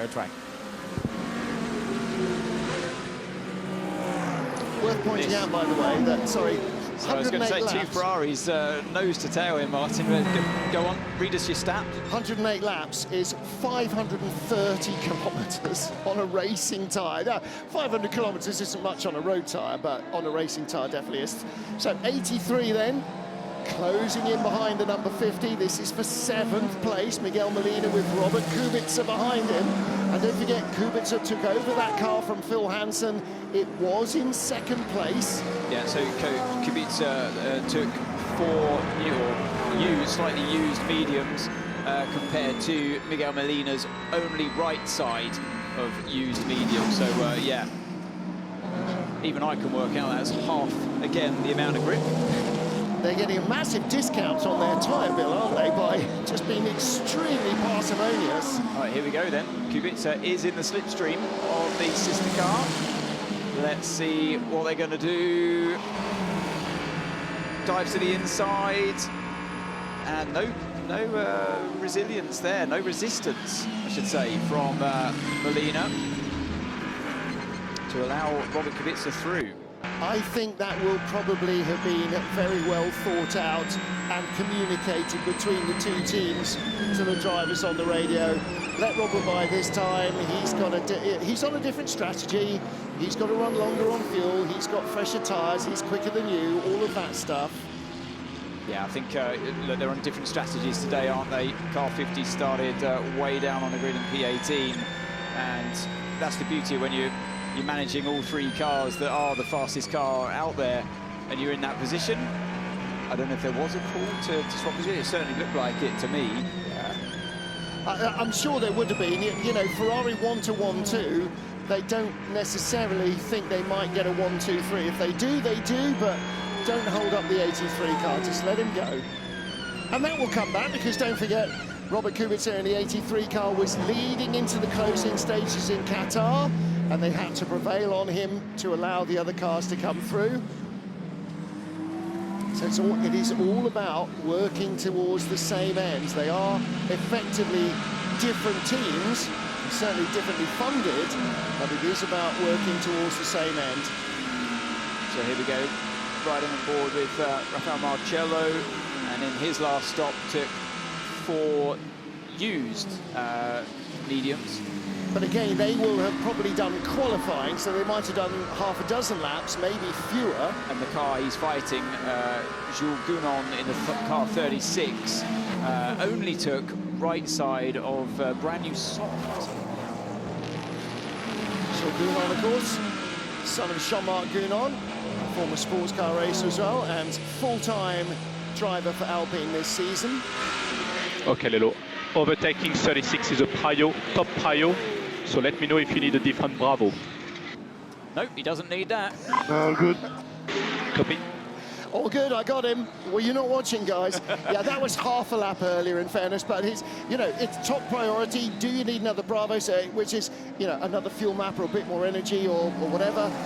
No, got him. And so those fresh tyres, it's using that advantage while you can and not just sitting behind. This is when we're going to see overtaking on this track, when you've got tyre offsets. That's what you need, and in many ways, you kind of wish that the tyres weren't quite as robust for our viewing pleasure, because then it creates even more of a tyre offset. See, how many years has everybody in Formula One spent criticising Pirelli for tyres that give up, and now that we've got tyres here that don't give up, you say, I want the tyres to give up a bit more. Exactly, because I don't think anyone expected the lead car today just to do a single stop with tyres in the 6-hour race today. The answer would have been mandate that you must at least double stint soft tyres, but that's not in the rule set, and probably shouldn't be.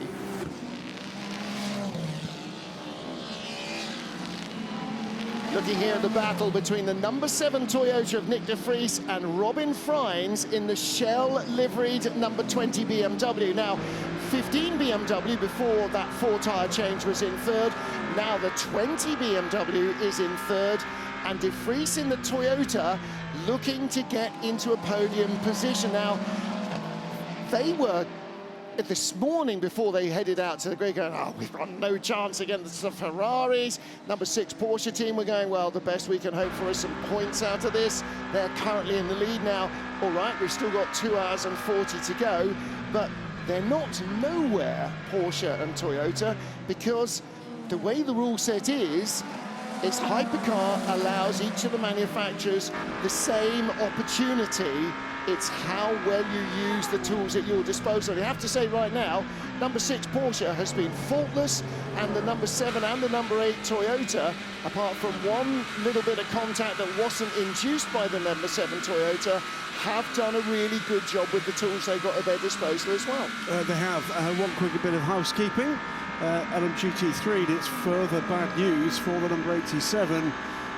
According to ASP Lexus, it's a stop and 25-second hold for pit lane procedure infraction. We don't know what that was. I'm sure we'll hear from a little later. It'll be one of those not having a fire extinguisher present during a fuel stop or engine running or something like that. So also now, finally, we have the results of the investigation into the, I'm guessing that is the 31 and the 27, the accident that saw Ian James's Heart of Racing Aston Martin eliminated. It is a stop and go only for that car, so it is a penalty. It's a stop and go for the car that currently sits second, but this is all at the moment going the way of the leading 46 car, because two of its closest contenders moving further back down the order courtesy of penalties. Antonio Giovinazzi, long-time race leader and pole setter for the number 51 Ferrari, currently in second place, and closing the gap down on Matt Campbell in the number 6 Porsche Penske Motorsport 963, which is at the front of this queue, just 2 cars in front now. That was 1.9 seconds down to 1.2 seconds. Campbell with the white nose pops out of the toe behind the 33 Corvette, and here comes the Ferrari. And Corvette actually just received a final public warning about track limits, and that Corvette is battling with the white-nosed Proton Mustang of Ben Tuck. That's the battle for 4th in LMGT3 now. Looks to me as if the number 50 crew are getting ready for that car to be down pit lane fairly shortly. Yeah, it's getting towards the end of its fuel because it's, again, out of sync with everybody else. I don't think the first safety car is enough to save it. They're going to need something later on. Well, actually, I don't know that they are, because normally we end up with lots of hypercars short fueling towards the end. They might just end up on the right side of that. But 51, Antonio Giovinazzi, Giovi is closing down Matty Campbell. Still a chance, by the way, that we may see some wet weather. The big showers a little earlier in the afternoon did take a kind of wide berth around Imola, but there is a weather front heading in that could be with us before the end of this race and add something else into the mix. Look at the progress on the screen between the car that's in front, the number 6 car, which started in 10th, and the 51 car that started first. They've been getting closer, closer, closer, and as we've got towards the end of hour 3 of 6, they actually moved in front during the pit stops. So that's where they are at the moment. That is your lead battle. Porsche out front. Last year's championship-winning drivers, don't forget, the number 6 car, although Toyota won the Manufacturers' Championship. The number 6 crew, yeah. Yeah, absolutely. Stellar finish the season, courtesy of Seb Bohemian. I think I've seldom seen a driver more drained at the end of a stint than we saw from Seb to clinch that title. If he has to do a harder stint in the rest of his career, then that will be a very unusual thing. But Giovinazzi now right up behind Matty Campbell. Now this is not going to be an easy pass. And don't forget, if you want to see all the action behind the scenes, our Fly on the Wall documentary team, they've been out and about all weekend, so you can catch up with full access from Imola. That will be out on the 4th or 5th of May. First weekend of May, give you a great opportunity to watch it before we head to Spa to race on the 2nd weekend of May. And the action from Full Access Qatar is online. Over 350,000 views, nearly 3.7 million viewers for Full Access last season. Great opportunity to see the fallout of what happens, positive and negative, the emotion in the garage, the emotion among the crew and the teams as the race ebbs and flows. I'd be significantly surprised if we haven't got the Full Access crew with significant time in both the WRT LMGT3 garage and that of the Ferrari, of course, a factory team. So still this battle goes on. 2 hours 35 minutes to go. The gap for the lead of the race under a second. Matt Campbell leads the race, the number 6 Porsche Penske Motorsports 963. He goes by another pair of LMGT3s. That will just give a little bit of relief to the Porsche driver.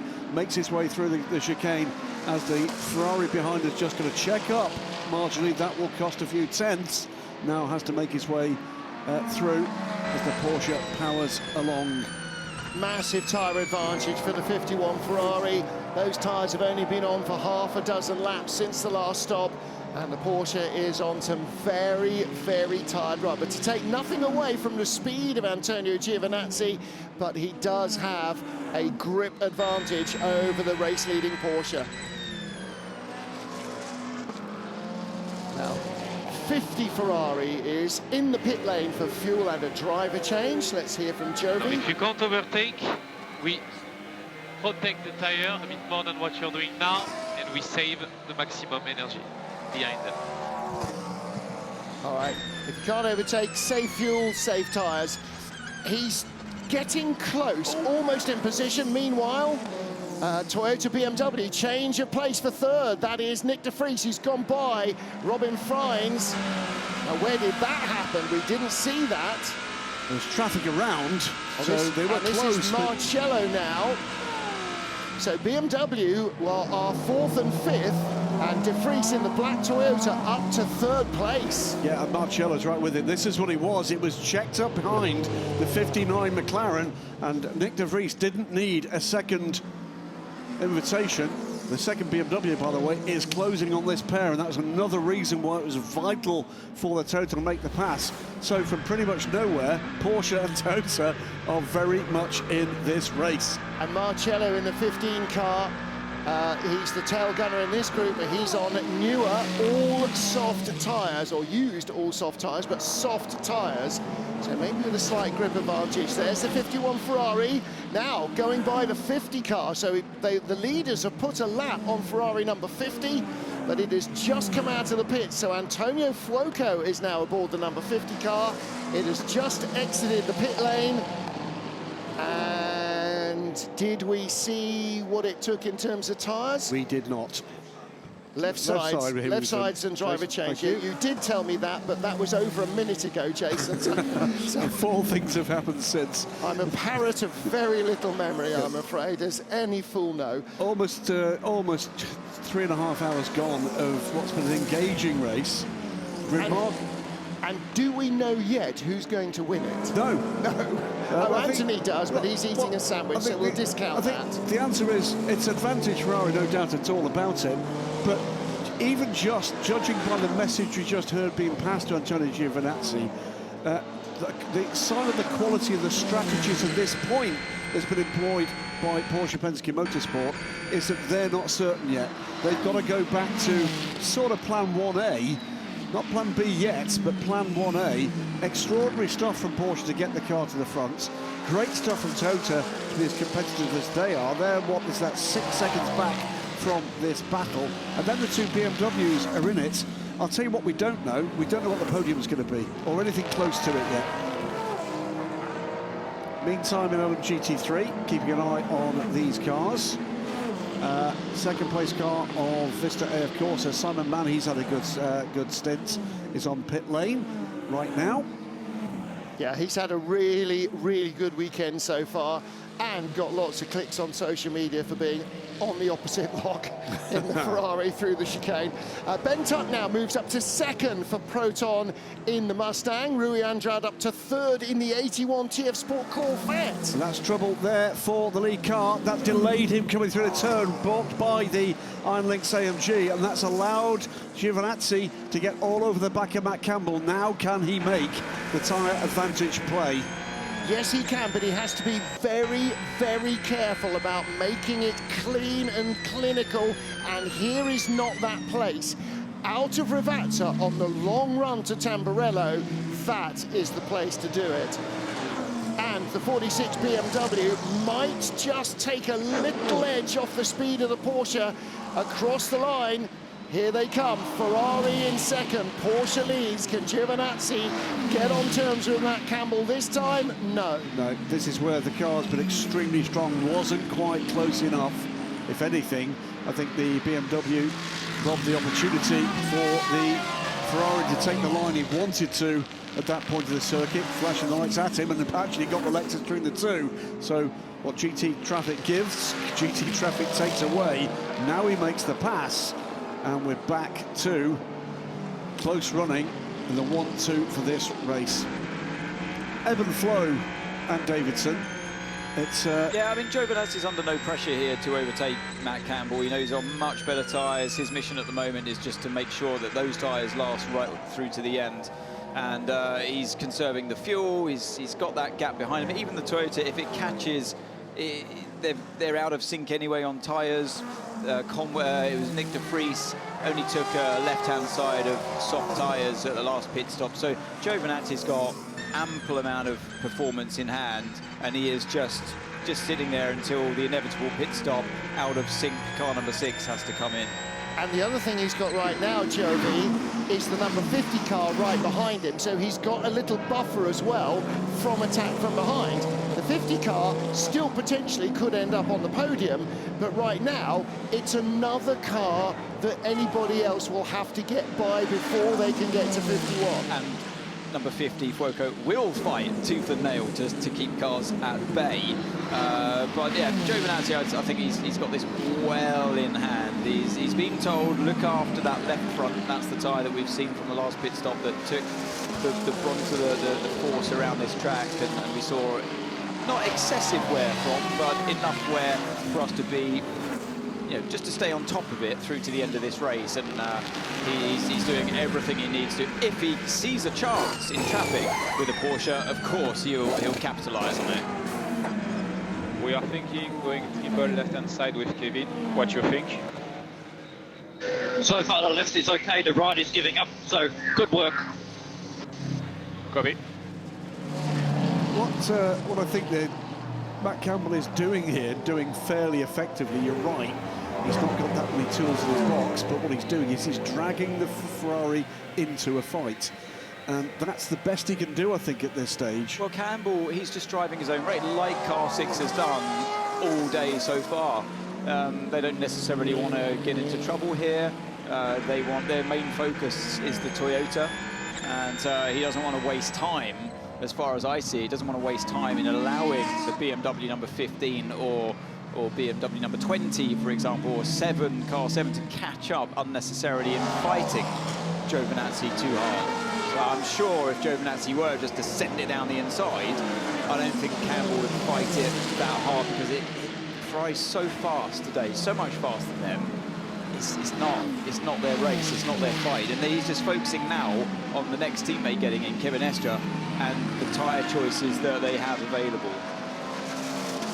And you want to minimise your pit stop, because you're fighting the Toyotas and the BMWs. You want to minimise the time spent in pit lane to gain you the track position, and it'll be a tough fight for car number 6 throughout the rest of this race, just looking in the mirrors, possibly on older tyres than the rest around them, but having gained track position from having driven such an amazing race so far. Yeah.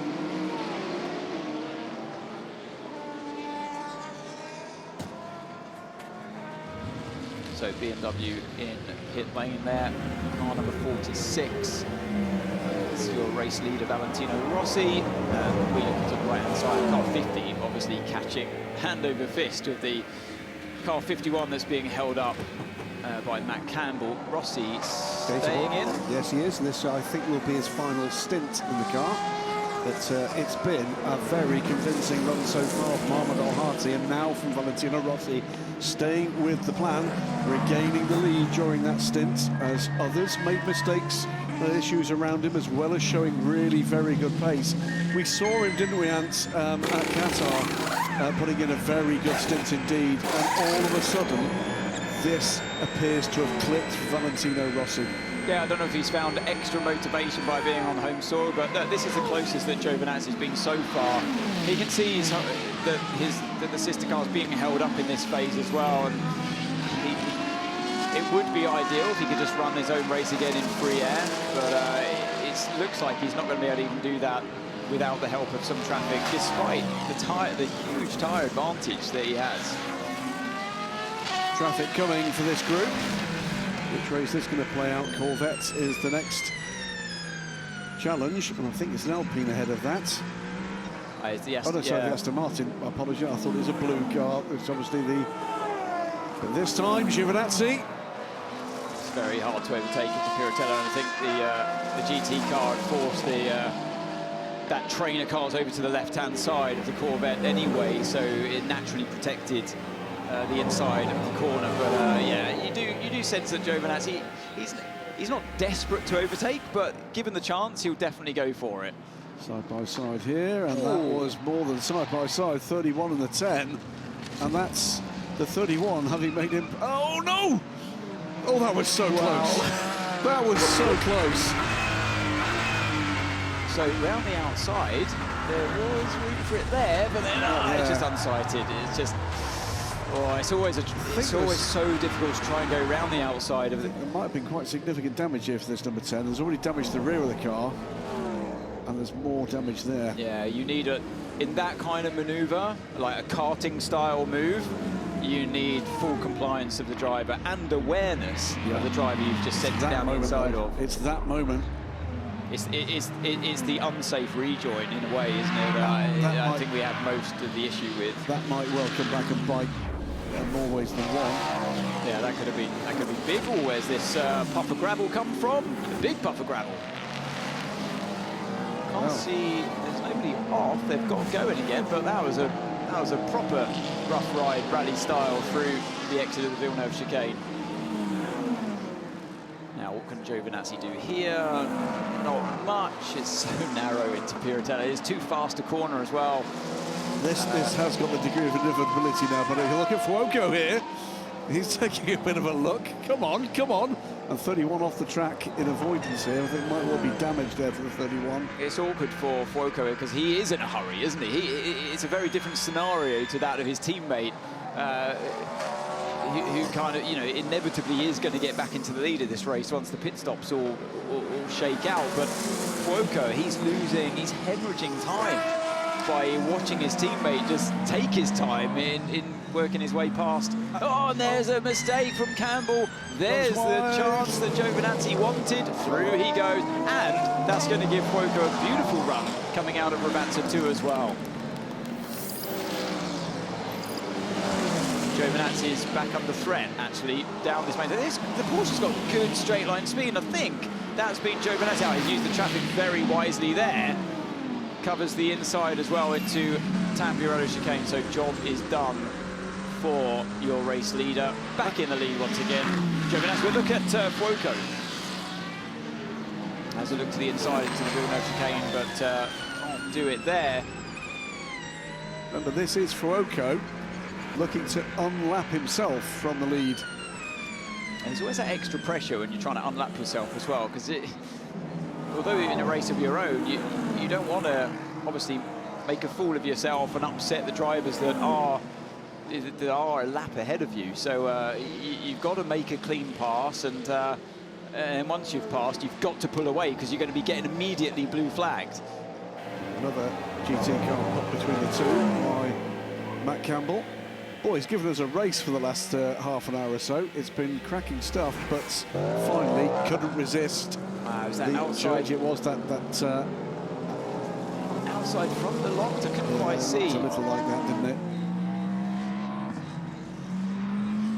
Yeah, it's one of the outside. Yeah, it must be outside front that locked up just over the bottom, and that happens when the tyres get so old.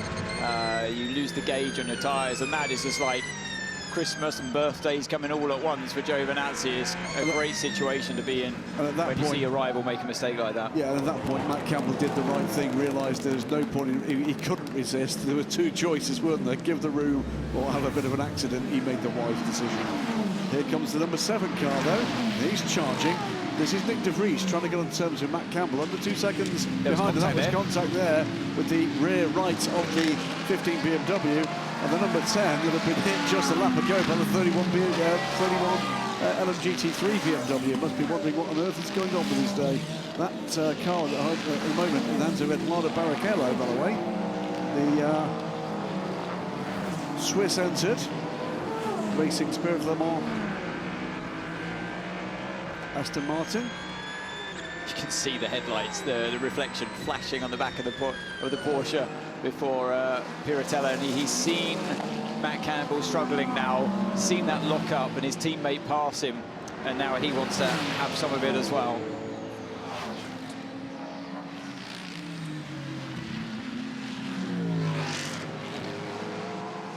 Change here for the lead in LMGT3, and it's Simon Mann on a charge and is ahead of Valentino Rossi.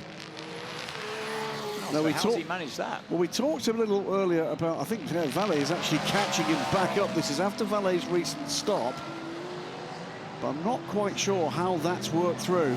Just looking at the times on pit lane for those two, it was a fuel-only stop from Simon Mann, He's ceded 34, so he's gained 34 seconds on pit lane against Valentino Rossi. Oh yeah, I don't have the tyre data for those of you wondering. I only have it on for the hypercars. So I'm guessing therefore, like you say, he's on much older tyres and so he's gone for the track position. Yep. But Rossi's got a good run here on the exit of Acqua Minerale, and the drag race up the hill to the top chicane. It's going to be hard to go around the outside there. René Rast will tell you all about that. But yeah, he thinks better of it and trying to work out where his best chance is to try and outbrake the Ferrari. We haven't seen the straight line speed difference between the two of these cars. Man covers the inside into Ravazza 1. Oh, and Rossi sends it on the inside. There's contact. And he's in the barrier. He's in the barrier. Oh dear, oh dear.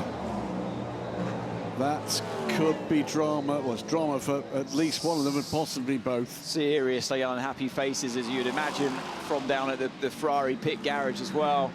In the pits there, there's just hands in their heads. But look, so he's seen a gap, goes for it. And man has just carried on turning in on the racing line. I think it was a little bit late. It was a little bit late from Rossi, I think, that through. Hits the car behind the door. Let's have a look from the car from behind. There was a gap, then there wasn't a gap, and not quite enough of his car was alongside. I'm going to have to give that one over to the stewards. They've been busy today. Yes, indeed. Yeah, I think that is the face that matters. They know, I think, the way that's likely to be called, and worse still for Simon Mann, cannot get the car back on track. Yellow at turn 19, virtual safety car is coming. Wow, now, okay. That's an interesting call. So we'll once we're under virtual safety car, we'll tell you exactly what that all means, but this could make a big difference to a number. Virtual safety car in less than 15 seconds. Virtual safety car in 10, 9, 8, 7, 6, 5, 4, 3, 2, 1. Virtual safety car deployed. VSC, VSC.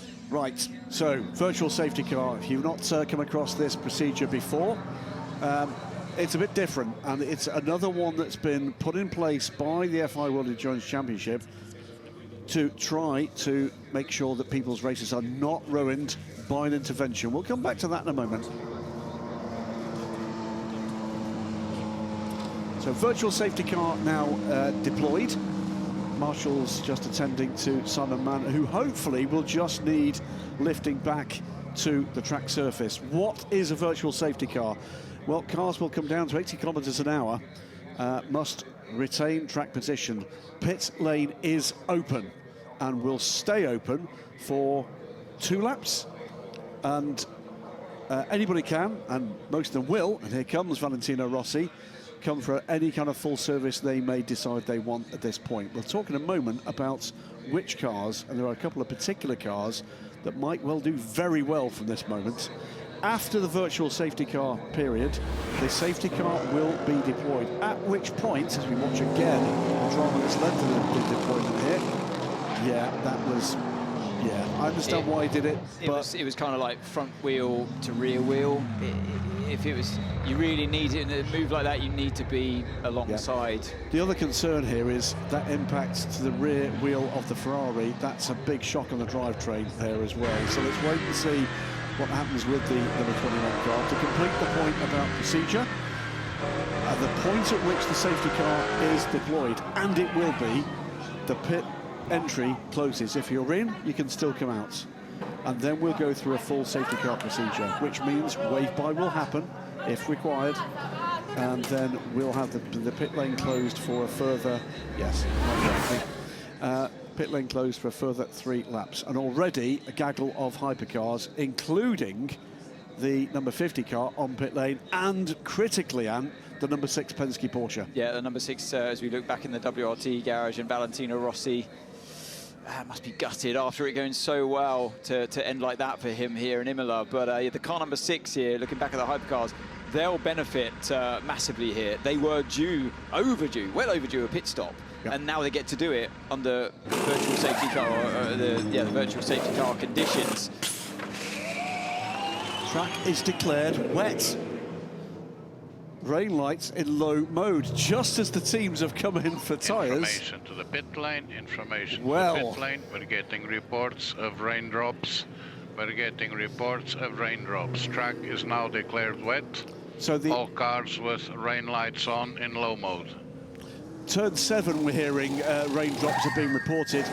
There's one important thing that now happens, apart from the fact that the cars have to have rain lights showing in low mode. That is, Davidson, that from this point forward, having been declared wet, they can use wet tyres if they choose to do so. Wouldn't be a great choice right now.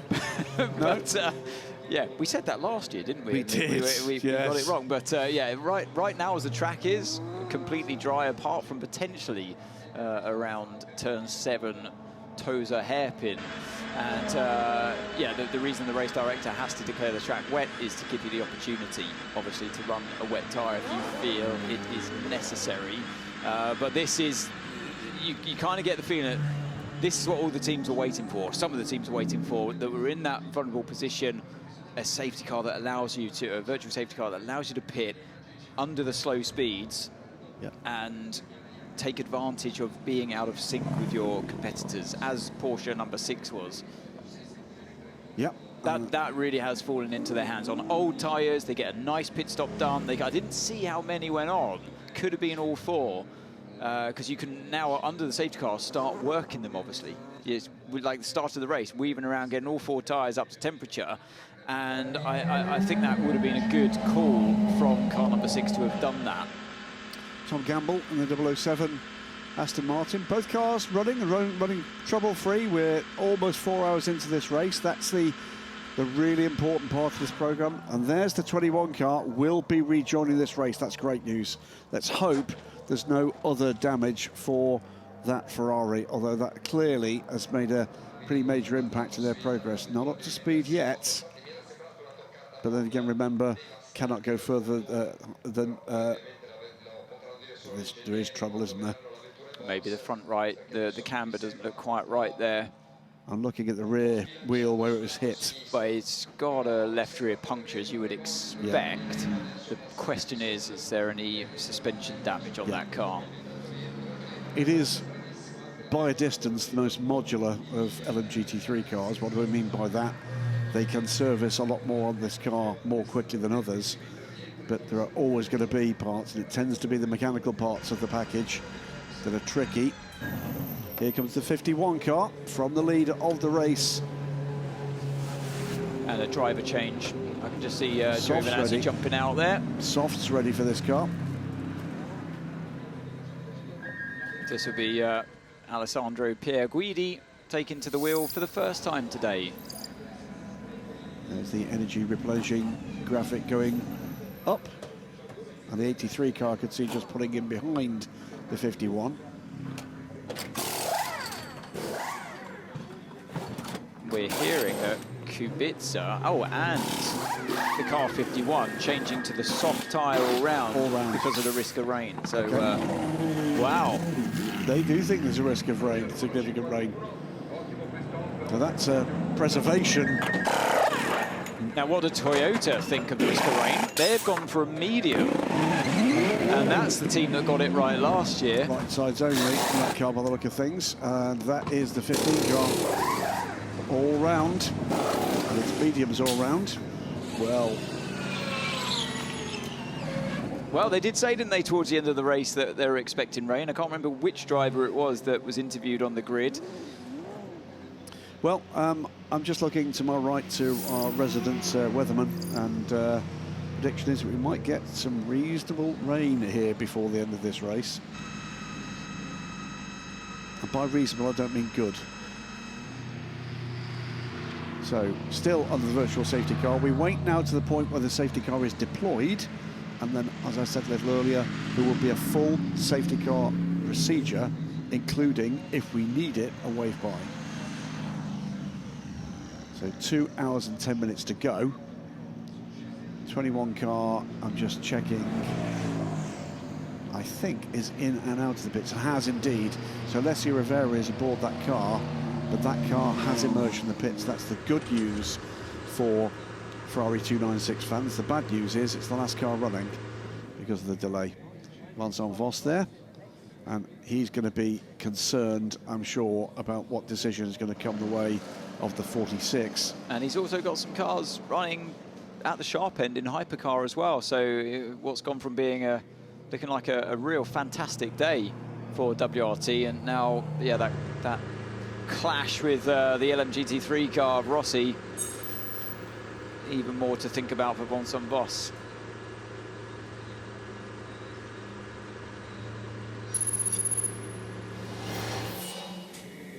Robin, it's super tight out there at the moment, plus that full course yellow and safety procedure, it mixes everything. What can you expect from the end of the race? Rain? No rain? I don't mind a bit of rain, to be honest, to mix everything up even more. I mean, we had a bit of an offset because we had damage on the rear wing, so we needed to change the rear wing. So I was driving a bit in no man's land at the moment. Obviously fighting with the Toyotas, I missed out because of traffic. But I think everything felt decent. Everything is like a hard reset now with the safety car. Looks like we're P6. Knowing where we're coming from, starting P13, I don't think it's that bad. Yeah, it looks pretty good. Good luck for the end of the race. Thank you. Confirmed on screen, the incident between Simon Mann and Valentino Rossi is under investigation. That's not a surprise. Most contact incidents like that would be. Hard reset is what we heard there, and you tend to agree with that. Comes down now to track position. What tyres have you got on the car? And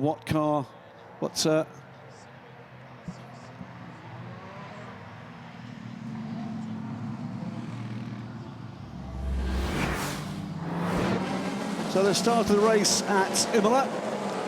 Bright skies and full grandstands. It was Ferrari 1-2 with the BMW of Kevin Magnussen trying to get into the mix, failing to do it as the cars came through the first chicane, and then dropping back into what would become a tussle, chasing the pair of Ferraris for much of the next couple of hours.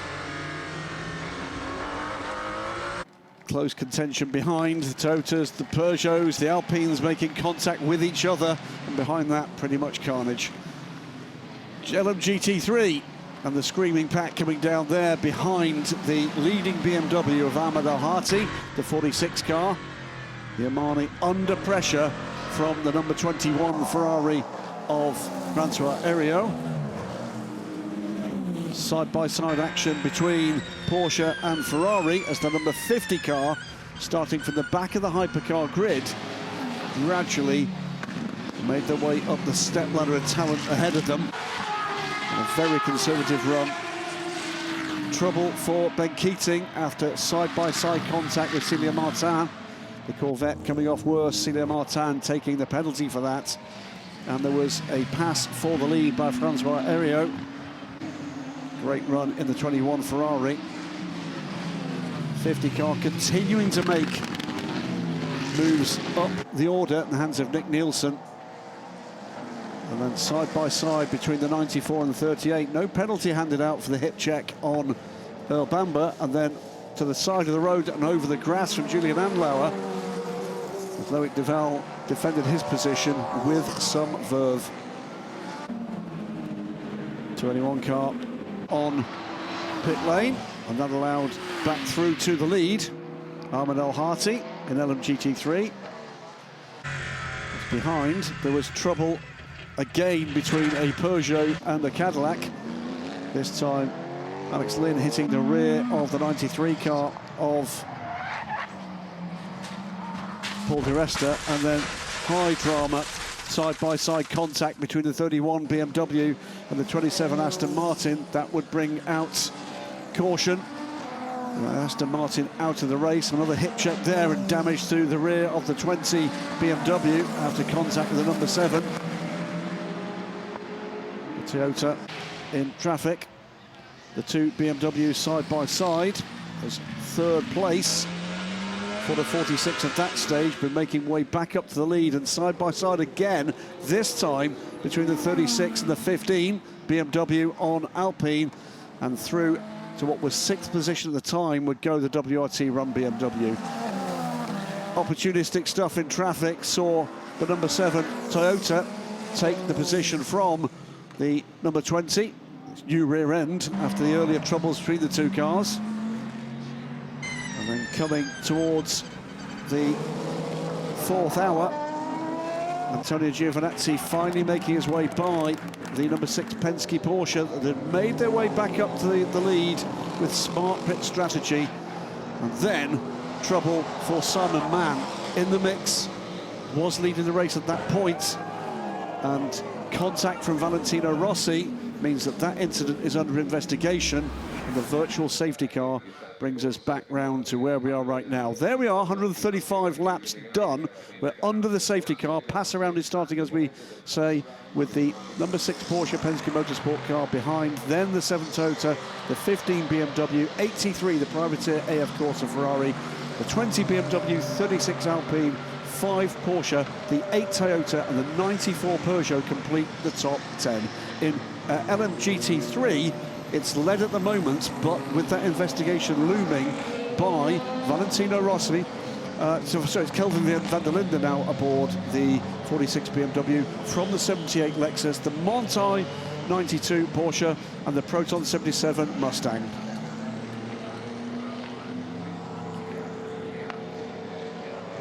So as the field is reset behind the safety car, almost all of the LMGT3s are being waved by because the 46 car was at the tail of the field having stopped.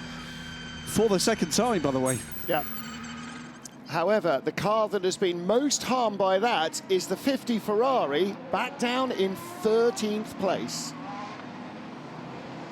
I'm about to speak to Pierre Alves from Michelin to speak about the tire compound and try to understand a bit better what does the soft compound means and what the medium compound.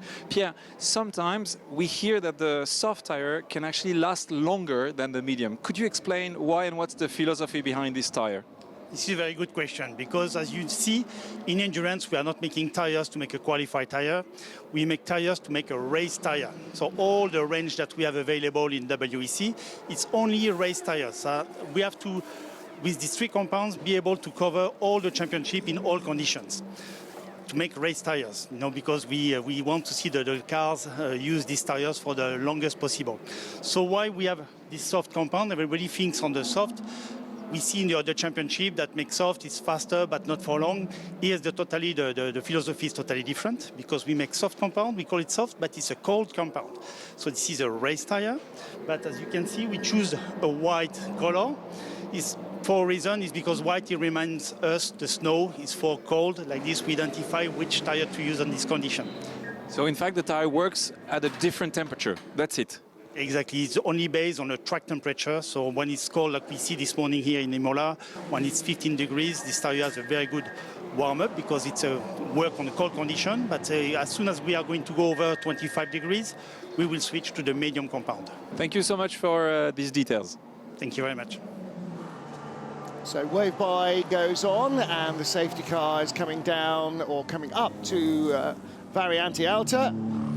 Lights remain on, so we should have one more lap behind the safety car. There's another weather front coming in. 65,500 fans here in the Autodromo Enzo Edina Ferrari. So that is the official count for today. 2 hours and 40 seconds to go, and our second safety car period of the race. And this one as a result of contact between our LMGT3 lead cars, Valentino Rossi in the 46 BMW, trying to go by this car, the number 21 Ferrari of Simon Mann, the Vista AF Corsa car. There is Simon Mann in the background, and unfortunately it looks like too much damage on that left rear wheel.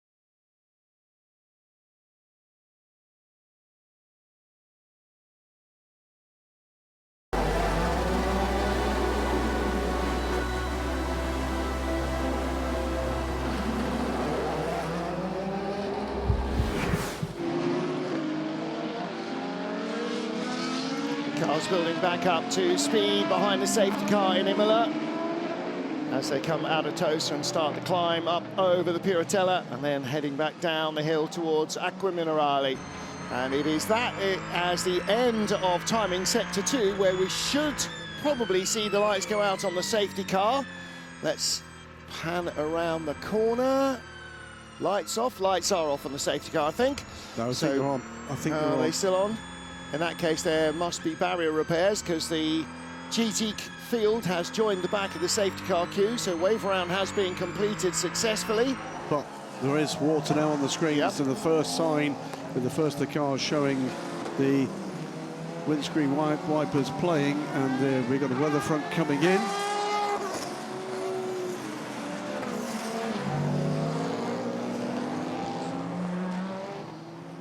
Okay, so the drops of rain should last 8 minutes, and after 8 minutes you will be stopped. The same level for now, for 8 minutes. Okay, so they should be fine then. It doesn't look like it's a high intensity as we now go back to green flag conditions. No passing before the line. Good restart by Alessandro Pierguidi. Drop the hammer to pull away from Kevin S. And the Ferrari, Anthony Davidson, will now not go the distance on these tyres. Probably not going to do 2 hours on a set of even new cooler weather tyres, the soft. Well, there's a bit of a touch there, wasn't there, between the Toyota and the number 15 BMW. They've been at it all race. Lots of wheel banging and scrapes and scuffs between the two manufacturers. And the yellow Ferrari right behind them, the AF Corsa car, Robert Kubica. That car, of course, running second a long way through the race.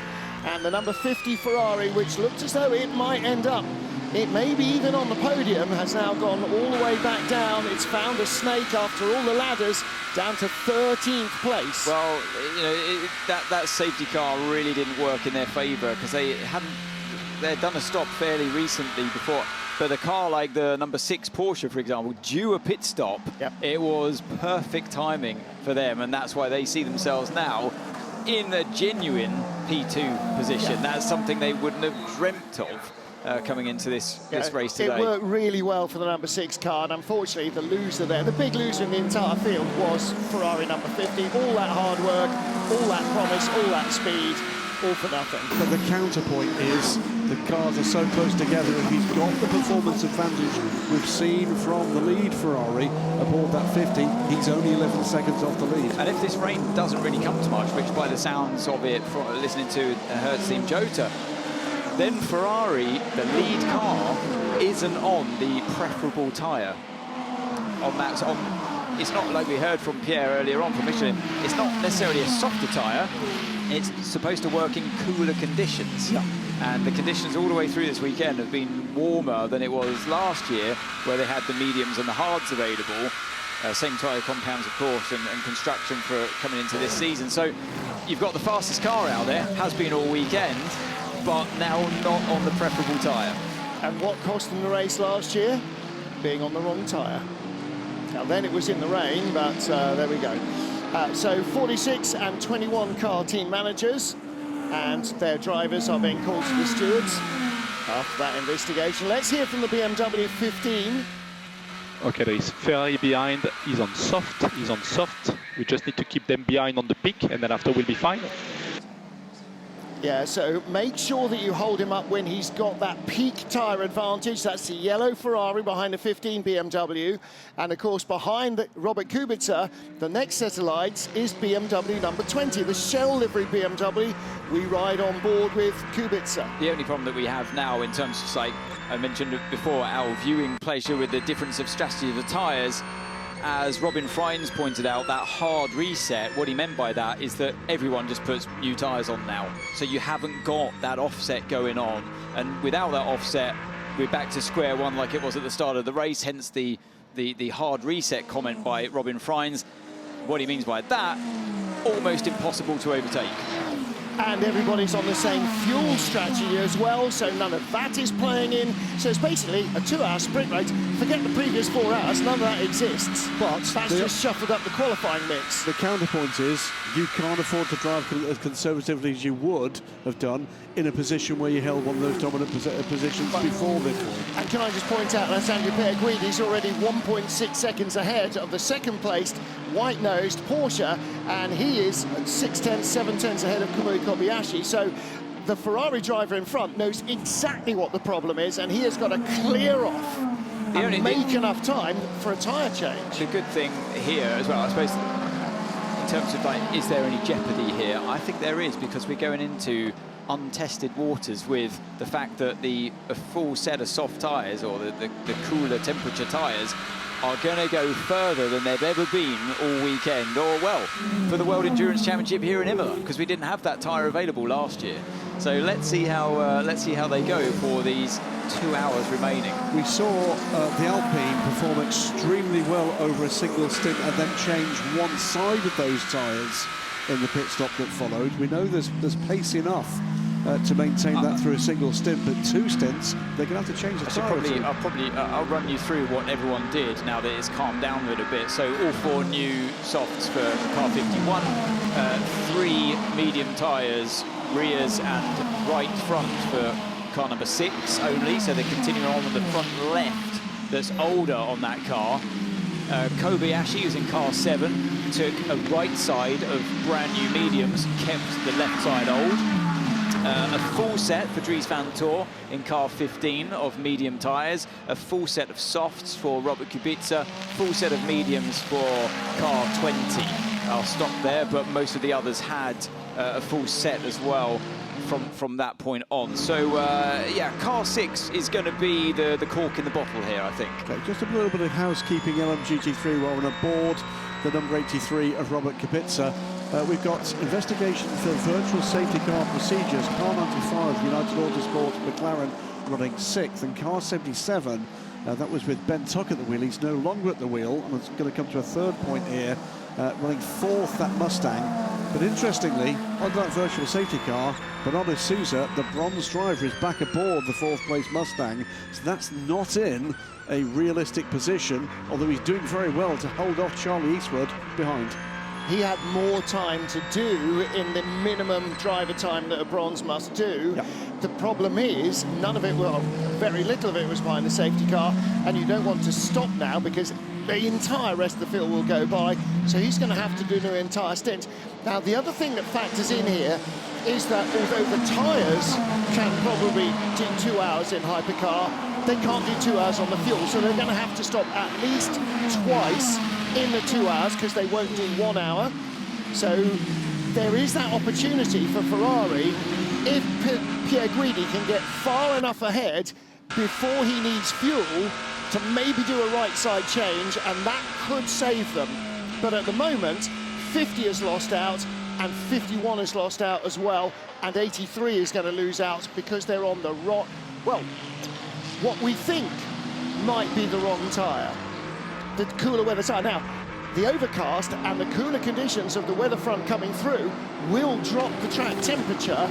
Will it drop it enough to make those soft tyres work? There's only one way to find out. You're going to have to wait 1 hour and 51 minutes before we get the checkered flag. Meanwhile, doing all the hard work all over again is the 50 Ferrari. This time Antonio Fuoco. This car started 18th, got up to 4th, 5th on merit, and then got absolutely hamstrung by having just stopped before the safety car because they were playing with the fuel strategy to give themselves track position. And to prove how hard done by they were. Is he going to go for a move here? Yes, he is on the Peugeot. He's got a great run down towards the rest, so that's 1 car passed at least on his run back up the field once again. And remember, all of this really because of his mistakes in qualifying yesterday for track limits excursions. He didn't even put 1 lap together to try and get through to Hyperbole. No banker laps.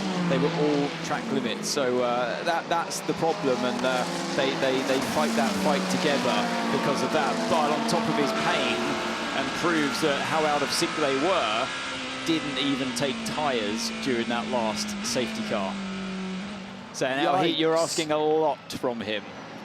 Drive-through penalties for the 4th place car in LMGT3, the 77 Proton Mustang of Bernardo Souza, and a drive-through penalty for the car that is 6th in LMGT3, 95 United Autosports McLaren. So 2 of the current top 6 in LMGT3 with a drive-through penalty, and that will move up into the top 6. Clement Schmidt in the 87 Lexus, and Racing Spirit Le Mans, Valentin Asclot.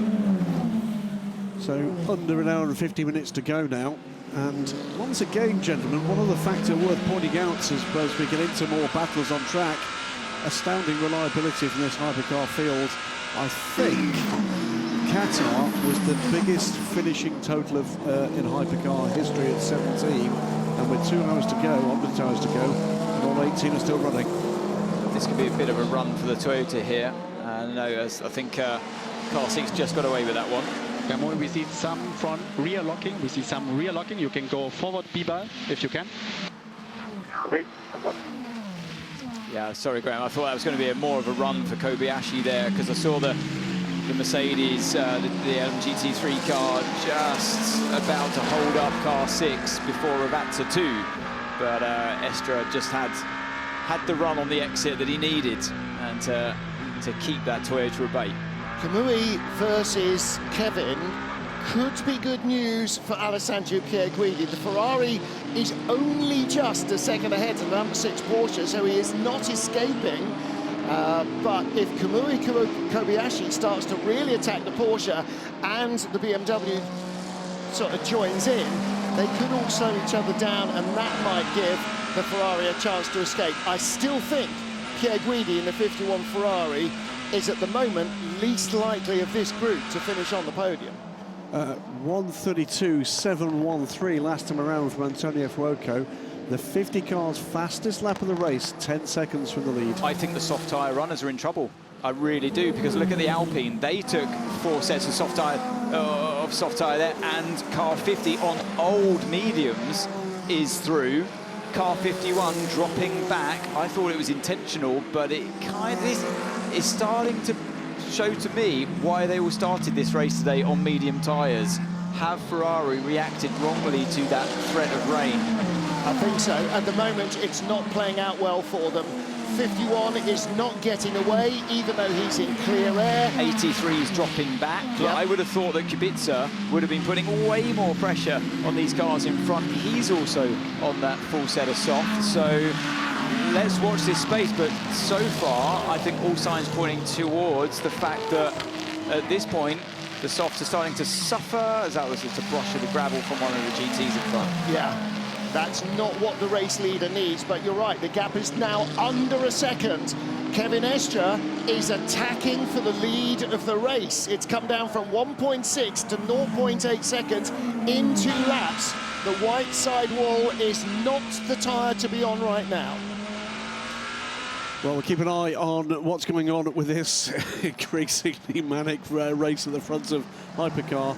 And incidentally, at the front of LMGT3, we've had 2 drive-throughs from the top 6, yet waiting to find out what happens to the LMGT3 leader, the 46 BMW, after the contact that brought out the safety car. Well, they've got an investigation underway, and we'll tell you that Kelvin van der Linde in the 46 is pulling away from Esteban Masson in the number 78 Mercedes ASP Lexus, who's putting in his quickest lap times at the moment, but not as quick as Kelvin. It's a good moment to bring in, around the action, Mike McGregor from Goodyear. Mike, there's a very visible presence from Goodyear here this weekend. It's been looming over us all weekend. It's big, it's made of rubber, and Martin Haven has never been on it. Yeah, that's a bit of a sticking point, the whole Martin Haven up in the blimp situation. We did discuss this last night, but we're working on getting him up there. So, a quick point on the Wingfoot Award. We've already had the rejuvenated Wingfoot Award in the European Le Mans Series this season at Barcelona.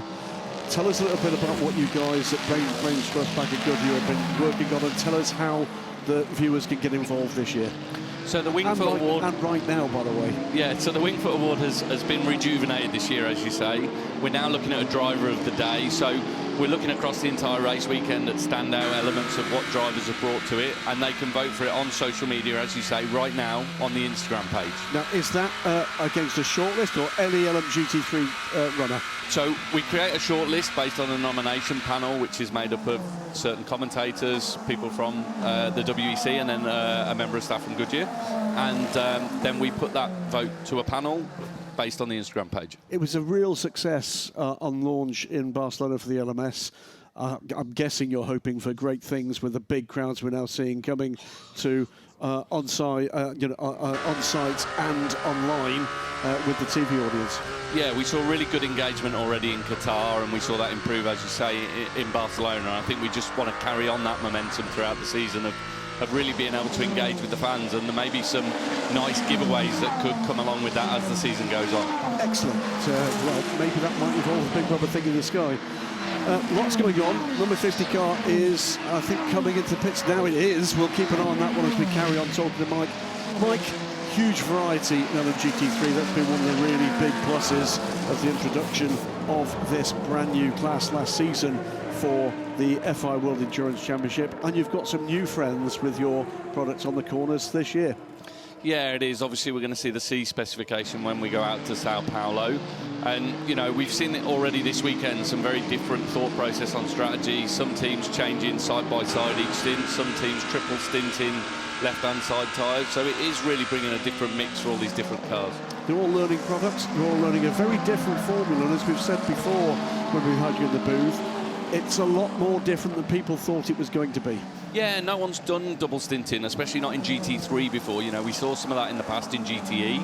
And I think, you know, with what we've seen from the variation of tracks across last season, even with the single specification, the different strategies and what we've been able to do with the tyre in year one has been really incredible. So to carry on some of that learning and knowledge, and I think, you know, where we're going to go next into Spa with the new surface, we already saw in testing lap time improvements as much as 4 seconds a lap.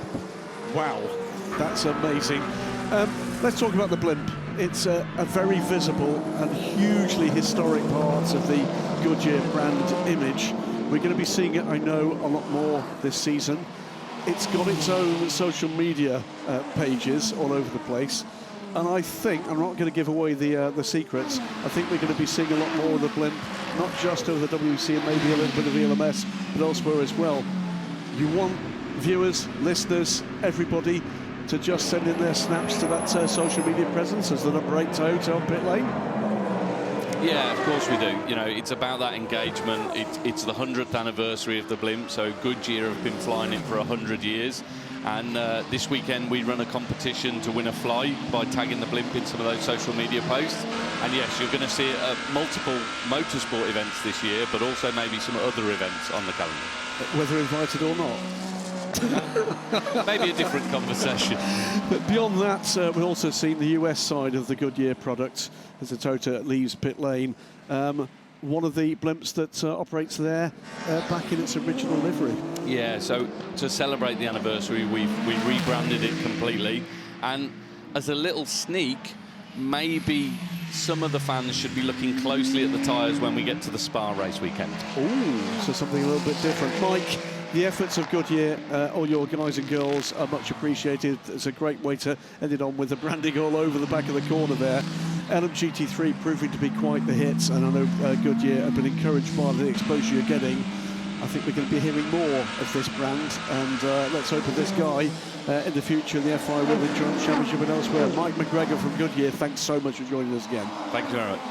Well, while Mike was chatting, 2 cars only stopped for fuel. Now, Anthony, nobody needs fuel, so why could they possibly have stopped? Either because they had to get rid of tyres they were on, neither of them did a 4-tyre change, or because Toyota and Ferrari are splitting their strategy, and have they now back-timed full fuel stops to the end of the race. So these guys will have done their short stop, now given up a bit of track position. I can't think of any other reason why you'd randomly come in 5 or 6 laps after a safety car where everybody's fueled up. Exactly, I'm of the same opinion, Martin. We'll have to see how this plays out, but car number 8 is on the same strategy as many cars around them, and has decided to come in and do that fuel stop. Obviously, that fuel stop won't see them through to the end of the race. Their tyres may see them through to the end of the race, even though they didn't take tyres in that last stop. But the car 50 is, or was, out of sync, so I expected that one. It was out of sync until the safety car when everybody stopped and refueled, and that's what crippled them, because they had already just stopped. But now they've made another stop that they didn't need on the fuel they've got. So the only thing I can think of is that both teams have hedged their bets. One is, okay, let's go with what we've got. The other one, they've back-timed it, so there's only one more complete fuel stop. When I look at the circuit map, obviously you at home, if you're watching on TV, you can't see that. But what it's done is it's dropped those two cars respectively way out of the traffic that they were in. So in doing that maybe getting rid of that splash that they might have needed at the end of the race, they've done it now to then get themselves into free air and virtually lap faster than any of the other cars that they were within that group of, stuck behind slower cars. That's the only thing I can see that they've done here. So they've got a huge amount, because of the safety car, it's bunched up the whole hypercar field, and now they've got a huge amount of circuit in front of them to drive around in free air at the lap times that their faster cars than those that they were stuck behind can do. We're looking at a battle of the 33 Corvette. Danny Juncadella battling with Clement Schmidt, and just about to get to the message at the top of the screen. This will be not for what it currently is 7th place, but for 6th, because Kelvin van der Linde will have to serve a stop and go, and that will cost them over 46 seconds from the lead of LMGT3.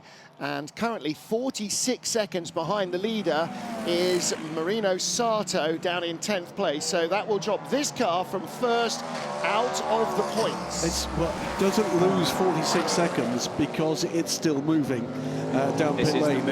This is why. This is why.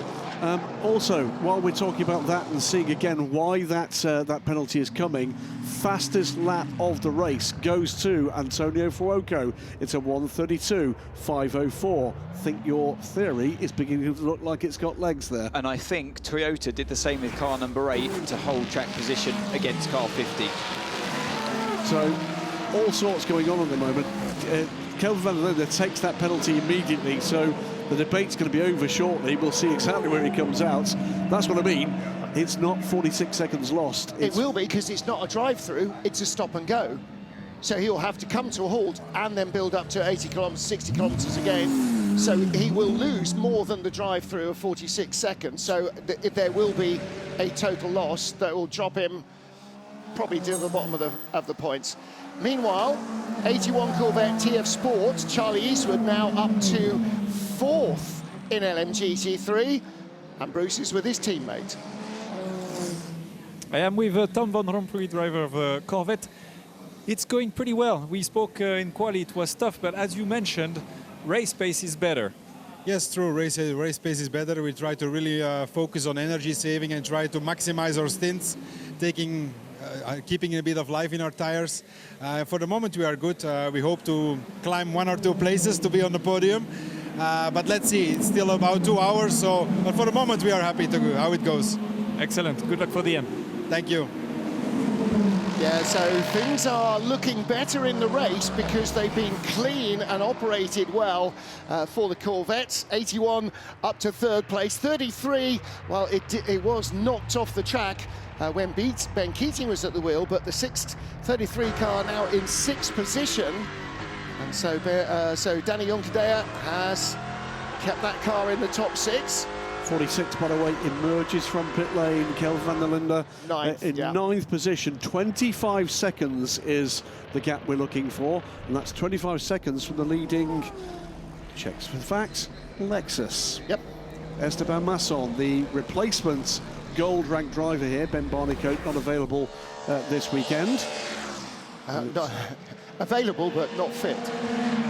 He won't be available in Spa because he has a clashing race, so he won't be. So Esteban will be, which is rather painting Ben Barnicoat into a corner. Yeah, we had a really good time and we won while you were away. What did you do? I watched you winning. They better not win at Spa, otherwise he might find himself being talked out of a drive. I mean, Ben Barnicoat and Esteban Masson certainly both part of a growing group of sort of Toyota tender drivers. I think these are names we're going to see in bigger and better things as time goes on. Meanwhile, back with Kamui Kobayashi, third place for the Toyota. I think they would have paid good money for that when they were getting bashed off the track by the BMW, number 20. And right ahead of Dries Vanthoor in the 15 BMW. And it's still Alessandro Pierguidi leading for Ferrari. Pierguidi in the 51 Ferrari is starting to creep away now from the number 6 Porsche of Kevin Estre. And Estre's not got Kamui Kobayashi really harassing him, so it's not that Estre isn't able to go as quickly as he would like, but it is that Pierguidi is getting a little more out of the soft tyre than he was earlier on. Okay, so for your issue, we have no option, but we're still in very good position, 3 seconds from P1, so let's keep our head down. You're in dirty air, focus on your tyres, and we'll get there. Okay, Dries, so dirty air is making our tyres overheat. Try to leave a little bit of a gap to the Toyota, that will help your balance. Yeah, it's a good idea to play the long game here if you're Dries Vanthoor in car 15, and it's something that Marcello was able to do very well in the middle stint of that race. So yeah, Vanthoor, his engineer saying the right thing there. Hang back if you need to help to protect your tyres for when we really need them later on. Kobayashi in front of him's embroiled in that fight, desperate to get past car number 6. So you never know what's going to happen between those two. Look how dirty the screen is, by the way, on Van der Linde's BMW car 20. And that's nothing you can do at this point. You have to wait until the pit stops, but that's what you get when you follow cars so closely for such a long time. Do we think that might be coming from the Ferrari? Because that might be a little bit of a worry, or is it off It's quite GTs? normal. It's quite normal. Okay. It's just that, yeah, that's what you get when you're just following cars so closely and over so many laps. We just heard from Dries Vanthoor. I was going to point out, actually, both Vanthoor brothers in the top 4, overachieving little rotters that they are. Absolutely. Both Vanthoor brothers here, of course, with opposing teams in the factory hypercars. Both Van der Linde brothers, one in a GT car, and we've got Kelvin at the wheel of that car, and the other in the hypercar. Yeah. So, Lawrence on the right, Dries on the left. Purveyor's a very fine podcastery as well, by the way. Really good. If you haven't caught up with the Vanthoor podcast, you don't have to be fluent Belgian. He's watching that, and he's having a little smile, and he's thinking, they're probably taking the mickey right now. So let's do that. And of course, the number 6 Porsche, Lawrence Vanthoor, is in second place. Dries Vanthoor at the wheel of the number 15 BMW there. He is in 4th place, ahead of the yellow Ferrari of Robert Kubica. And what's Kubica's lap time looking like? Kind of the same as, yeah, 35.0.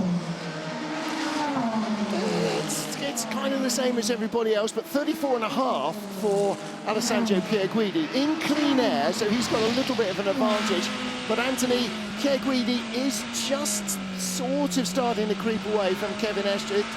Yeah, the natural is he making the tyre work better, or is it just he's got clear air? The natural speed advantage of the Ferrari is still there, of course, compared to the Porsche, who's been struggling all weekend. In many ways, that car has no right to be in the position that it is at the moment. And the driver trio has done such a fantastic job so far this race today. So that's why Kobayashi's putting so much pressure on, and that's why Pierguidi, luckily for him, he's got the Porsche there that's in second place on the better tyres and the medium tyres working better in these conditions. If it was a Toyota or anyone else that's had more speed, like a BMW has had more speed this weekend, he'd be under serious pressure right now.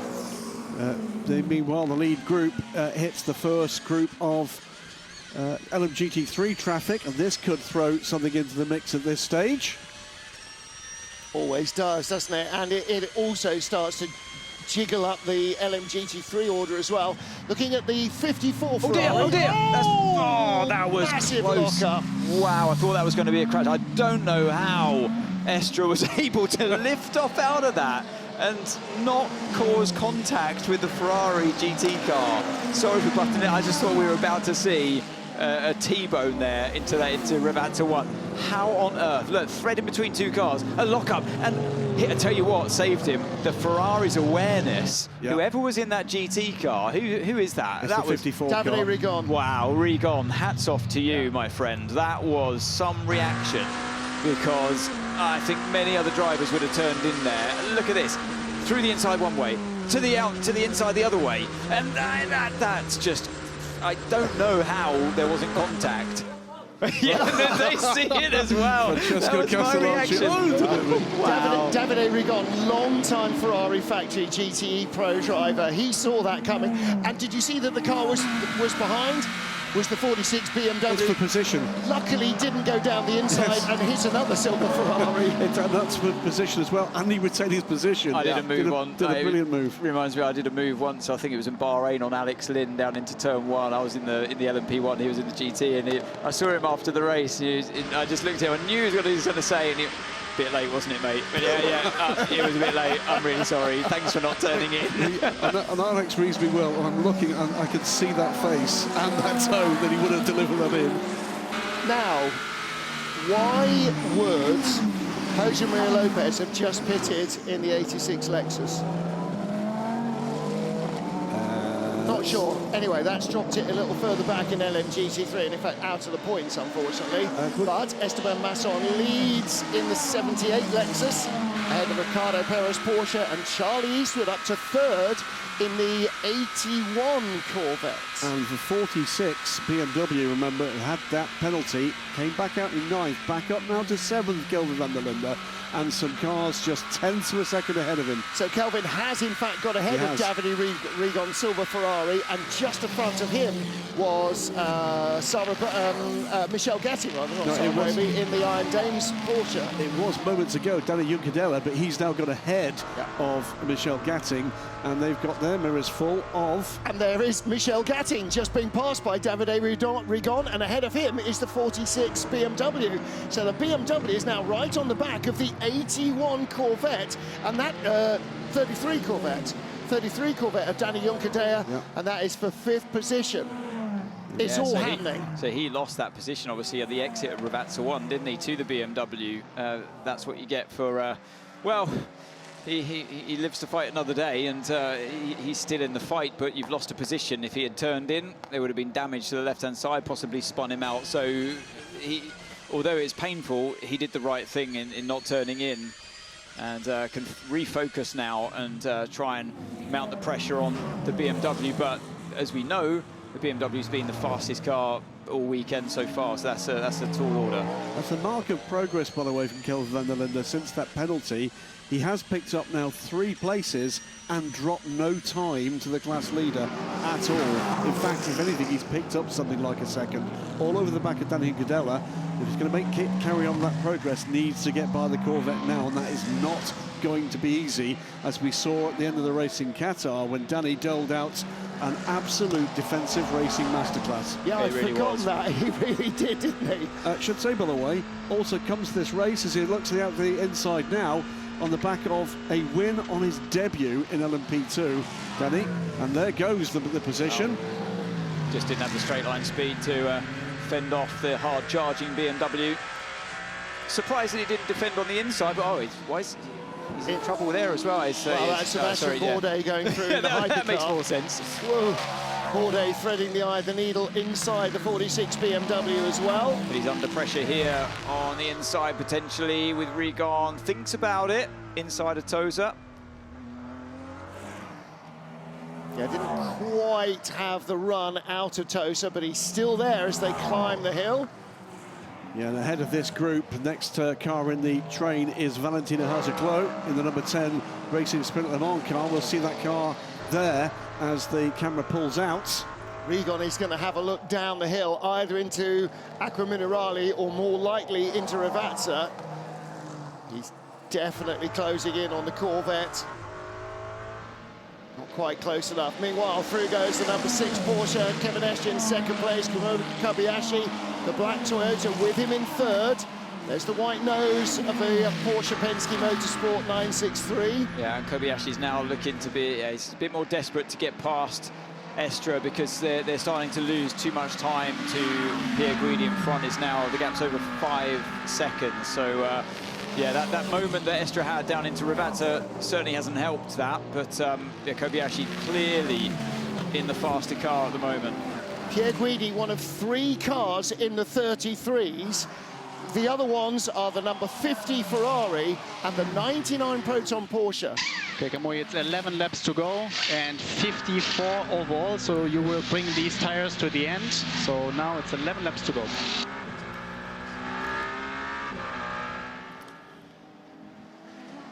Pierre Guidi 5.8 seconds away from Kevin Estre now, and with Kamui Kobayashi now settling about the tail end of the second place Porsche, that can only help Pierre Guidi. But this is temporary relief. He's got to get a long way away if they're going to risk trying to change tyres at the next fuel stop, because we've already heard that Toyota won't.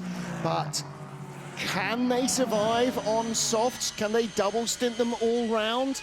2 hours seems like a lot to ask of the cold weather tyre. The lead gap, by the way, by far almost 3 times bigger than any other gap down to, what is that, 14th place? Yep. 13th place. So that is the convincing gap that's opening up at the moment. Behind that, there are multiple 2, 3, 4 car battles. And the same in LMGT3. And that, of course, is because everybody got shuffled back together by that safety car with 2 hours to go. Here comes Davide Rigon in the silver Ferrari.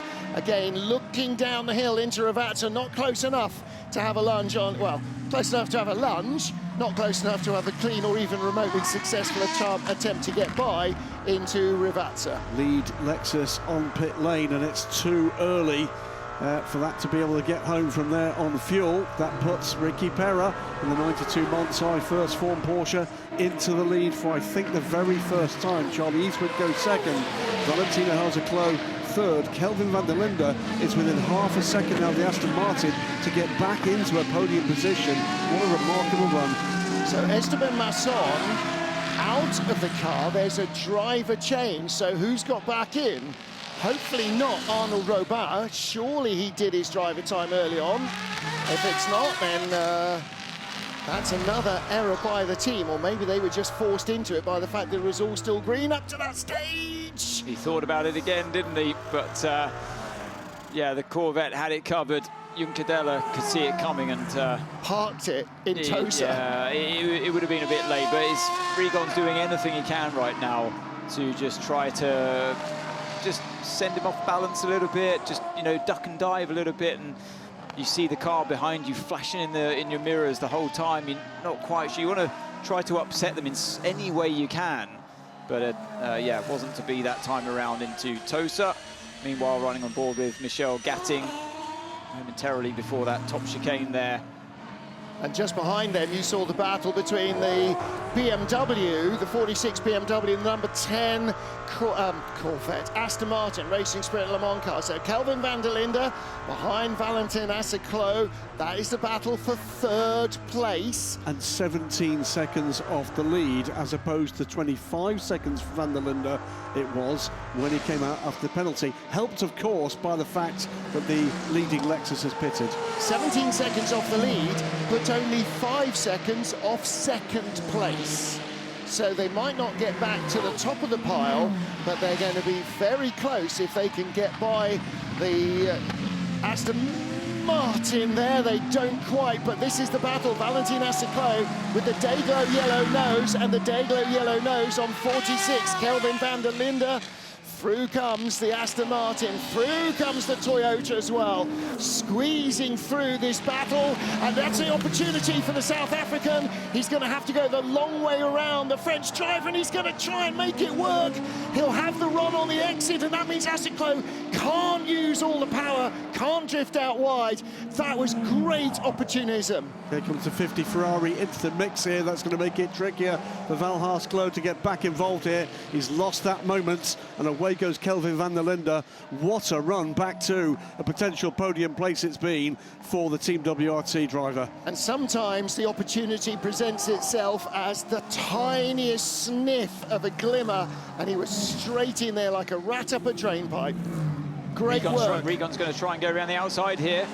Round the outside. We know it's difficult, but he makes it work. Brilliant driving by both of them there, and proves that you can get two cars side by side through that chicane. And that's proper pro driving as well by Danny Juncker there, because he could have shut the door and had him off and heaved him into the undergrowth and picked up a penalty and some damage probably, but he's a grown-up and he went, okay, you've tucked me up, right, I'm going to have a go at you on the next lap. You've got to survive these incidents, otherwise you're never going to finish the race, and that if you don't finish, you can't win. Into the pit lane, Celia Martin. Now, I'm not quite sure why we're seeing so many GT stops. Let's take a look at this. It's Michelle Gatting. I think it's going to be, Martin, it's where they were left after that virtual safety car, because they'd all have fueled at that point.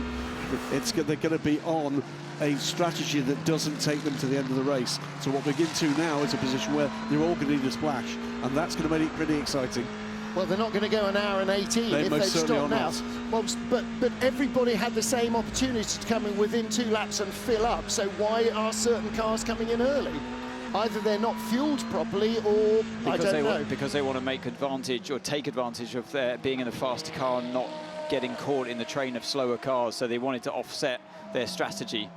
Meantime, it's the battle of the light-footed at the front, as well as the heavy-footed at the lead of this race. 9 seconds the good now, Alessandro Pierguidi. He's been on a tear for the last 2 or 3 laps and has been drawing that lead out, and Davidson by about 3/4 of a second a lap. Basically, if you look at if you have the circuit map, if you've got that available, it's worth looking at where the car number 6 is, and all of the cars behind him. There are at least 8 or 9, 10 cars that are just trapped behind him. I said he might be the cork in the bottle. He is absolutely materialised into that way, and that's why car number 8, car number 50 pitted early to get themselves out of that train, and they're car 8 and car 50 just coming past the main straight now, past the commentary boxes where we are, and the rest of the gaggle of cars going through the top chicane, all following car number 6, and meanwhile 51 continues to streak away in the distance. So I think that's what's going on here, and it would all come out at the end of the race once the pit stops rebalance. Right now, it looks like almost whole field pit stops, certainly wholesale pit stops in LMGT3, and 46 back to the top of the pile. 33 are winners in Qatar, are second, as the 10 Aston Martin, the 92 Porsche, the 81 Corvette, the 51 Ferrari, and the 95 McLaren all stop. So Team WRT's 46 BMW back to the lead, but will still need to pit in this cycle, without a shadow of a doubt there. They're going to be therefore closest, and with the lightest of splashes at the end of this cycle. Talking of which, spots of water on the camera lens there in the pit lane. Here we go again. Lightest of splashes. And maybe that, if there is just a little bit of precipitation, just a tiny bit of precipitation, that will help maybe those soft tyres on the lead Ferrari survive to the end of the race.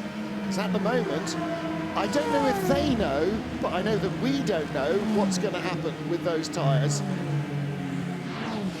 Out comes Valentin Asclo, that is the Racing Spirit of Le Mans Aston Martin. Out comes the 81 Corvette, off goes the 95 United Autosport McLaren of Marino Sato, and Richie Leitz is in the Manthey First Form, the turquoise Porsche. As we get back to the battle for second, Kamui Kobayashi chasing Kevin Esch. That's the car right in front. White nose on number 6, and right behind them, still Dries van Tor. Second, third, fourth across the line, as quick as you can say it. As we know, the Porsche's had pretty good straight line speed, hasn't it? All the way through this weekend so far, and that shows its hand once again to Kobayashi. Nothing that he could do that time around. He's going to need the help of traffic somewhere else on the lap to help him through, but for now, Estra more than has it covered, it seems. Number 5 Porsche in the pits, and you can see how close everybody else is. Who is closest to needing fuel? 93 Peugeot and 12 Cadillac, and the least necessary stoppers will be the 51 and the 83. They might maybe go an extra lap longer than their rivals.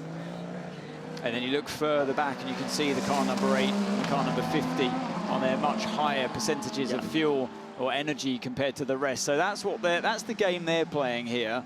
They're trying to maximise that the clear air that they're in. By the way, car 50 is really catching Sebastian Buemi in car number 8 now. So yeah, that's the reason they bought car number 8, to protect themselves from the much faster car 50. To cover off the undercut in Formula 1 parlance, sort of fuel-y, tire-y undercuts. Well done, well done. Yep.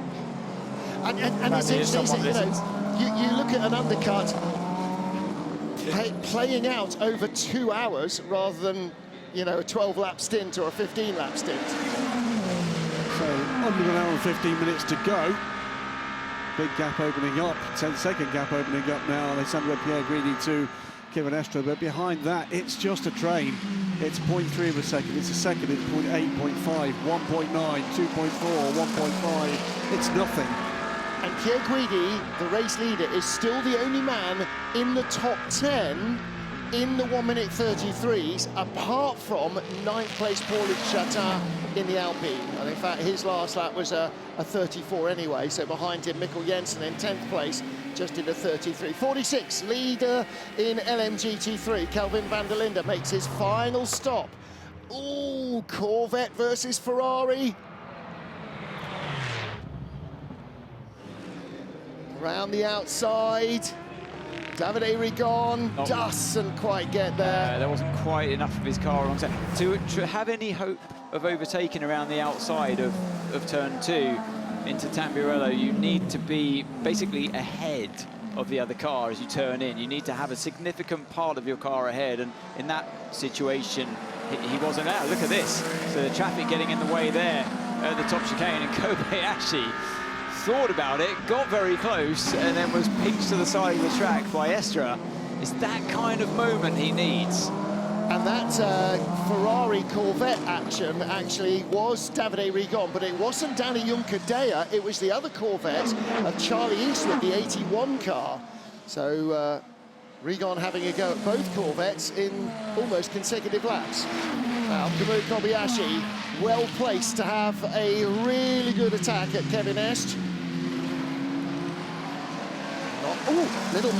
Little sideways moment for the Porsche, and when we saw that for Matteo Gemini, next thing that happened was he went off here and gave away the position in the 99 Proton car, but the Porsche's tail definitely stepping out there in Tamburello. Yeah, I mean, tyres have a memory as well, and the more you punish them, the more you slide them, they remember, and you continue to lose more and more grip from them. But somehow, usually, Estra gets away with it. Now, what's going to happen here? Piratella, big traffic in front, and that's going to give Kobayashi the run that he's looking for, but not much you can do into Acqua Minerali, pretty much single file into that one, as Loic Duval found out earlier on in the race. But here's a good run on the exit of Acqua Minerali. He's drawing alongside. There is a GT car, though, in front, and that's going to be a problem.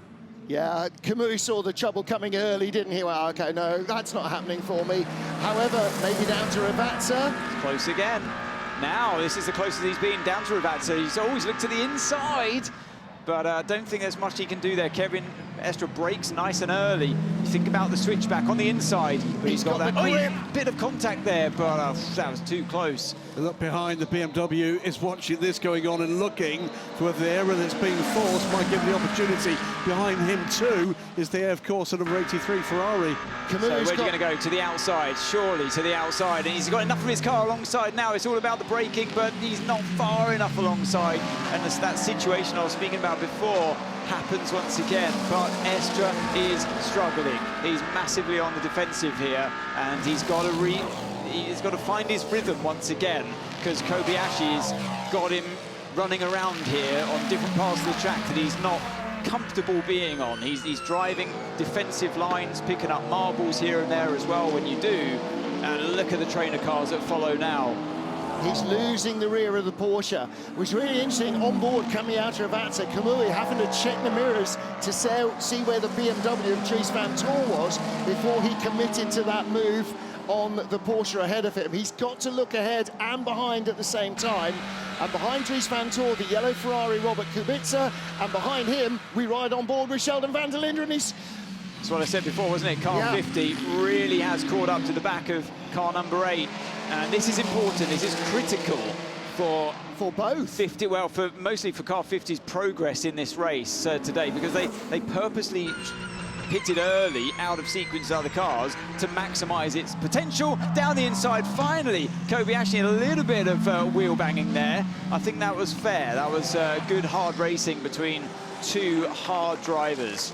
Yeah, he was square alongside, unlike a couple of the touches we've seen there. Yeah, it was good. I mean, and Estra, to be fair to Kobayashi, Estra did make his life very hard by slightly moving under the braking zone, well, not moving under the braking, but taking an early turn in, and you know, tightening, basically creating a funnel situation, and that's really hard when you're the overtaken driver. You've committed to a braking point, and then suddenly you're going into a wedge. And it's an awful situation to be in. So what Estra did there, and he knew what he was doing, so he opened up at the end. But if he had continued that wedge, there would have been more of a contact. He didn't slam the door, but he certainly didn't leave it open. But again, the pro he is, he made sure they both survived. He made it as hard as he possibly could, but he's still there in that position. But he's under threat here. You can tell he's not getting tired, but they're wearing him down. They're queuing up to have a go, and I think his tyres are getting tired. The back end of that Porsche doesn't look stable. Dries Van Tor next up, Kubica, Sheldon van der Linde, and here's the number 8 Toyota. This is the battle for 10th place, the last point. The longer this goes on, the better it gets for everybody else other than Ferrari. Yeah, that train of cars following, who were following Kevin Estra, at least if you're Kamui Kobayashi, who's been released. It's and Kobayashi, after all that work to get through now, and they're all diving in to the pits for their next fuel stop. Now then, what that did for Pierre Guidi is it left him not 6 seconds ahead, but 15 seconds ahead of second place, who's now in the pit lane, and third place, who's now in the pit lane, and fourth place, who's now in the pit lane. So through has gone the yellow Ferrari. Robert Kubica there is now back up to second with 1 hour and 7 minutes. That's more than one stop. And behind, here comes Dries Van Tor, I beg your pardon, Sheldon van der Linde, under real pressure from Mick Schumacher, starting to ramp up his box office again in the Alpine. Cracking stuff again. It's another group that have their moment in the, well, not the sun, it's getting darker again. And I think our radar is showing us that there's particularly significant rain that potentially could graze this circuit before the end of this race in the next hour and 7 minutes. Some teams are expecting rain about half an hour from the end, and some teams are saying, no, it looks like it's moving away, but it's weather, who can tell? Until it arrives, it's Schrodinger's weather. It's neither wet nor dry until you either get rain or you don't. Is that a thing? I'm not sure. Okay, 51 Ferrari will be in at the end of this lap, so probably will the 83 Ferrari be, and the BMW and the Alpine. Minute and 13 seconds on pit lane for the number 7 Toyota. Kamui Kobayashi rejoins. Dries van Toor, 2 seconds longer, joins just behind the number 7 Toyota. And look on the left-hand side of your screen. What has happened to the number 8, number 50 battle? It's no longer for 9th. It is currently for 5th. And more cars stopping ahead of them. Suddenly that all becomes very, very relevant. That offset fueling might end up coming back to reward one or both of those cars. Leader is in. Leader is in. Robert Kubica leads the motor race at the moment. Will always a pit stop shortly, but the 83 car is on pit lane. Oh, right, OK, so no, he's not. 51 is. So 83 hasn't come in yet, and that means for the first time 83's leading? 83 had 2% more energy than 51 because I think following the Porsche, naturally saving a bit more fuel. Not the fastest of getaways from the standstill there on the 51 car. Here we go. This is Fuoco's best chance yet on Sebastian Buemi. Where are you going to send it? To the outside, probably has been the driver's favourable place. And where does 50 come out in front of this? Fuoco's going the long way round the outside, but there's a McLaren in the way. Yeah, that scuppered his plans, didn't it, there, that time around. So Buemi used that GT car wisely to his advantage, but this is really losing Fuoco time, that virtual race that he's in against the other cars behind the Penske Porsche. Fantastic stuff from Sebastian Buemi. Antonio Fuoco still clambering all over the back of this Toyota. What tyres has the Toyota got on? It's got mediums all round, yes? Yeah, in the last stop, it didn't take any tyres at all, so it's got old mediums on the right and old softs on the left. OK. Here comes 83 from the lead of the race. Yep. Just that one lap, Kubica brings the car down pit lane. Number 8 and number 50 now, 2nd and 3rd, and this is the 2nd place battle. Closer than ever. Well, actually, it's 83 stops. Unless he gets out in front of them at the end of the lap. This is going to be possibly for the lead. Sebastian Buemi and Antonio Fuoco. Buemi in the number 8 Toyota, the Scarlet Ferrari right behind. They dive down through the inside, past the Corvette LMGT3 car. And again, it's not just what you've got, it's how well you operate it. And that's what Toyota is so good at. Leader's gone. Yeah. The 8 and the... Number 8 Toyota leads the race. Toyota in front for the very first time, 1 hour and 3 minutes to go. Anthony Davidson, they are never down and out. No, absolutely. In an endurance race, never. You never know what's around the corner. And this race, this is an interesting battle. Many people thinking, why are we looking at a fight with these two cars? They're completely out of position, way behind the trainer cars we were focusing on earlier on. But what they've been doing here in clear air is important and will potentially put them up when it all shakes out at the end, put them into that middle of that pack somewhere that they were once in. And worth pointing out, there could be a safety car in the next 60 seconds, and they're the race leaders. And if we go virtual safety car and they get a chance to fuel... Well, and if it rain, imagine if it starts to rain right now or in a couple of laps, they don't need to come in just yet, and then they go straight onto the wet tyre. You've saved yourself a minute in the pits. Again, it's how you operate the car, and both these teams are exceptional at doing that now. Ferrari may possibly have slightly miscued with the soft tyre call, but again, only hindsight is going to tell us whether they were right or wrong. It would have hurt them more, definitely, for car 51 if it was the Toyota behind them of Kobayashi instead of Kevin Estre. Now, what seems to have happened is that the 51 Ferrari of Alessandro Pierguidi has come out 3 seconds behind Sheldon van der Linde in the number 20 BMW. Well, that's because Sheldon van der Linde did not take tyres, and I'm pretty certain that Alessandro Pierguidi did. So the difference in the pit stops last time around was 21 seconds to the advantage of the BMW.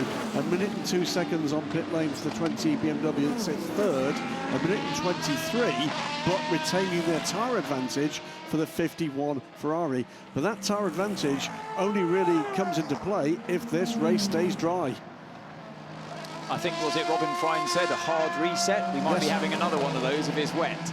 But look at Fuoco now. Just this is desperate stuff, isn't it? It's the speed that car's had all day. And I thought they might have been the race to be watching today before the start of it, starting in P18. But it's been fantastic to watch in many ways. It could have been out in front, just blasting off into the distance. We are on edge compared to him, and we can undercut him or not. Yeah, we are trying to get you there, mate. It should be in 8 laps at the moment. 8 laps. We're going to pit or the lap before him or the same lap. Yeah, so what he's looking for there, and unfortunately he pitted quite a few laps before Buemi. So Buemi, last time I saw the energy graphic at least, Buemi's got quite a bit more fuel on board, but here we go again. Just slowly catching on that Toyota, and there's another GT car in the way, and Buemi's going to go to the inside of that. Which not. No, but he thought about it and had it covered anyway. So, yeah, Fuoco, I'm surprised he didn't sound, and impressed, he didn't sound more frustrated on the radio. It was still quite calm for the action that we're seeing unfolding here. He is sanguine, isn't he? Desperate to try and get by the Toyota any way he can. Can we undercut? No, probably not. Right, okay. Well, but that at least means it's clear. Okay, I have to do it on track. Yeah, exactly. I have to. I can't just sit here and save another litre of fuel. And confirmation, 51 Ferrari took tyres, new softs on the right-hand side. They didn't go medium. I am with Brendan Hartley, driver of the Toyota number 8. What a race Seb is doing, and all you guys. You were not there at the beginning, but as usual, you're always there on strategy. Yeah, look, we were fighting pretty well at the beginning in P4. We took a penalty on our car with a full course yellow infringement. Not really sure what happened. I'm pretty sure that it was safe, so we have to review after. Now we've gone off strategy, quite heavily off strategy. It's hard to see how it's going to play out. I feel like virtually we're maybe fighting for P4 and 5 now. We have one more stop, and so do the others, but the others just have a splash. Except there's a safety car or something. Yeah, we don't know, or maybe some rain. So look, we're still in the fight. The Ferrari has way more pace. They're managing at the front, and Fuoco's right behind.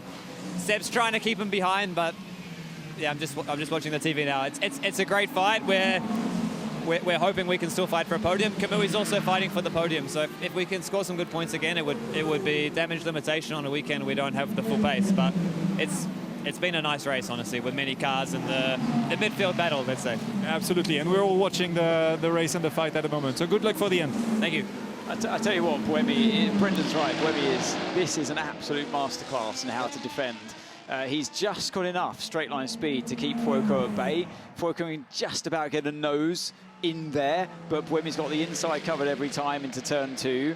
Then he defended in towards the Villeneuve chicane, but gave a car's width on the outside when he moved back on to or close to the racing line. So he's being very fair, but he's just placing the car in all the right places and carrying the speed where he can as well. The problem is for these two, in Fuoco mounting this pressure, they're both losing time compared to the others that Brendan talked about. But what Brendan was talking about there is it encapsulates what's been going on this race. Graham, he's thinking about going to the inside, yeah, but look at Buemi again. He moves the inside and back to the racing line just to put Fuoco off the scent of I was thinking he was going to go to the inside.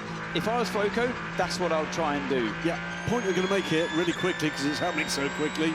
We came into this race with a fair number of people telling us it was going to be a foregone conclusion for Ferrari. Hurry up. It's not, for all sorts of reasons, and that's what makes it brilliant. Well done. Just to pick up on Anthony's point about this battle slowing these cars down, they are lapping in 1 minute 35s, the slowest 2 cars in Hypercar in the top 10. Okay, mate, they will have to triple the soft on the left and double the medium on the right, the Toyota, if they don't change at the next stop. There will be on the triple soft on the left and double medium on the right. So let's have a look at so basically, Fuoco does have the tyre advantage. Of course, they took the right side of medium's last pit stop. But that means that Ferrari are committing him to a no-tyre stop, Absolutely. fuel only, to jump ahead of Buemi. And don't forget, this is not a random battle of guys who are going to drop down to 12th. They are the leaders right now. Rain, safety car, somebody else's incident, all of that can play into their hands. These two could end up first and second. There's no good reason why they wouldn't. What we've seen already in the first 5 hours of this race, and we'll watch this, who is coming right behind. Here's his chance, Anthony. No.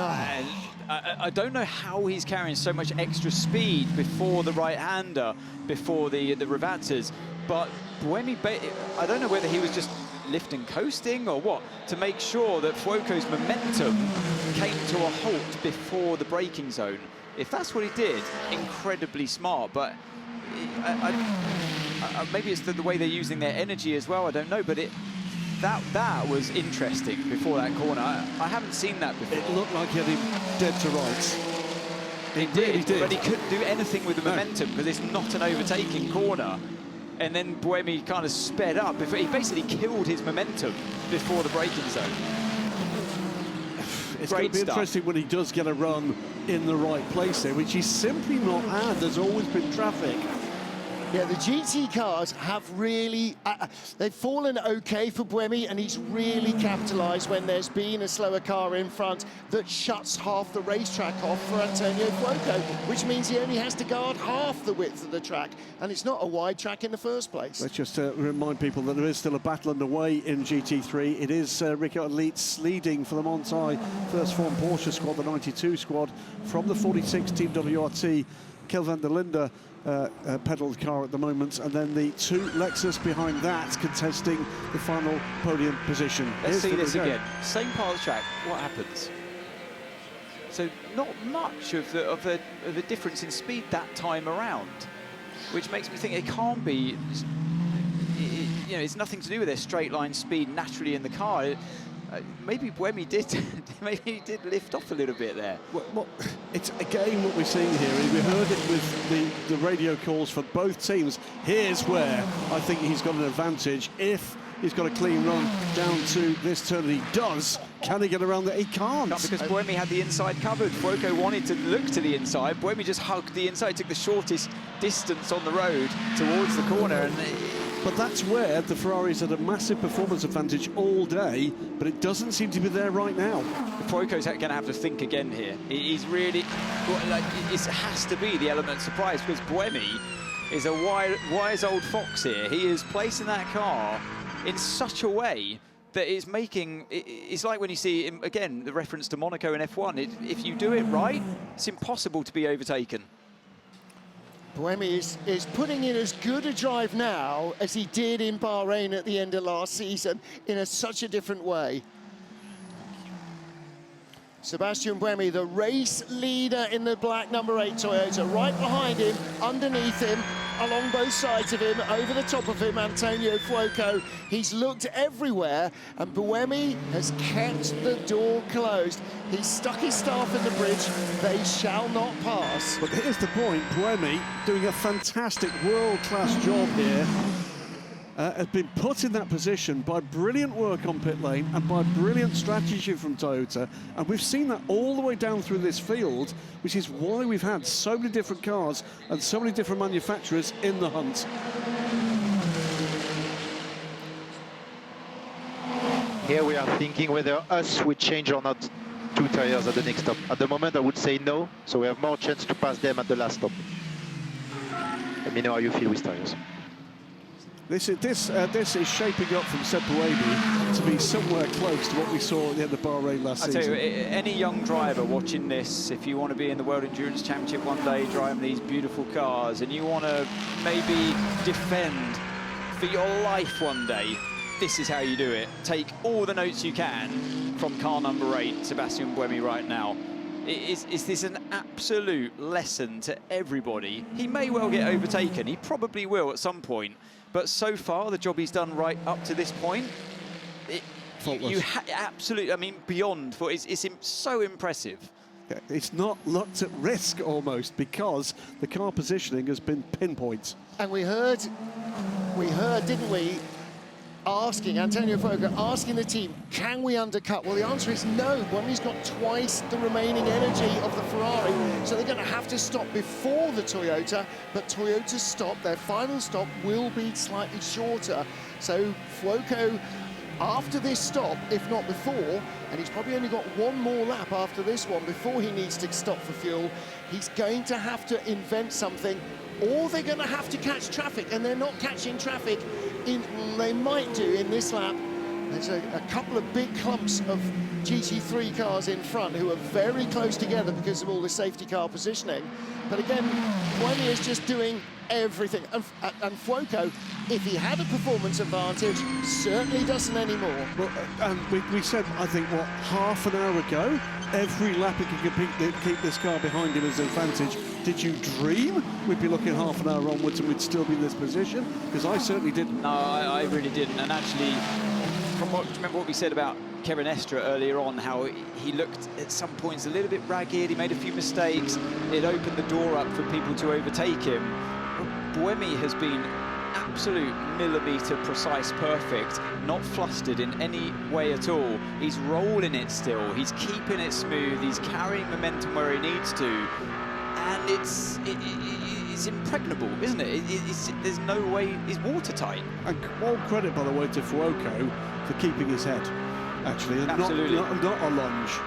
Traffic right in front of them. Here we go, up to the top chicane. They've gone by the 59 McLaren. There's another couple of GT cars. In fact, that's the 95 McLaren. 59 is in front. 77, the Ford Mustang, down the bottom of the hill. Yeah, it's going to work. But Fuoco's pitting this lap. This is his in lap. I was going to say that's going to work in Buemi's favour where that car was at that point. But OK, so Fuoco, yeah, he's 0%. He has to pit surely this lap.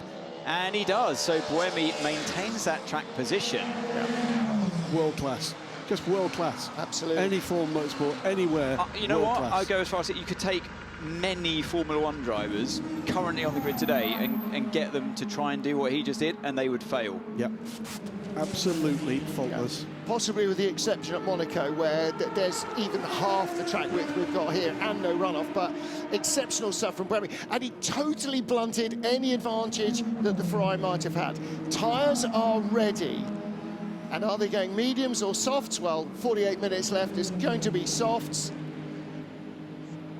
Are they going to do the tyre change? The thing is, whatever Ferrari do here, Toyota can retaliate, they can just mimic them, they can copy them. And maybe if Ferrari don't do any tyres at all, do you risk it with Toyota to do that triple stint and carry on with that track position? So that's what Ferrari, they've forced Toyota's hand here by not putting any tyres on his car. But I think Ferrari couldn't afford to take tyres and they'd just lose too much ground. I think and they're not that old, they had to go with it. Meanwhile, back in LMGT3, car number 10, Valentin Asiclo, Charlie Eastwood right behind him, the yellow Corvette, and right behind him, Davide Rigon. This is 4th, 5th, 6th, and 7th, and behind them, one of the Hypercar Toyotas coming through, but 8th place, Michel Gatting in the pink Porsche. So 5, 6, 7, 8 here in LMGT3. That is Buemi, isn't it, behind this Gagler car, so he's going to peel off now and come into the pit lane, and he maximises the momentum that he had by cutting onto the grass slightly as well. So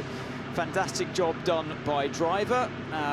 Unfortunately caught that Gagler cars right at the end. He would have lost a lot of time there. I don't know what Fuoco's traffic looks like this time around, but we are expecting some tyres to go on this Toyota. Surely they have to. He's actually in the lead battle for LMGT3 at the moment. He's going behind the 46. I don't see any tyres. No tyres. No tyres. No, they can't afford to. The battle is too close, and he's done too good a job on those softs. He's just got to go with what he's got. Minute and 16 seconds it was on pit lane for the number 50 car. And that's part of why we say what a team sport this is, because there's so many times, as in Formula One, where the pit crew can make a difference and make a change in position. Halfway around the lap is the number 50 car. Yeah, luckily we've got that track map on your right-hand side of the screen. You can see exactly where Fuoco is, and on the left-hand side now, we've got his onboard. This could be very close as Buemi now trundles down, painfully slow, 60 kilometers an hour. You're wishing the car on, you're looking at the pit lane speed limit. As the time ticks by so slowly. Fuoco's out of Ravazza 2, that's him on board on the left-hand side. This is going to be tight. The hammer. Fuoco's got speed. Buemi's ahead. Look at the inset picture. There's Buemi in front. And Buemi stays in front. They're both on hot tyres, and actually the gap grew maybe even as much as a second. Great job then, therefore, by Toyota in the pits. I didn't see the times. 2 seconds quicker from Toyota in the pit lane. Now, it was 1 lap less fuel, but they made sure that there was no dramas. And would marginally offset the delay we saw him having traffic. Let's not get away from the fact we've got a BMW leading this race. Sheldon van der Linde in the number 20 car, 3.5 seconds ahead of Alessandro Pierguidi.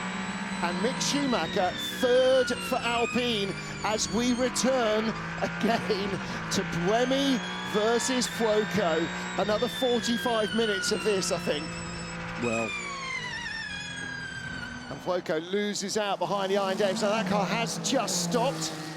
So too both Lexus. So too...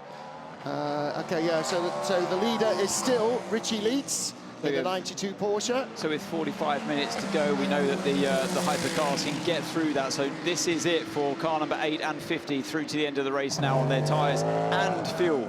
Okay, so we're very close to being virtual P3.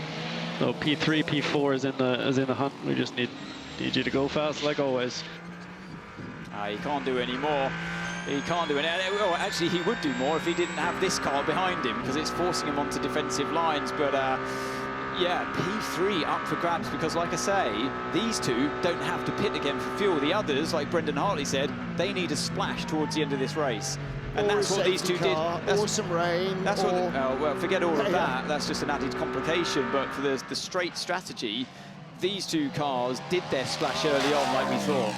Yep.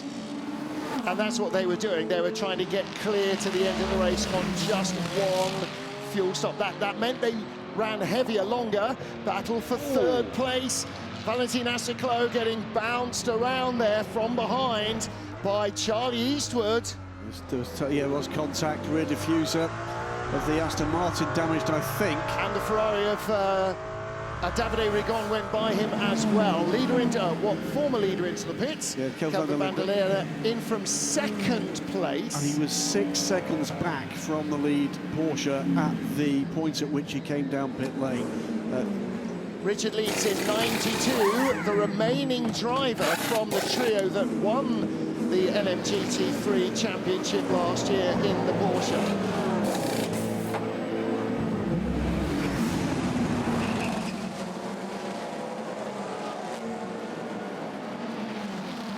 Ferrari had dominated qualifying in the run-up to round 2 of the FIA World Endurance Championship, and they led the field first and second away from the grid. And after the carnage of last year's start in Imola, this time all 18 cars made it through without losing too much bodywork. Contact between the Alpines, but they all survived, and it was similarly clean in LMGT3. Good start from François Hériot in the 21 Ferrari to move himself up to second. 18th after qualifying, the number 50 Ferrari, but a really strong start to the race saw them move up into the lower reaches. First major drama for Ben Keating, turned around by Celia Martin in the Iron Dames Porsche. And then battle for the lead in LMGT3. François Hériot going around the outside of Amadou Harty. A penalty then picked up by the number 21 car for start infringements, puts the 46 BMW back in front, and there it remained throughout the Al Harty stints. Contact turned around the 93 Peugeot and earned a penalty for the Cadillac of Earl Bamber. And there was worse to come for Ian James, 27 Heart of Racing. The Aston Martin clattered off hard down into the Ravazza. Contact from behind by the number 31 BMW, which would later serve a penalty for that. The 20 BMW Hypercar and the number 7 Toyota side by side. After a mistake in traffic from the BMW gave Mike Conway a chance. He didn't end up getting through there. BMW and Alpine, this time the number 15 car, working its way back up the order, having been third early on in the hands of Kevin Magnussen, and then moving back towards the top 3. The number 8 Toyota and number 7 Toyota both out of position perhaps after qualifying, not as strongly as they'd hoped, but having really strong races. And then a change of lead after the number 6 Porsche locked up, allowing the Ferrari to get back in front. Porsche had worked their way with a good strategy and a clean race to the front of the field. Drama for 46 BMW. Valentino Rossi knocking the 21 Ferrari of Simon Mann off track after a late lunge at the Ravazza. Mann's car was out of the race. Rossi would have to serve a penalty. And in the battle for hypercar honours, both Toyota and Porsche, after not qualifying strongly, having very exciting races, maybe a little too exciting there for Kamui Kobayashi and Matt Campbell, but Kamui finding his way through. Kamui Kobayashi and Kevin Estre, in fact. But it is the number 20 BMW of Sheldon van der Linde that leads, as number 8 and number 50 continue their battle. So there is your race leader, the Shell BMW that had to stop after losing half the rear bodywork early on.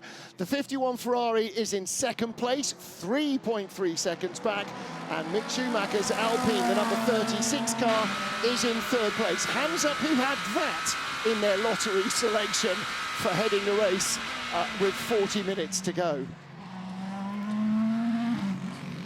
You see the energy on screen. The Alpine is due a pit stop, so too the BMW, but with 53% of usable energy, 52%. Can the 51 Ferrari go all the way? Well, the 83 Ferrari further down has got 58% energy. Toyota, number 8, and the 50 Ferrari with 80% energy perhaps show you what you need. And there's the 50 car off the road, having another lunge. Antonio Fuoco at Sebastian Buemi, actually trying to go around the outside at Tamburello. And Buemi going, mate, really? Very tough to go around the outside there, like we've seen so many times today, and not quite enough of the car. It was the closest he's been, but there wasn't quite enough of the car ahead before turning into the corner, so you don't own the corner, as they say. But I know what you're going to say, Graham. That was a different part of the track we saw the replay from. I think that was up at the top chicane. Yes. 50 going across the grass. I am with Jules Gounon, driver car number 36, the Alpine, who's currently running third, but you're due for a pit stop. How is it going, and what can you expect for the end of the race after the pit stop? Well, we gambled quite early in the race. In my stint, we went for the soft, which was quite early with the track temp. We tried to gain a lot on the outlap, but there was a virtual safety car at that time, I think, or FCY maybe. So we could not gain. And now we continue with the soft, and we underfueled 2 times now to try to split the last 2 stints that we have to do. So we are, of course, Wow. Sorry, that's good for us because we are fighting against them. So actually, if they continue like that. But yeah, no, it's a crazy race as usual in WEC, a lot of fighting. We are in the fight, so let's see what's going to happen. If they continue also to fight, it's going to help us, so we cross fingers. Okay, thank you, Jules. Yeah, puncher for the 50 Ferrari. Oh my goodness. Well, clearly Antonio Fuoco had had enough of that after the last lap and went, no, I'm not putting up with that again. But he's paid the penalty, I'm afraid, for insisting that Sebastian Buemi let him through. And it's a left rear puncture. It looked like a left front maybe, but it's the left rear that's gone down, Anthony. Yeah, so he's come round the outside, and this time he's thought, no, you don't squeeze me to the outside of the track. So he's made initial contact. Buemi's just, yeah, that initial contact really upset the inside car, and both cars run way over the gravel. So look, it was always going to end up coming to blows, I feel, because Fuoco knew he's going to have to do it on track. Sat behind the Toyota so long and felt, in a way, yes, I agree that he was squeezed the lap before. Buemi did, you know, kindly run him out of road. Buemi had the track position there and the car slightly ahead, and he utilised that to all his worth in pushing him. We see it so many times in that corner, and that's why you do need to have a significant of your car in front if you're the outside overtaker before that corner. The stewards will look at that one. The initial contact was made because of Fuoco in a straight line. He swerved to the left to try and bash Buemi to the inside. Yeah, now we see Fuoco limping round the final two corners with that left rear delamination caused by the sharp bodywork of the Toyota right front to Fuoco's left rear. And again, people at home look at the timing pylon. Well, it was a battle for 8th. They're not even in the points, really. But we heard Buemi's engineer saying, potentially, this might even be for P3 or P4. It's important because all the cars in front need to stop again. Only for a short stop, but they do need to stop again. And that has definitely, likely cost the number 50 chance, any chance of a podium finish. Boy, what an up and down race they've had. But for Buemi, again, is there any long-term knock-on? Is there any long-term damage? Has it put the tracking out? Has it disrupted the rear suspension? At the moment, we don't know, but he might be feeling all sorts of things going on. There's all sorts of reasons why that was not a smart moment. One of them is they're in a great points position after, remember, points and a half at Qatar. They needed points to retain that advantage because of the way the rule set works and the way that the performance is managed through this whole field as we go further deep into this championship. Fuoco was in a position, I completely agree, Martin. He had run out of patience. He'd sat there for too long and felt like he was wrongly pushed wide the lap before. That's only natural until we can see now at the top of our screen that, of course, that incident is under investigation. Yeah, both incidents. It's 18-18 and 18-23, so they're looking at all of it. I don't see that Buemi's got a case to answer. I'm sorry, I don't. No. Fuoco wasn't in front in either case. He was alongside and he had an overlap, but he was not in front. Buemi was on the inside. He had nowhere to go. I didn't see Sebastian Buemi do anything he hadn't been doing for the last 45 minutes. Well, that's not the same as I don't think he's got a case to answer. Well, no. I think it was good defence. I mean, in the last 45 minutes, it had been coming to blows, and Fuoco, to be fair, hadn't been anywhere near alongside Buemi. So the last couple of laps, he had found extra momentum somehow and been completely alongside. Not quite enough on the first go, hence being pushed, squeezed wide. Second time, had more of a part of his car alongside. And that's the one you could argue, has he won the corner? It's all about how the stewards feel who has won the corner. I think first time around it was Buemi's corner, second time around might be a bit different. Here comes Kamui Kobayashi's black Toyota, and right behind him, the number 15 BMW of Dries van Tor. This is currently for third, will be for second, because the inset picture, the number 20 BMW, that is peeling into the pit lane, so it is out. And the 51 Ferrari leads. That needs to stop again. But the Toyota and the BMW, now this is not perhaps for a virtual, but an actual podium position as well. So again, both Toyotas could be in the mix, or either of the Toyotas could be in the mix for a podium. And actually, either the 20 or the 15 BMW could also be on the podium here. 20 BMW on pit lane from the lead of the race. Alessandro Pierguidi in the 51 car that led for so long earlier in the race makes it back to the top position with 33 minutes to go and will need to stop again. Toyota Gazoo Racing's number 7 car in the hands of Kamui Kobayashi, Dries van Tor in the number 15 BMW, and Robert Kubica in the 83 Ferrari. Now fill positions 1 to 4, but also will need to come in. Now, don't forget that the later you have to come in, the less distance there is until you get to home. So you have to put less fuel in. And so, effectively, although the BMW is stopping now, number 20, and 51 owes us a stop, it will be around a 10-second shorter amount of fuel going in. And that means their overall pit stop is less, which means basically the BMW had to be 10 seconds ahead to stay level, and work it out yourselves on the back of an envelope. However, back to number 7 versus number 15. And again, really good for the championship to see BMW really pushing hard. Ferrari's in it, Toyota's in it, Porsche's still in it, number 6 car in 5th.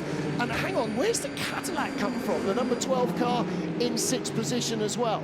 Peugeot and Alpine still in top 10 positions. And the BMW is in the pit lane. That is the 31 car that had the penalty early on. Swinging left end plate on the rear wing there. I didn't know that flexible wings were a thing outside of Formula One. That's a big bit of bodywork to be done. I'm surprised they didn't just rip that off. Being held on by one screw. Sort of giving the Queen Elizabeth wave, isn't it? That's giving me, because it's been on camera quite so clearly. No. Oh, the driver did it. No. Oh dear, Augusto Farfus may just have earned himself a black and orange unsafe vehicle flag.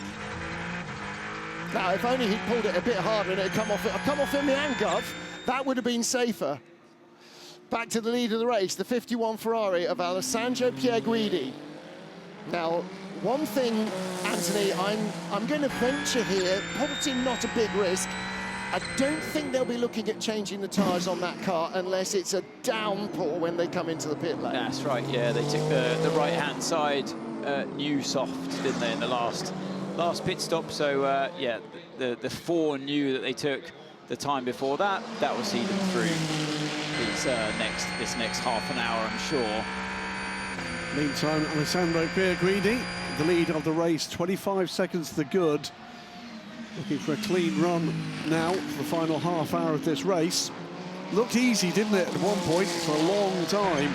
It's not worked out that way. It's come back to them. Well, before the race, everybody said, well, what's the point in even turning up? Why are we even going to bother? Ferrari have got this made in the shade. That's why it's called motor racing, because it's not a given.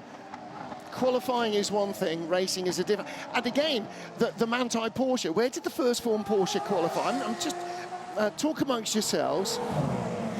They qualified 1st, 3rd, 5th, 7th in LMGT3, and here they are back at the top of the pile. Yes, they owe us pit stops, but they're still in a potentially very competitive finishing position. Again, the 2 TF Sports Corvettes, 2nd and 3rd at the moment. Again, owe us pit stops. One of those cars was backwards through a gravel trap not that long ago. Having qualified 16th. Absolutely. And is very likely to finish in the points. And it's that thing, you know, some days you are gifted a car through your own brilliance or just the way things work that is potentially a winner.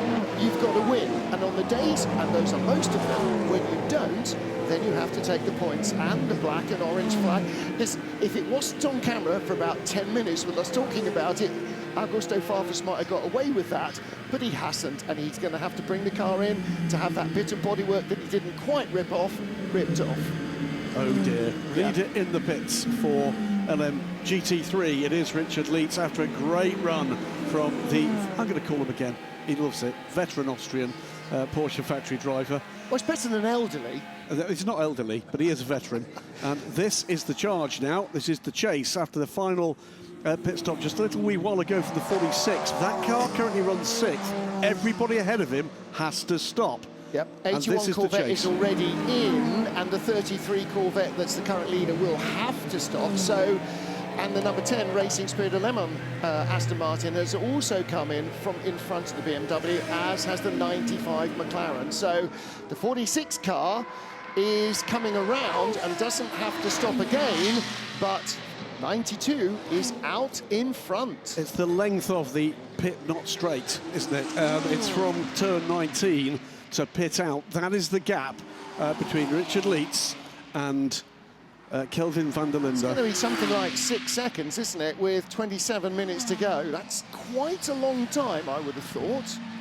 That's a kilometre between them, basically. Yeah. Meantime, the number 10 Aston Martin, the 81 TF Sport Corvette, both stop and both will drop behind Kelvin van der Linde. Well, I missed my guess by a substantial margin, not 6, but more like 14 seconds. Number 10 comes back out in front of 95, so I don't think there was a change there. 31 also off the apron. Yeah, that's the 31 coming in for that black and orange flag, and indeed the ring end plate is gone. There it wasn't. Very unfortunate for Gusto, so they'll be doing a little bit more pit stop rehearsals. But guys, don't grab the rear wing end plate. Or just making the end plate stronger. No, making the drivers brighter. No, you're right. Make the end plate stronger. That's the easier battle. Choose your battles. You're right. As ever, you're right. Win the battles you can win. That's me. Okay, Stoffel van Dorn, where do we find him, ladies and gentlemen, boys and girls? Okay, the Peugeot is in 13th place, right behind Michael Christensen's number 5 Porsche. John McPhino just briefly there. How's his Peugeots doing this afternoon? Well, the answer is the first of them, Hansa Mikkel Jensen, the 93 car. That sits at the moment in a pretty good 7th place. And don't forget, that's a car that was turned around in contact by Earl Bamber as well. So, again, cars that have had a Bosch or two, you're not necessarily out of the equation. One to watch at the moment is Dries van Tor. He's with Kamui Kobayashi for 2nd place in this motor race. So the number 15 BMW, that is a switcheroo between Aston Martin and McLaren, the 2 British sports car mags here. Yes, I think that's Marino Sato going by Valentin Asiclo, but there are 2 McLarens there, and they're a little hard for a man with my feeble eyes to tell apart.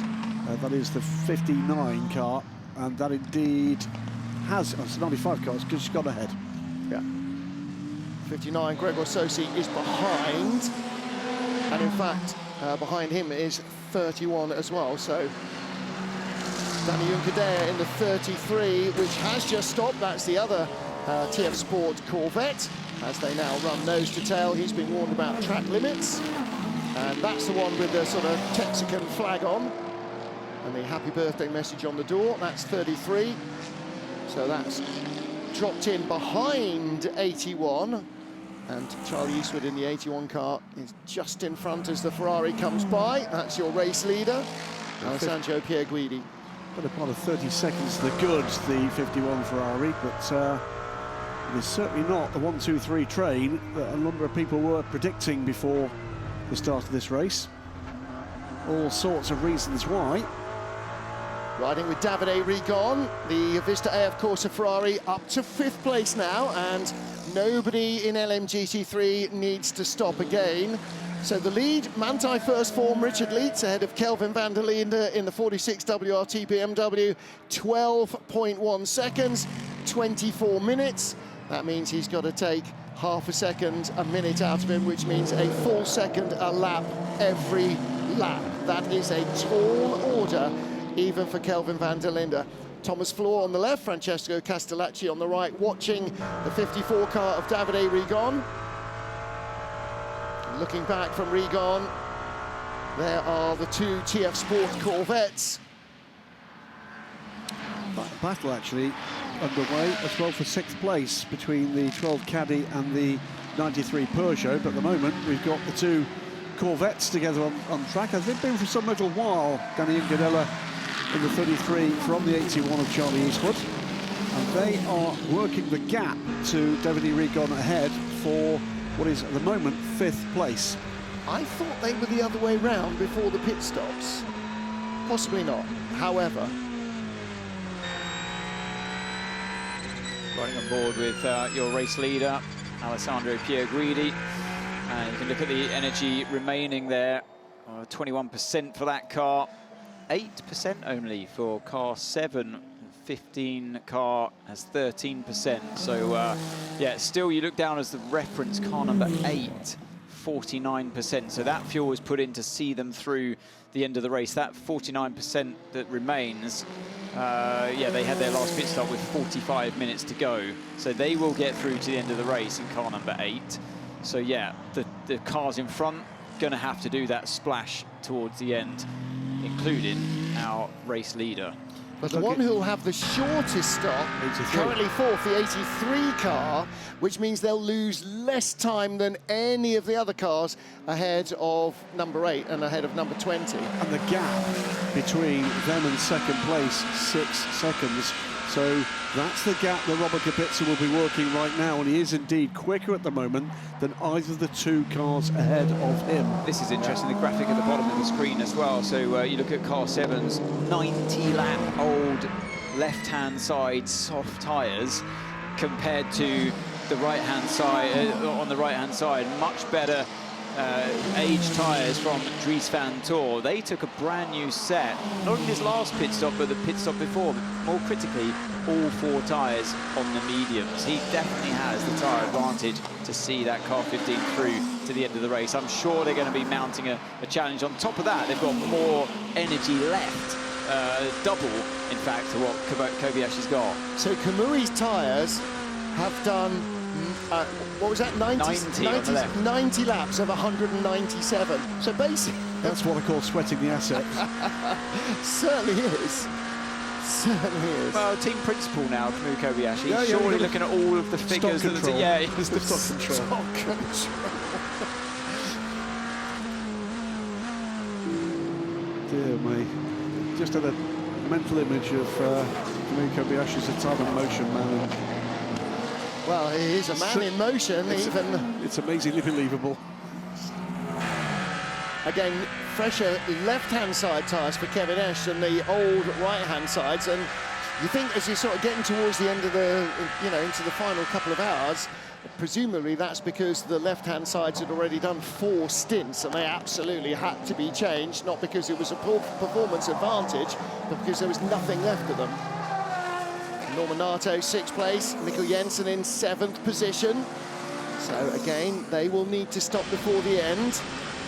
The lead car that probably doesn't need to stop is Kelvin van der Linde, isn't it, in the number 20 BMW in 8th position. Yeah, I'd say anybody that's got more than 44% of fuel remaining, because I'm using Toyota car number 8 as my reference there, are good to see them through to the end of the race. Well, in which case, the number 5 Porsche might be in trouble, because that's got a bit less, only 2% less, and that might be battery power. Drive-through penalty for the 59. 2 Corvettes. Bit of contact there, I think it was, in the right hand of turn 6.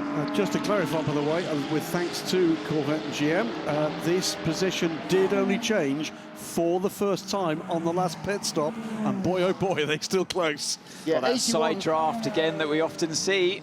81 has been in front throughout the race and goes back in front again. 81, Danny Juncadella, Charlie Eastwood rather, ahead of Danny Juncadella in 33. I don't think Juncadella was particularly happy with that, because he's flashing away, isn't he, after his teammates passed him. Well, they probably have a don't hit the yellow card rule. Exactly, yeah. We've heard of papaya rules, this is yellow rules. Kobayashi down towards Rabatza 1, take a lot of that curb on the left-hand side. It minimises the level of understeer, particularly this late on in the race, and particularly when your left-hand side of tyres have got 90 laps on them. Here we go into the pit lane then. That 60 km/h board comes at you, hit the pit lane limiter, and then floor it. The car holds at that speed.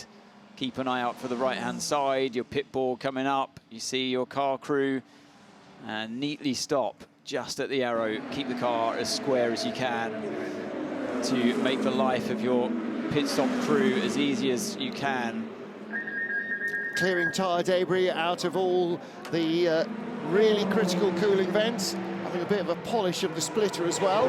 Why? Because it helps stop rubber sticking. So they put 37% of fuel into that car. And that's Norman Nato getting a little top-up of energy as well. That's compared to 40 for the BMW we were using as our reference last time. So if Toyota have got their numbers right, and they usually do, 37 or a little less than that is the number that is going to be required, and nobody ahead of them is got anywhere close to that. Car 31, by the way, gets a drive-through penalty for unsafe rejoin at 16:35. That's the one we saw when there was a spin, and he came out ahead of, I think, the Corvette. Wow, they really have taken their time on some of the penalties today, haven't they? Really going through it thoroughly. So Augusto Farfus, who's just had to stop after taking the car over because he pulled a bit of it almost off, is now going to have to stop again because somebody rejoined unsafely after a spin. Into the pit lane 15. comes 15. Yes, 15. From second place, Dries van Toor. Mm-hmm. Been a good day so far for the WRT team, apart from 31 who's just had those 2 penalties. He corrects himself immediately. And Robert Kubica, still 18% of usable energy, which means he will have to stop something like 6 minutes from the end of the race. Valentino Rossi wins the Wingfoot Award. I think that's the first time Valet has won the Wingfoot Award. Voted on by the viewers, I would never have believed it. 31. Well awarded, actually. He did drive extraordinarily well. 31 BMW, and that's across the weekend, so he qualified extremely well as well. 31, the BMW, no further action for contact with the number 10 Racing Spirit of Le Mans Aston Martin, which is probably just as well. Otherwise, there'd be so many penalties heading the way of 31, they'd never leave the pit lane again. That I think, was the incident that led to the unsafe rejoin. Yeah, so they've just served the penalty for the unsafe rejoin after coming back in to have the rear wing really properly ripped apart. And Augusto Farfus may now complete the last 60 minutes without much more penalty.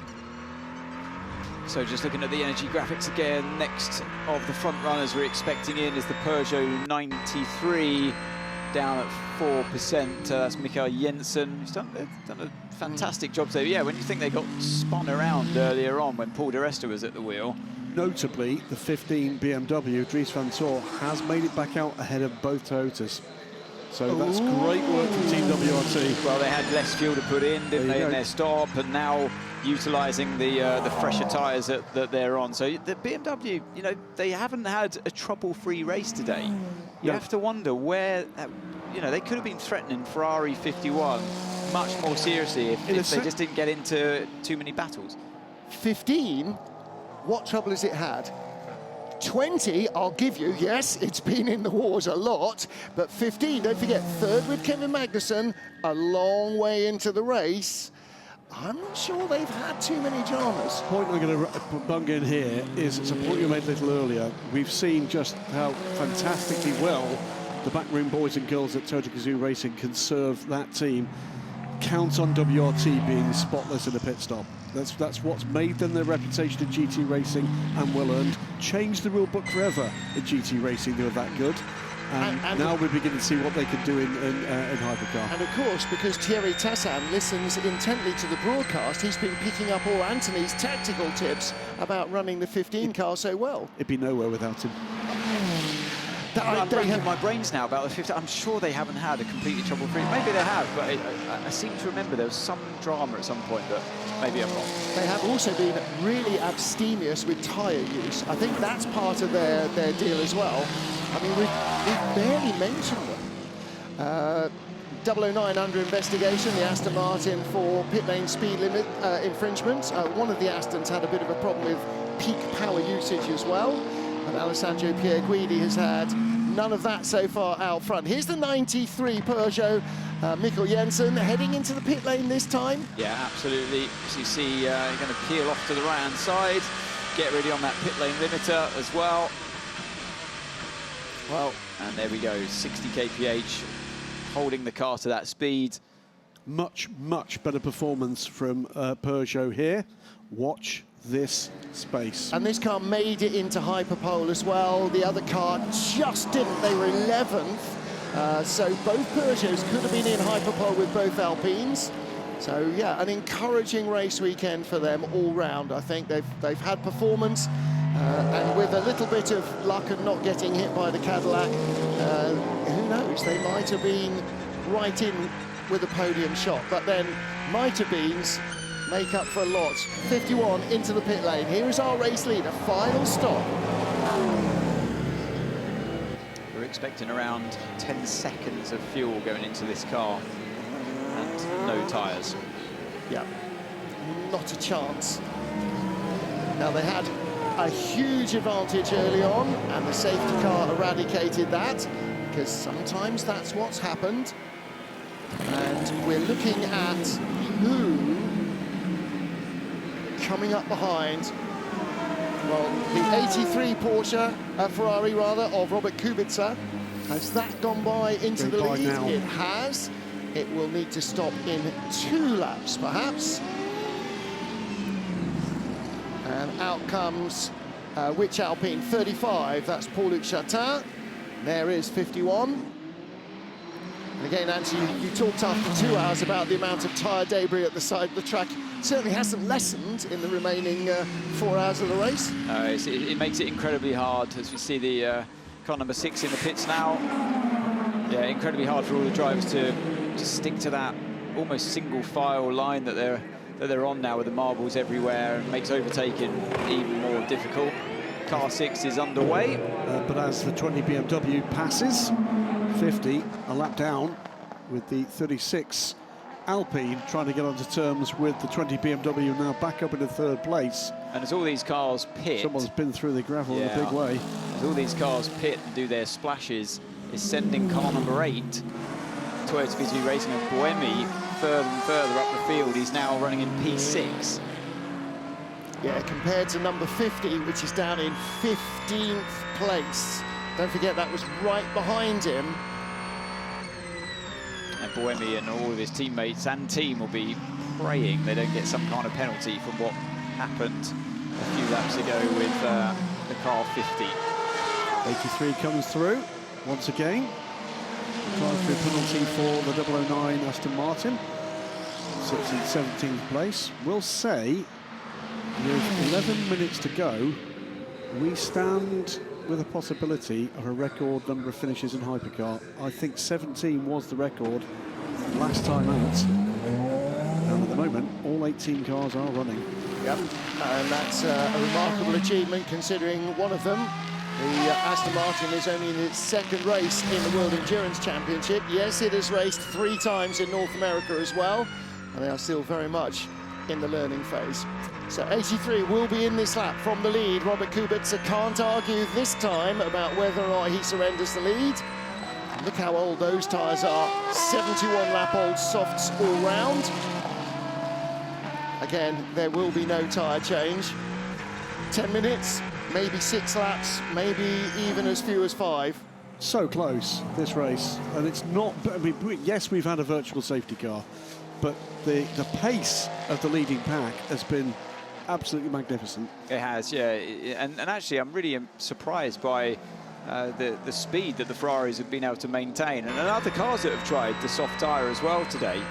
Makes you wonder why there was that rule change in the first place yesterday in qualifying, why we didn't see the soft tyre come out in Hyperpole. You know, that late last-minute rule change to run the medium tyre instead of the soft, which is the usual regulation. But as we've seen at 83 into the pits now, I think the soft tyres performed perfectly well. Absolutely. By the way, including a magnificent stint from Jules Gounon on the Alpine. So we'll listen what's going on. After our pit, we will be in front. After the pit, we will be in front by 5-6 seconds. Okay, by 5 or 6 seconds. In front of whom? You'll be in front of somebody, but won't be in front because there's the leader. So the leader goes through, 51 Ferrari back in front. Inside 10 minutes to go. Now, will they be in front of the number 20 BMW of Sheldon van der Linde? I'm getting the van der Lindes confused. No, they won't. Will they be in front of the 36 Alpine? No, they won't. Will they be in front of the number 8 Toyota? We're counting them down. BMW, 2nd place currently, and 8.5 minutes to go. And the number 20 car, which has been properly in the wars, had bits missing off it, had to stop because some of its wing had disappeared. Again, Anthony, what? Hello? How? Well, that's my point about the car 15. Is that, yeah, so this now, the car 20 can make it through, obviously, to the end of the race, and they're ahead of the car 15. So something, I can't remember what it was, but something did happen to the car 15, put it behind their teammates, which had, definitely not a trouble-free race. We're all good to go now to the end of this race with 8 minutes to go. Bit of a wobble there from the Alpine. It is 15 seconds to the good Alessandro Pierguidi from Sheldon van der Linde. 5.7 seconds back to a great run from Alpine in 3rd with Mick Schumacher. Robert Kubica is a further 4 seconds back, then 6 seconds back to, well, one of the heroes of this race, frankly, Sebastian Buemi, who is just ahead of a charging Dries van Tor, half a second there. Kamui Kobayashi in the 2nd Toyota, Kevin Estre in the 6th Porsche that led this race, the 93 Peugeot in 9th, and the first of the Cadillacs, the number 12 car, in 10th. Remind me, Has Alpine finished on the podium yet? Did they finish on the podium last year? I should say, by the way, I don't think they did either. The only factory team that does not have a car in the top 10 is Aston Martin. Yeah, and that is a great spread. And yes, the vagaries of racing and all of that. Sebastian Buemi, last lap round, 1 minute 34.1. Last lap round, Alessandro Pierguidi, 1:36.5. So the Toyota is definitely still a competitive proposition, no matter how down he was on balance of performance before the race. The performance has been balanced. Ferrari first, BMW second, Alpine third, Ferrari fourth, Toyota fifth, and Alpine achieve finishes in the Fuji. Okay, I was trying to think, was it Brazil? Well, the other point to make is, remember, this is their second hypercar, the A480, the car that was originally the LMP1, most certainly achieved podium finishes, but for the A424, the current car, this would therefore be its second podium. Yep. But again, we've got 3 different marks in the top 3 positions at the moment. And my answer to Sebastian Buemi this morning, he said, are you happy with BOP? I said, yes, I am, because we are 9 different manufacturers, 3 more confirmed for the next 2 seasons, and at least 2 or 3 more lining up. So I think everybody's happy with BOP.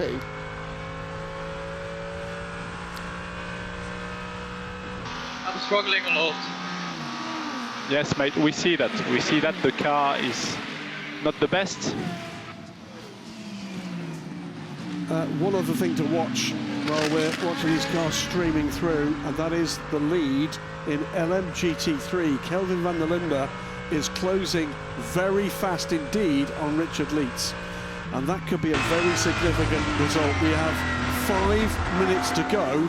It was 6 seconds at the end of the last pit stops. Kelvin van der Linde 1.5 seconds back now for Richard Leeds. The 92 Porsche trying to fend off a rampant run from the 46 BMW, and this is going to go to the flag. Well, the 2 BMW hypercars appear not to have taken tyres since a week ago last Wednesday. Anthony's just counting up the laps. The number 15 car struggling, but number 20 basically changed tyres last time at the same time, and that's getting on for 2 hours ago, I would say. They've only done, well, I say only done, by only done taking 160 laps on those. Using this as our new baseline reference on tyre wear, they've done only 75 laps. Oh, okay. Well, no, I mean, they're still relatively youthful then.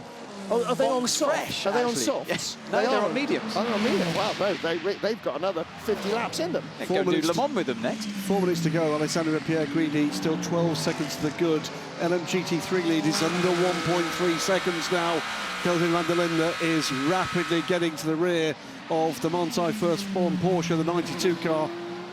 We might have to start taking a really close look at that, because the car that started on pole versus the car that won last year's championship, and in fact 92 started on pole here last year and ended up winning the championship. Meanwhile, here's the number 20 BMW, Sheldon van der Linde. And again, to have both BMWs in the top 6 is a very, very strong effort. They had a quick car today, they really did. They didn't have the pace of the Ferrari at the start in the hottest conditions, but after that, they really came on strong, and actually now are lapping quicker than your race leader.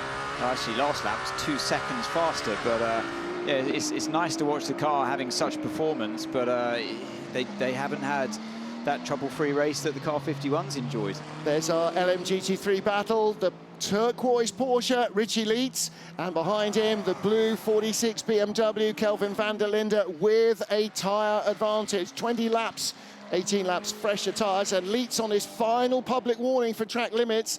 Okay, this plus 1 more lap, maybe if they're really lucky, van der Linde and crew might get a second go at it, but if he gets to Leeds, he's got to lunge immediately, Anthony. Absolutely, yeah. Sorry, tension in those garages at the moment is palpable as they've got the Porsche hypercar between the two. Kelvin van der Linde knows how important this is for the team, for the championship, but not least for the 65,000 people that might want to have a word if he doesn't.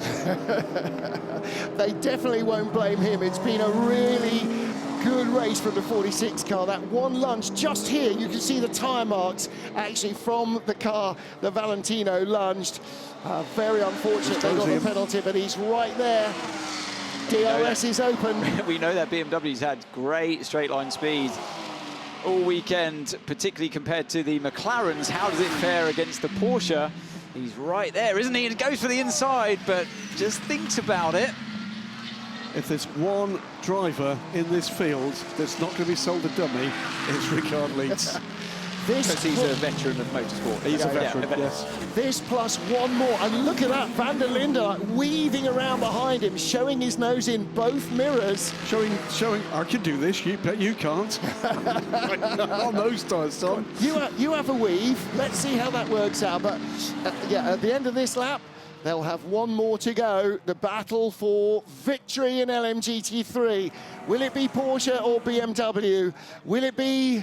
I don't know, but whichever way this ends up, as long as neither of them go off, we will have 3 different brands on the podium in LMGT3 as well. Oh, that's what you don't want, right there. 3rd and 4th.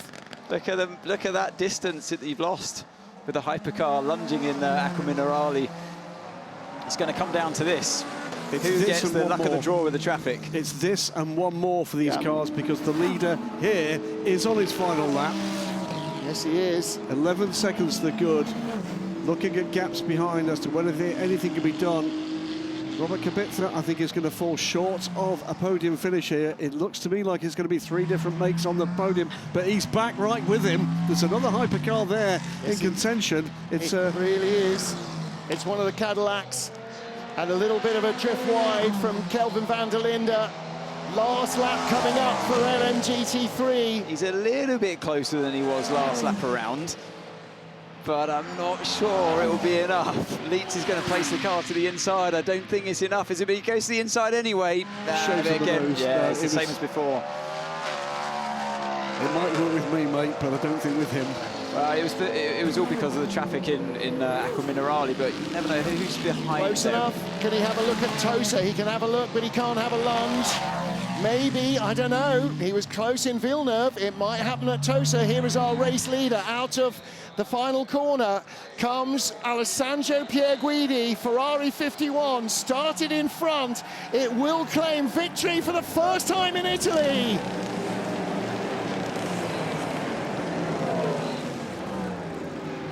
And for the first time outside Le Mans, a red car wins. And here is the battle for victory. Around the outside into Acqua Minerale. Can he cut back to the inside? Van der Linde finds the road is full of Porsche. And now Richie Leitz has got to survive 4 more corners. Variante Alta, a chance for Van der Linde. Leitz is in the middle of the road. Van der Linde looks left, he looks right. He's going to have a great run on the exit of this chicane, because Leitz was compromised by having to defend into that chicane. So it's all going to boil down to the Ravazzas. He can't make contact into Ravazza. Leitz has got to keep the door shut on the inside. And he's 2 corners away from victory. 1 corner away from victory. And it is going to be the win for the 92 first form Manthey Porsche, just ahead of the 46 BMW. Valentino Rossi does not get to win at home, but jubilation. First win in the World Championship for the first form team. Nowhere in Qatar, the Porsches absolutely did it here. Great last couple of laps from Richie Leitz, with clearly a less good car underneath him than Kelvin van der Linde. And Fabulous you saw stuff. Ryan Hardwick and Ricardo Pera celebrating jubilation for first form and Ferrari. Race win. Guys, come on. We deserve this so much. We deserve this so much. Since many times. Thank you so much, guys. I'm so happy. Thank you, everybody. Thank you. Thank you, mate. Thank you. James Collado started the car that man had put on pole position. Antonio Giovinazzi did the middle stints, and then it was down to Alessandro Pierguidi to bring it home, and he did. Redemption from last year. They had this race in the bag, didn't they, speed-wise last year. The weather went against them. Strategy went against them as well. But this year, at least with one of their cars, put it right. Well, the other point to make here, lots of people talking before this race started about the potential 1, 2, 3. They finish, the Ferraris, 1, 4, 15. That's what sports car racing can do. And look at the response from Ryan Hardwick there, just delighted. Yes! We won the race, we won the race. Good job, Severe driving. Give us some pickup, give us some pickup. You can use all the fuel, but give us some pickup. Amazing job. Lovely, thank you. He's so dry and so cool. He's got the driest, most wonderful sense of humour, Richie Leitz. Cheeky grin, and it'll be all over his face right now. He'll have enjoyed that. Well, for perfection for the Italian fans, it would have been the 46 BMW in front. And Valentino Rossi will know that that lunge down into Ravazza cost him the win. And that too is motor racing. He's been there before on 2 wheels. He really wants to do it on foot. And what a place it would have been to have taken his first World Championship win. It wasn't to be. Second again. Get those lights on, sunshine. P2, baby! Yes, boy! Yeah! Oh, those Belgian tones. Yeah, you know, for BMW, Sheldon van der Linde, second place. Third place for Alpine, Mick Schumacher. Ferrari, BMW, Alpine. This is just the tight turn to get it back into the pit lane the wrong way. Yeah, not run out of fuel and get in a push home as a la NASCAR. But magnificent stuff. Great run from the Alpine team, and Mick Schumacher, a great run at the end of that race. He's growing into this as well, isn't he? And he's enjoying it now. Yep. No question at all.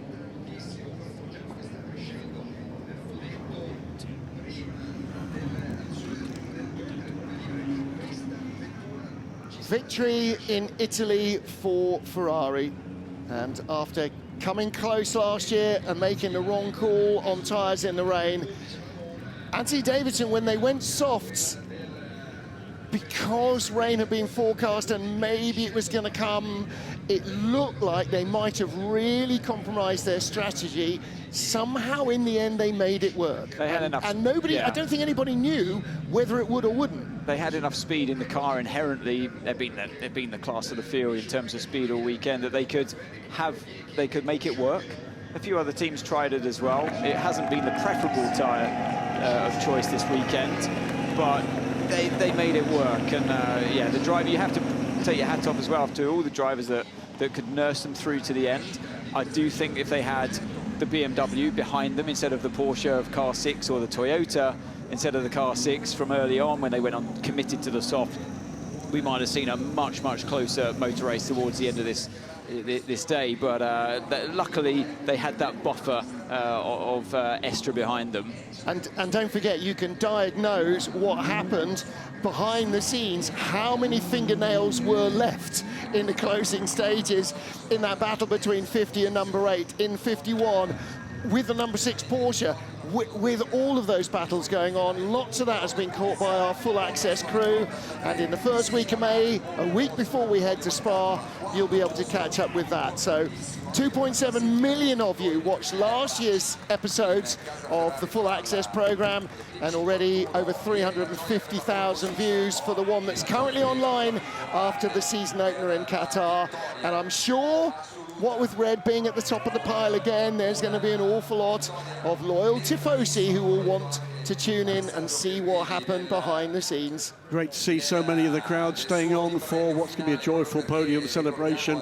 Ferrari victorious, but they know they've been in a fight today without a shadow of a doubt, and all credit to the teams that gave them that fight, in particular BMW M Team WRT, the Alpine Endurance team, and Toyota Gazoo Racing, all of whom just put on a stellar fight, and for that matter, the Penske Porsche team. Yeah, and although the number 6 car finishes down in wherever it is, 8th position, oh boy, they had a big starring role in this. It's not been, they started at the front, they stayed at the front, they won.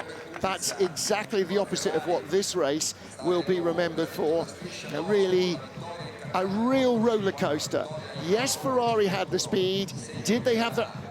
If they'd been on the mediums, they might have been miles away at the finish, but they managed to make the soft tyre last. Alessandro Pierguidi in his fireproof carpet slippers, somehow keeping those tyres alive and claiming victory for the Italians in Italy. In an interview with the winners, James Calado, you're probably the most Italian of the British drivers. You must be delighted today with the crowd in front of you. Yeah, no, thank you, Tifosi. I mean, it was just amazing. It's been a long time since Le Mans, where we got our last win in 2023. So, you know, the team did a superb job with the strategy. The car was brilliant to drive. I can't say any more. My teammates did an amazing job, and everything went to plan. And I'm just over the moon to win at home in Italy. Well, enjoy for now, enjoy. Antonio, pole position, it's a dream weekend for you here again, congratulations. Ma fantastico, fantastico, grazie tifosi innanzitutto. It was a fantastic weekend since FP1, we've been always on top. Yesterday the pole, today finally the first win. With my teammates, you know, we deserve after a tough start in Qatar, but you know, we knew that we can do so. Yeah, thanks to the team, to my teammates, and to the tifosi that this weekend it's been a fantastic atmosphere. Thank you, congratulations. Last word for you, just fresh out of the car, or rather hot out of the car. It's a revenge from last year, and the rain that was tough last year. I wouldn't say revenge, but it's just for this guy that came for us, and yeah, we deserve as well. We were close so many times in terms of performance, but somehow we never managed to win. And yeah, of course, win in front of our tifosi in our home race, it's a dream come true.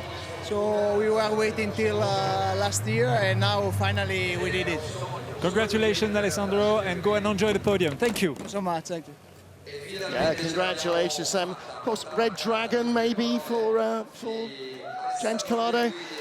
Well, Ricardo Pera hugs Richie Lees, but the man with the biggest smile there, Ryan Hardwick. Boy, they went through the walls in their Mustang last year, and now a World Championship race win. Yeah, it's great when you see such emotion. Moment. It's great when you see such emotion, that elation when they win the race, and it reminds everybody, you know, that's why we do it. Yeah, it wasn't the car that started with the fastest laps that ended up with the trophy.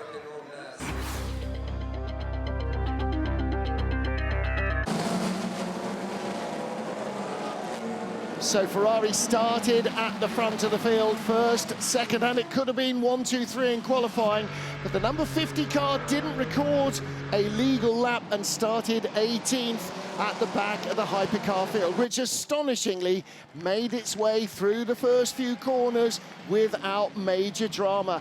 And the same was true in LMGT3, but a very strong start from Francois Heriot in the 21 Ferrari took them from 4th on the grid almost into the lead. The 50 Ferrari soon started making up ground. Niklas Nielsen, the calm head with the foot down early in the race.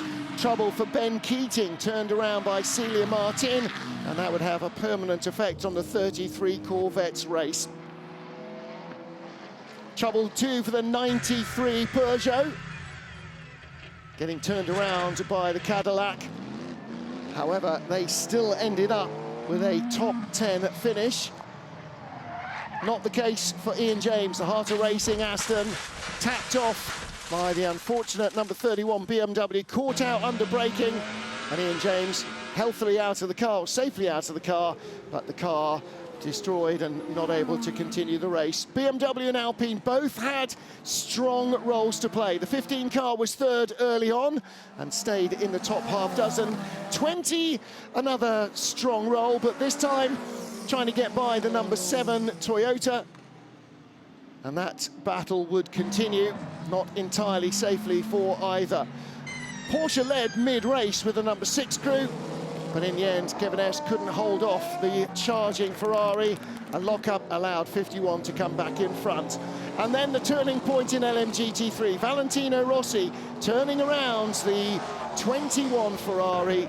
That would earn them a penalty. 21 was out of the race, and it would be a tough battle to come back for the 46 BMW.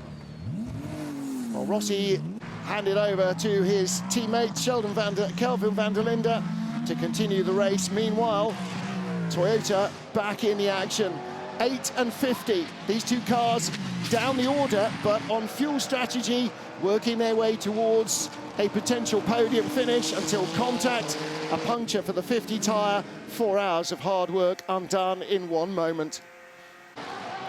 83, final fuel stop from the lead as the number 20 BMW moved up into 2nd place. It was victory in Italy for Ferrari for the very first time in the World Endurance Championship. 51 claiming the honours after Antonio Giovinazzi had put them on pole, and the 46 BMW coming up desperately short. 96 Porsche winning in LMGT3. And but for that touch with the Ferrari, if Valentino hadn't sensed a slight opportunity down in Ravazza, they had the team, they had the pace to win in LMGT3, and that would have sent all the Tifosi home happy, with Ferrari winning in Hypercar and Vale winning in LMGT3. It wasn't to be. That victory for Rossi will have to come maybe at Le Mans, who knows? They certainly have the crew, and they may have the potential. But 3 different brands in the top 3, Ferrari, BMW and Alpine. The best Toyota in 5th position, and the best of the Porsches in 8th, with a Peugeot and a Cadillac also making it into the points. In LMGT3, Porsche, from BMW, from Lexus. 3 different brands in the top 3, but somehow apparently balance of performance is a bad thing. So Lexus, Ferrari and Corvette also in the top half dozen, and all but 1 manufacturer had a car in the top 10. In Hypercar, Aston Martin, the only team not to. Just 2 cars failed to make it. Accident damage, both for the 27 and for 21. So 34 of our 36 starters made it to the finish line, including all 18 Hypercars, a new series record. Completely correct. It's also the first time we've had back-to-back wins in the WC for any manufacturer since Toyota back in 2023 at Fuji and Bahrain. That's not happened since then. Both Vanthoor brothers on the podium, and both this time in 2nd place. Well, there you go. And the 46 BMW was 2nd last year in the rain to the 31 BMW, 2nd this year in the dry to the 92 Porsche team, and there they are, Manthey Porsche. What a tough team they are to beat.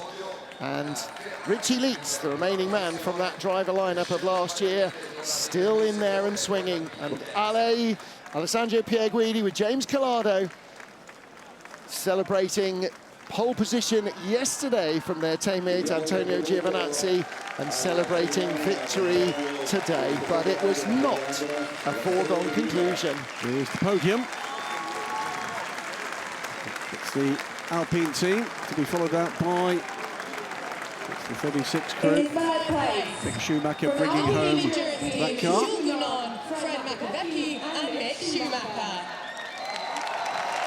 So René Rast, not quite sure who's being prayed to there by Robin Freins. From BMW and Team WRT, it's René Rast, Robin Freins and Sheldon van der Linde.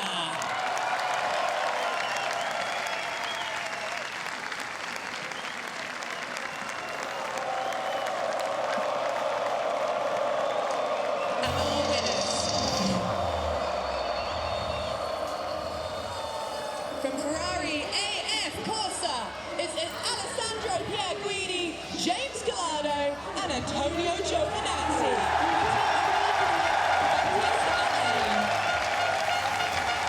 Can't hear you. Have the fans all left? I think they're going to get quite the reaction to the national anthem here. They enjoyed that. Well, there was a stirring rendition before the cars left the grid. Of the winning team from Italy. And there will be again.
all the races, please. What Fantastic. a choir, what a great rendition of the Italian anthem. And that's something that shows it's taking another step forward, doesn't it?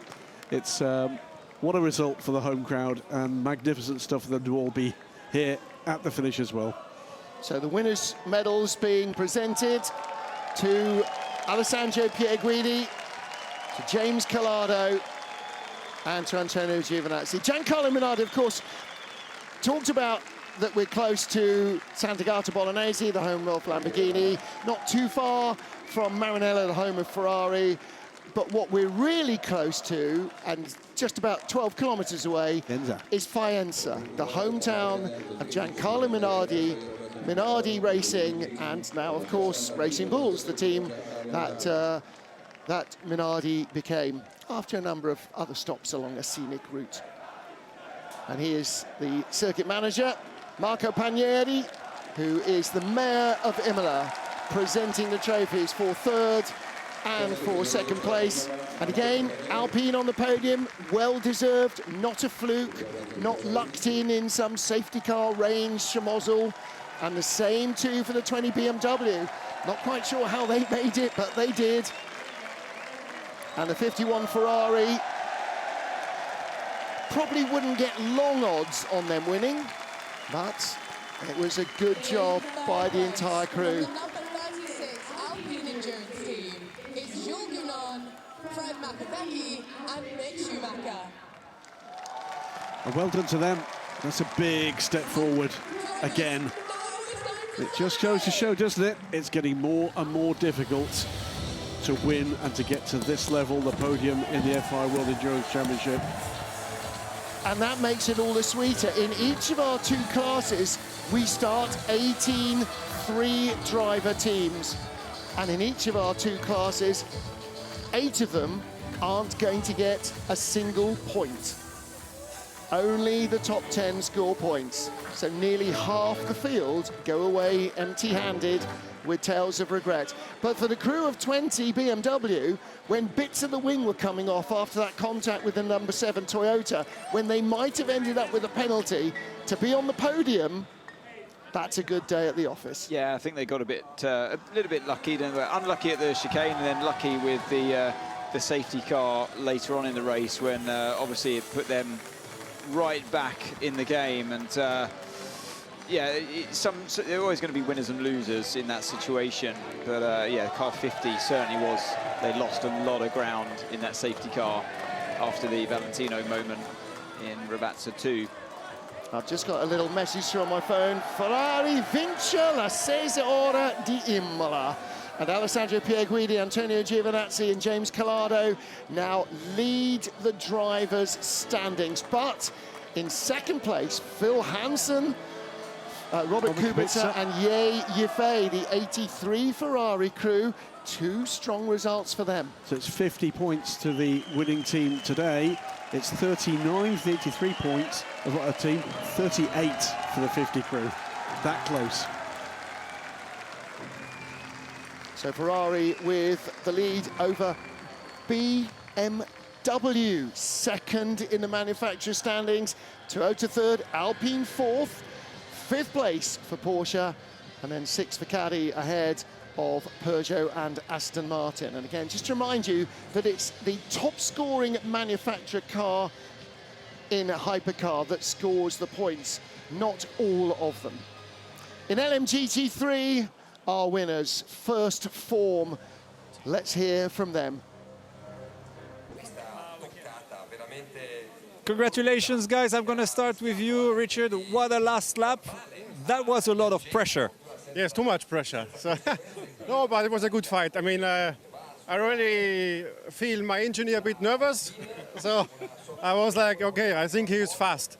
And then he was coming closer in the mirror, and obviously in the last lap you fight a bit more, and we touched a bit, but it was nice racing. And I think for the fans it was a good show. For us it was a good end of a nice 6-hour race. We were all very nervous, but you did super well. Congratulations. Ricardo, you must be delighted to win in Italy here for you. Must be great. Yeah, I mean, it's unbelievable to win this race in front of our fans. I want to thank again this team. Did a mega job. The guys are working really hard for us. The car was a rocket ship, and also I want to thank these two guys. They drove mega. So, I mean, it's unbelievable. Congratulations. Brian, last word for you. You must be super happy. What a strong car, the winning car from last year, again showing that it's there again. Yeah. I mean, this team never went anywhere, right? But, man, what a special day. For me, this is my first win in the World Endurance Championship, so this guy's had plenty, but it was a special day for me. But I can't think, both of these guys had amazing stints. You know, we did not have the fastest car at all in this race, but, you know, others made mistakes, and we ran a clean race with no mistakes, no penalties, and that's what's so great about this team. You know, these drivers, it shows you can win. You don't have to have the fastest horse in the race sometimes, but you just got to be smart and consistent. So yeah, it's a special day. Happy Easter to my family all back home. Sorry they couldn't be here with me. Wish they were here to see this, but hopefully we can do it once more again this year, maybe 2 times more. That'd be nice. Why not? Thank you very much, and now it's time to enjoy the podium. Well-deserved one. Thank you. Thank you.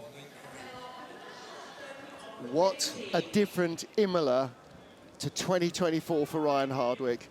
That turquoise car last year was not a happy ending, and here he is, top step of the podium, his first World Championship win.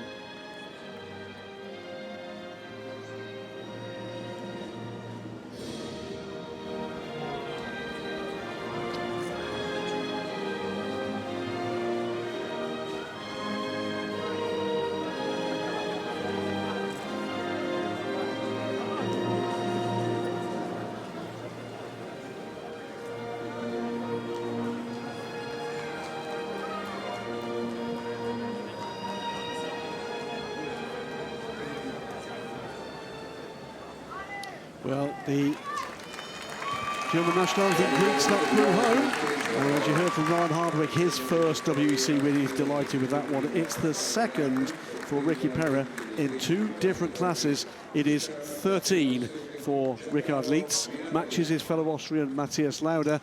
And that means that Porsche are now had 5 wins in the first 2 seasons of LMGT3, and it means 5 wins plus in 4 different classes in WEC history. Magnificent stuff. And by the way, a first ever podium in the WEC for Lexus. 4th last time out. And onto the podium this time, and that trajectory will win Le Mans.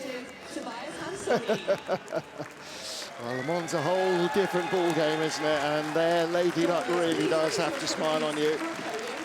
Well, second last year for the crew of 46. Second this year as well. Maybe next year will be 3rd time lucky for Valentino Rossi, Amadou Harty, and Kelvin van der Linde. They came so close. They would have won this race without the penalty. Simple as that. They were that good on track. Without the penalty, they would be the winners this afternoon. It was, what was the final result? 0.3 of a second. And a drive-through penalty made all the difference. But each one of those drivers deserves credit. 4 all the way through. Amadou Harty, fabulous. But for the Monti team, excellent. Well, congratulations to our podium finishers and to everybody else who brought cars and raced so tough here in Imola. TF Sport 33, last time's winners, still have a slender lead over the 78 Lexus crew, with Manthey first form now, just 2 points off 3rd place. And that is it for the 6 hours of Imola. In a month from now, we'll be racing again at Spa. The first week of May is when you'll be able to catch up with all the action from behind the scenes here in Imola in our 2nd full access program of the season. Look out for that on the FIA WEC YouTube. And don't forget our other social media for loads of content, not just from here, but from Qatar and going forward into Spa as well. Until then, from all of us here, from Bruce Ioani in the pit lane, in the booth, from Graham Gooden, Anthony Davidson, me, Martin Haven, and the rest of the WEC TV crew, thank you for joining us. We look forward to your company again in Spa-Francorchamps. And from one classic European race circuit to another, the final showdown before we head to the 24 du Mans in June, and a track where Valentino Rossi has winning form on 4 wheels as well as 2. Until then, from the doctor, from the rest of us, Thank you for being with us. Until the next time out in Spa, it is goodbye from Italy. Goodbye, and enjoy your Easter.